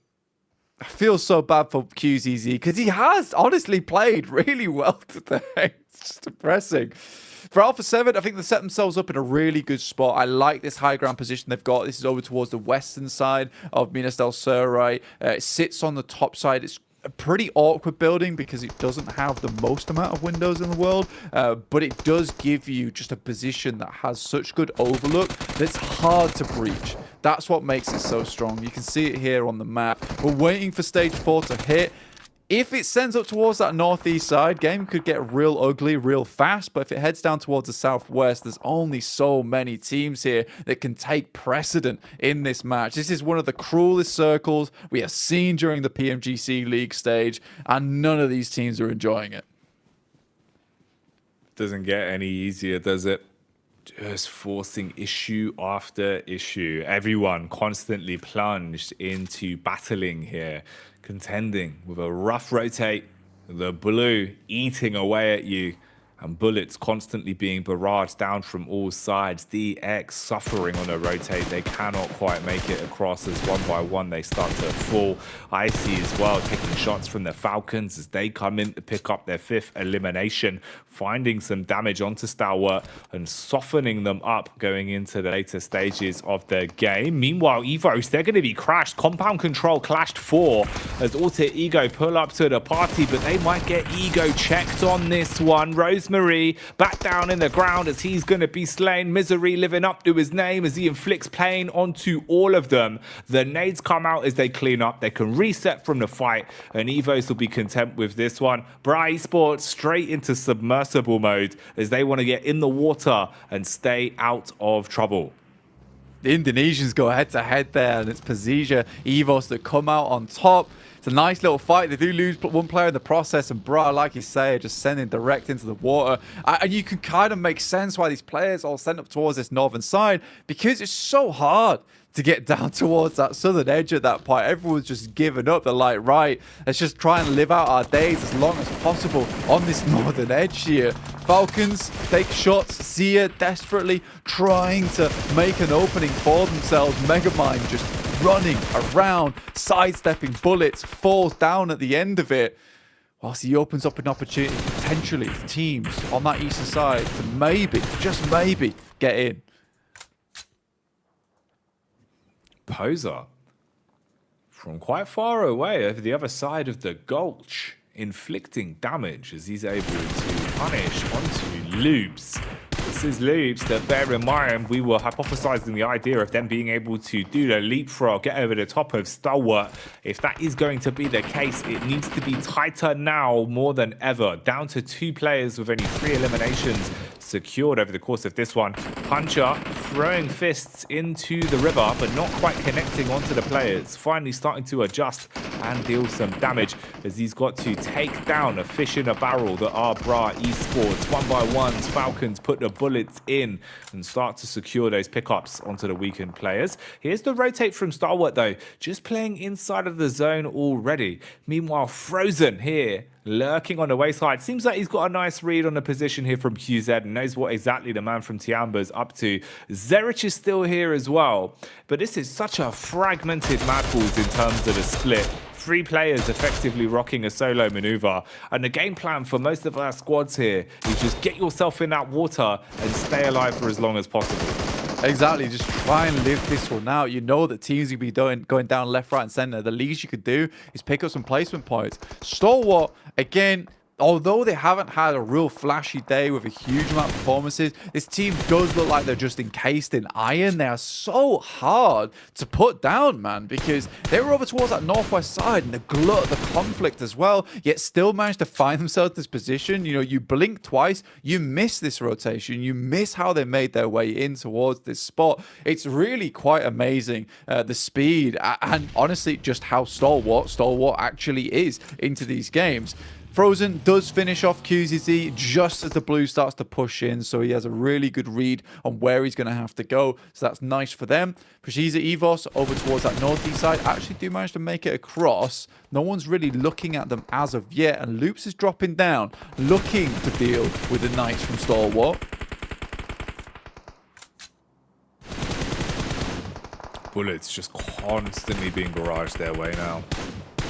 Misery trying his best to shut down Stalwart, knowing that if he can just finish a few of them off, he'll deny their longevity of gathering points into the last game of the day. Loop seems to have the same idea as well, as Chief is taking the action straight to them. Die Hard in the back there, John McClane. Man's just trying to stay alive for as long as possible. Mythic hit from the upside as Kishu will strike from the heavens. Has the follow-up utility to work with as well. Offensive nades and the smokes for defense. Zone starting to get tighter and tighter as well. So it's going to get more uncomfortable the longer this one goes on. Yeah, the thing is, anyone's on this coastal side now with no opportunity of getting up towards that top side, you're just done, right? Because the circle's going to enclose, cut you all off from there. It's a miracle that Tops has been able to find an avenue in, but he's surrounded by assailants at this point in time. Chief has to hit a big hit on this nade up towards Preciza Evos to actually try and get himself out of this scenario. That's a lot of damage he just did. And I think that they thought twice about looking down towards him now. You can see the decision making from everyone's very jumpy. Fine margins between teams being wiped and barely staying alive. No! Luxy with a self-detonation blank couldn't get the nade out in time after taking a shot from the sideline. Forced to have his teammate play field medic here, as he'll be running over, seeing if he can keep him on his feet. But they're taking damage because of it. Might be a bit of a throw for him there. It looks like Evo's losing out because of the misplay, but barely, by the skin of his teeth, gets Luxy back up. Misery with the nade trades it out over onto Chief. Hefty damage. But the med kit's coming through as he's just trying to get some more of these bandages in. It was only a matter of time though. Misery finally hits a decent one there. It's a bit of an airburst, kicks him out. 4 eliminations, 4 apiece for Stalwart and Loop. So hand in hand towards that top side. We'll have to see if it's just gonna happen on another day where Stalwart loses that first place. Preciza Evos, despite everything, despite the hardships that they dealt with on that north side, do make it across even after being assailed by Alter Ego on that crash. We're heading in towards, I think this is stage 5 now. And A7, mate, they've done nothing. They've done nothing this game. They've had the chillest of times up towards the top side in this compound. The circle centers up on them. This is one of the freest matches you'll see. Can they finish it though? That's the big question. Are they going to be able to secure this happily? Or is there potential for upsets? A lot of solos, couple duos, and very limited numbers when it comes to the full squads alive and kicking. Falcons have all 4 players alive at the minute with their wings spread. You've got 2 duos, 2 solos, and a single triple threat in A7. So they're down numbers very slightly versus Falcons. The only squad to overpower them is Evos that take the brunt of the damage early, though. A7 take the peek out as they find Fleek and inflict some damage onto him. You've got good control to work with as well. This compound really could be worth its weight in gold for A7 as long as they're able to hit their mark. You don't eat grenades and just find yourself falling to pieces. DX up to their old tricks. If there is a shed somewhere, they will find it. Mate, 100%. It's the low shack once again. What are you going to do about it? Frozen trying to spot if there's players in here. And I think at this point in time, you can be pretty certain that there absolutely is. And it's going to be DX of all people. Like we say, these guys love the shed. They spend all their time in there. It's a happy place for them. But now we're just down to 5 teams at stage 6 in the match, Jackie. 11 players. This circle has been the Grim Reaper for so many teams within this match of Miramar. But Falcons, though, you got to admit, they've played a pretty mad game, right? From the very beginning, we saw them over towards that northwest side of the map, towards the bridge. They took control of it early. They did a lot of damage to these teams, and then they faded away when they realized they didn't have to do anymore. It was already becoming a very chaotic area of the map up there. They've already lit the fires underneath those teams. You could just back off. Fleek takes a knock. Frozen's going to continue just moving around, looking for some more of these placement points. You can tell how important it is for this team as well. Currently in 11th place. They're in the danger zone. With 5 eliminations, this could be, you know, a pretty good match for them. This could be huge. As long as you can find something to work with here. And for Maples, we know that they're pretty effective at playing the late, slower, sluggish game where it comes down to being a bit of a solo Don. A man that's got to go full James Bond, creep around the corners, not get detected, play that stealthy shenanigans. Frozen's making a lot of noise about it though. PMGC is aware. Obviously, it's just what is the risk versus reward, the trade versus possibility that you're going to guarantee another elimination versus you throwing your chance at a slightly higher placement away. Frozen parks the car and starts to close their gap a little bit. I mean, Mini 14 in his hands. Attention is turned towards A7. So a bit of a backstab spank could come out from PMGC if he's got the confidence for it. We'll see what his chops are looking like. Does swing the door open. Here you go. Straight in as Frozen shattered. That'll do the trick. You know, don't come near my shed, man. I've got a lock on this bad boy for a reason. Really, really good play from PMGC. Instantaneous peak. He waited for his moment there. You gotta love it. Now, Luxy and PMGC both facing off right now for a 3rd place. We're in the top 4. Still 4 teams remaining to head over towards stage 7 soon. Falcons all have to move down through the palm trees, but there's going to be no pina colada on the side with that. It's just pain as they try and push down here. Alpha 7 though pretty dry on bullets, on utility. PMGC out. Luxy scores himself a 3rd place here, Jackie. It's an ideal spot. At least being able to force your placements as high as possible.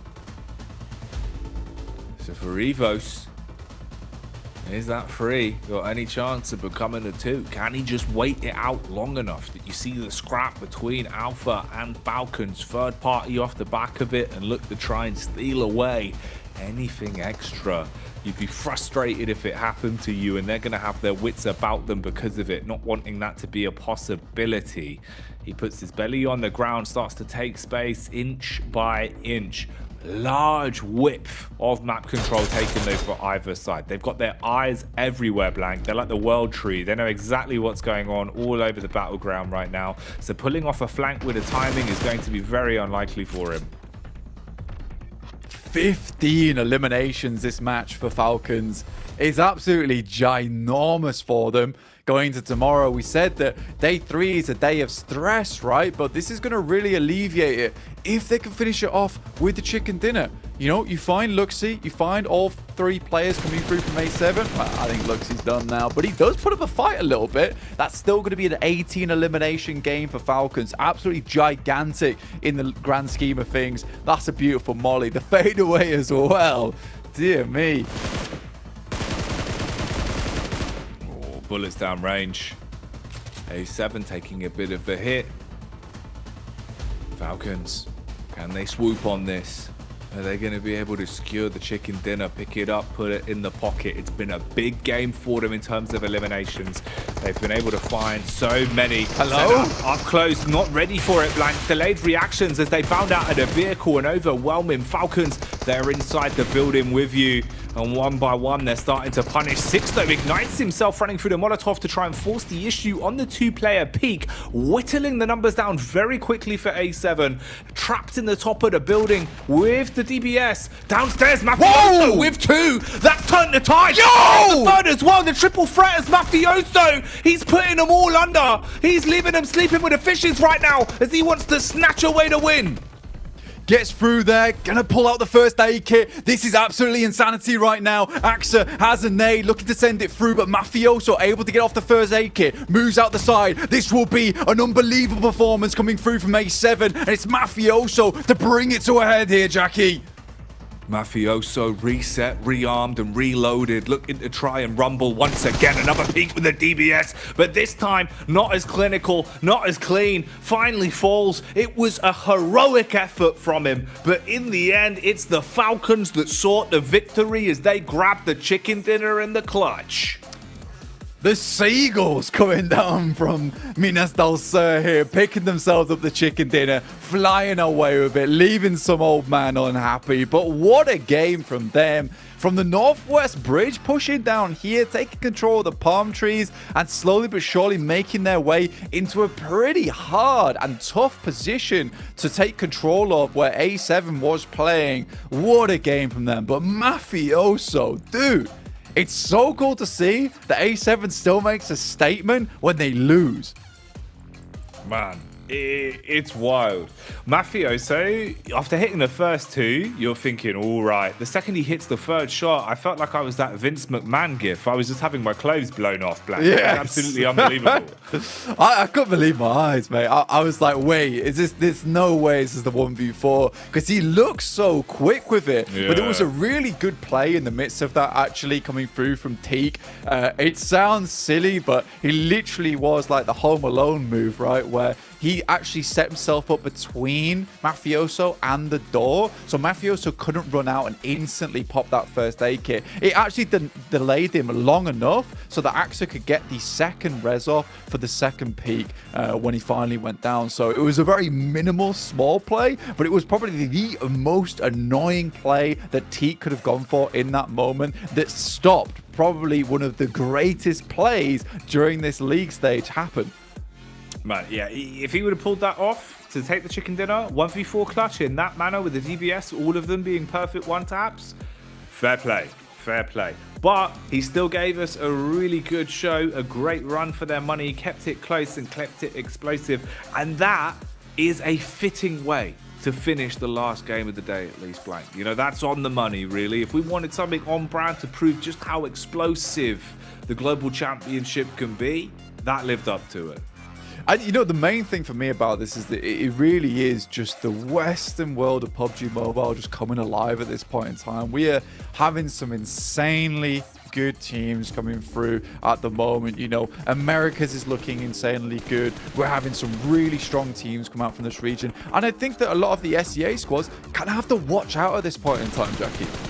Everyone's got to watch out because there are no easy games. There's no set plays. It's scary, it's nasty, and it's absolutely ridiculous. Let's get back to the desk and break down what's been a wild day of play here. Couldn't have said it better myself, Jack. That is absolutely insane. It's so crazy to watch the team that wins the match and the reaction is just... that was way too close. Absolute insanity. I mean, hey, gotta give a big props to Alpha 7. I mean, what a crazy circle. What a way to end the day, Max. And almost a 1v4 clutch too. I mean, you couldn't wrap up this day any better, almost working out. I mean, that's how scary the DBS is. I'm surprised, actually, that Falcons committed fully, hearing the DBS like, maybe you want to rethink that entire breach in the first place. I don't think it's necessary. Look, even P6 is like, a Molotov? I don't care. I'm going to rush you down. They just wanted those 4 limbs, it seems. Let's be real, it was pandemonium, right? Like, they got themselves 28 points. That's a huge victory, considering they were just absolutely fishing everybody out of the water as they were moving through on that west side. But let's just lay it on the line. They didn't need to make that push. They almost cost themselves the game here when it came to placements, but thankfully it was saved at the end.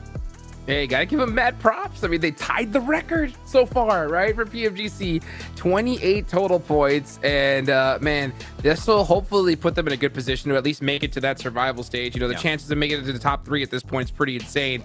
But they're still, I mean, we're at the halfway point. Anything can happen in the next 2 days, but we gotta start seeing performances like this, like pretty much nonstop going forward, Max. Yeah, I want to bring it back to Falcon again because there's a lot of stuff that was happening in this game. We got to mention also the circle that was forcing all of these teams to have to go for the swim across. Falcon, I personally imagined here that they were going to go for the very passive approach, which is wide wrap onto the southern western edge and just play for that chicken dinner. But no, they went north, played that entire riverside and got so many eliminations. Reason why they got 18 eliminations is because it was pretty much shooting fish in the barrel, and they got so many of those squad wipes by doing so, facilitating that transition. I mean, it was good. They did both plays to try and get the win. On the opposite side of that, though, I'm surprised all of the teams on the mainland actually decided to swim. Now, I mean, of course, yeah, you get to that cliffside and you're like, okay, maybe we're a little bit exposed here, but often, like 9 times out of 10, when you try and make that swim, you're not going to make it. You're not going to make it into decent placement points. So you can effectively just sit on that cliffside yourself up on the north side and say, okay, let's just try for eliminations. Let's just shoot at everything, right? Like that is another way to try and salvage the situation for you on that north side. But it's by the by, you know, it's a hard decision to make in the moment. Yeah, and we take a look here at the overall rankings, man. Tomorrow's going to be crazy. I mean, look at this. Oh, yeah. I mean, we're starting to see a nice little point gap between second and third place. So tomorrow's going to be extremely important for all of these squads to try and catch up, because it's going to be, like you said, Kalaris, it's going to be a fight for only one more slot here. And that is not a position that these teams want to be in. Yeah, absolutely. And for Falcon, it's a good job that they got so many eliminations in that previous game, because if when it was happening, I was theorizing even if they get the win, they're still not going to move out of the bottom 5.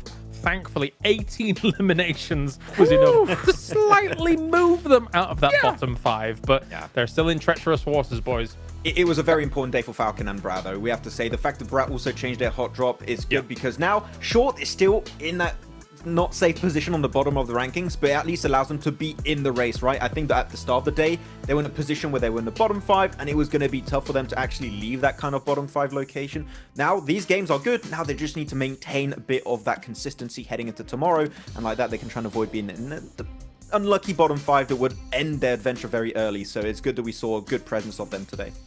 Yeah, my favorite thing about Brawl is the fact that they made that decision so early in the tournament. Too many teams decide to go ahead and, you know, stray away from that hot drop when it's too late. But this was perfect timing, and it worked out for them. That's my favorite thing, is because they made that a change. It worked. So now they're like, okay, yeah, we have to stick with this. I mean, I think it worked out perfectly here, Cal. I think what's even more impressive about the change is that it's kind of an extreme one. Normally, when you see this change happen, you would see, let's say, for example, the Pachinki team, they might have mini Pachinki available to them, but no, Severny miles away. That changes everything about how you're going to approach the lobby. Well, you know what? One team in particular that's been performing really well is Xavier. Man, they've had such a great, consistent play style. And one player in particular that we've been really impressed with is with Levis. So I think it's time we go ahead and take it over to him with a nice little interview. That'd be pretty sick. Let's do it. Oh, I can't wait for it. Yeah, I think it's going to be a great interview. I think when you look at their performance, it has just been beautiful. So hopefully we can hear exactly what he has to say here, Mac. Yeah, because when you're looking at Xavier, they are the kings of Miramar right now. Still not able to quite eke in a win, but they can make it eventually.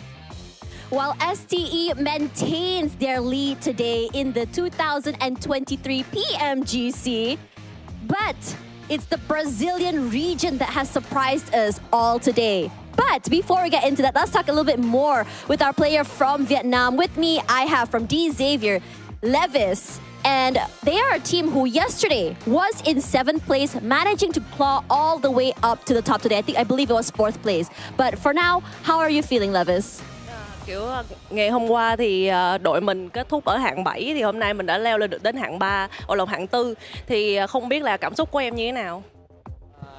Cảm xúc của bọn em hiện tại thì rất là vui khi là hôm nay là đội bạn là bỏ không tranh khu nên là thoải mái bắn hơn. I think our feeling right now is pretty happy, and we're very comfortable because like the other team, there wasn't, you know, fighting with us for the echo area. So it's a really good day for them. Honestly, I was a bit worried because day 1 is the icebreaker day. But let's talk a little bit more about the league. It's been 2 days so far, and you guys have really managed to just make it up to the top. So what changed for your team from yesterday and today? Hôm nay là ngày thi đấu thứ 2 rồi, thì đội mình đã vươn lên hạng top, thì không biết là điều gì đã thay đổi từ ngày hôm qua đến hôm nay để mà mình có một màn trình diễn tốt như vậy. Như hôm qua thì bọn em tranh khu thì không có đồ, không có phương tiện. Hôm nay bọn em cùng đủ đồ, vừa có phương tiện nên bọn em đi bo được, và lợi thế của vòng bo thì bọn em cố gắng sinh tồn, kiếm điểm và kiếm điểm kill. Okay, I think what's changed from yesterday to today is that yesterday we were fighting for the echo area, so that's why we didn't get enough gun, and we didn't have the car to like move on to the next circle. But then today we got enough energies. We have the car. We moved to the next circle, and we tried our best to stay survival. Definitely a change in strat is exactly what they needed. Let's talk a little bit about teams today. So, out of all the teams today, which team has managed to impress you guys and why? Yeah. Trong tất cả những các đội hôm nay thì không biết là đội nào để lại ấn tượng cho em nhiều nhất và lý do tại sao? Từ qua 2 ngày thi đấu thì em vẫn ấn tượng đội STE. Họ đi bo kiểm soát bo tốt và đè tay rất là hay. Yeah. I think yesterday to today, the team that impressed me the most still SDE because they have their way of moving into the last circle and then they keep their people, their fighting is good, so I'm very impressed with them. It's been 2 days and still STE manages to be everyone's favorites for the competition. Now, let's talk a little bit about regions. As I mentioned before, Brazil has been doing so good today. Both teams, A7 as well as... I can't remember the other one. Sorry, Loops, sorry about that. Loops have been managing to get second and third place today. So let's talk a little bit about their play style and what do you guys think of their play style and why is it so good? Khu vực Brazil thì đã thi đấu rất là tốt, thì ví dụ như là A7 với lại Lúc á, thì em nghĩ như thế nào về cái lối chơi của họ cũng như là tại sao em nghĩ là tại sao nó lại tốt như vậy? Em nghĩ là họ giữ người tốt và kiểm soát bo ok nên là họ có một số điểm hạng cao. I think the reason why they are so good is that they keep the whole team together. You know, they keep the whole team together and they try to stay for survival. And their fighting is good. That's why they got a lot of points today. Is it something that you usually see in the Brazilian region, or is it something that's very new to you guys? Em nghĩ cái điều này là thường thấy ở khu vực Brazil hay là chỉ là lần này mới thấy lần đầu thôi? Chắc thì đội đấy chắc cũng lần đầu tiên. Và hồi xưa giờ chắc em coi thì họ vẫn bắn như thế. I think they keep their play style like since before this tournament. Yeah, I see. So it is a very Brazilian play style and looks like really good for them because second and third place is definitely something I think they might be holding on to for a while. So let's talk a little bit about what you guys need to improve tomorrow to get into the top 3. Đội mình cần phải cải thiện điều gì để có thể đạt được top 3 ngày mai? Bọn em sẽ cố gắng giữ người thật tốt và đi bo hợp lý và kiểm soát vòng bo thì bọn em sẽ cố gắng kiếm thật nhiều điểm để lọt vào trong top 3. I think what we need to improve in order to get to the top 3 is just keep all the 4 members together to the last circle and then get a really good angle to fight and try to survive and try to get a lot of skills. I think that's how we're gonna get into the top 3 tomorrow. That's right, and I think what's really great about these teams that every night and every morning they have time to change their strats and change the way they play. Adjusting is definitely one of the key factors here in this tournament as every week is only 4 days to compete. Speaking of that, Day 2 finally ended today, and tomorrow we're going on to day number 3 with only 2 more days in the league for the green. What is it that they need to climb up to the top? And for now, that'll be the end for our tournament today, day number 2 of 2023 PMGC. We'll see you guys tomorrow, and I bid you guys good night.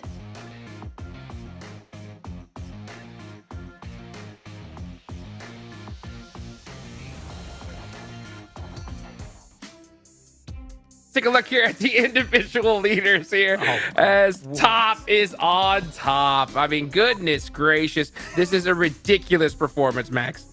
What do you expect, okay? Top, he was going to be top fragger almost of yesterday, and he's just going to do it again today.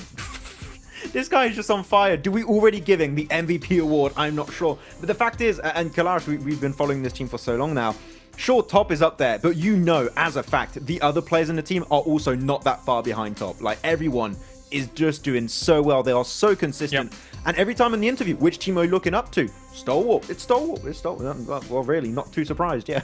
I mean, that's the scary thing. They're the complete package, right? Like, you can put any single one of their players into the fire and they will come out against 3 players of other teams here and at least have taken maybe 1 or 2 of their names, like if they've put themselves in a bit of a predicament. Like, they have looked fantastic. I mean, so has Loops. They have looked fantastic as well here, considering their performances throughout the day. It's been a pleasure to watch Brazil here in day 2.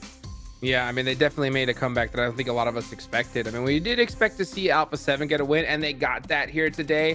But would anybody expect to see the level of damage that's coming out of Stalwart, especially average damage each match, Max?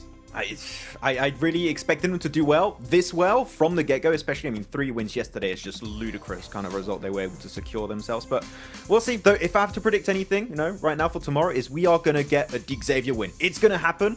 If they don't just have a shed to play with and they have something a little bit better, I feel like we're going to see a win from them, hopefully on Miramar. Yeah. Yeah, that's all it takes. All it takes is one right position, and I think it's going to happen for them. Because these guys have been two sheds. If they can get 2 sheds back to back, I think they're going to be unstoppable here, Kalars. I don't know how to follow that up.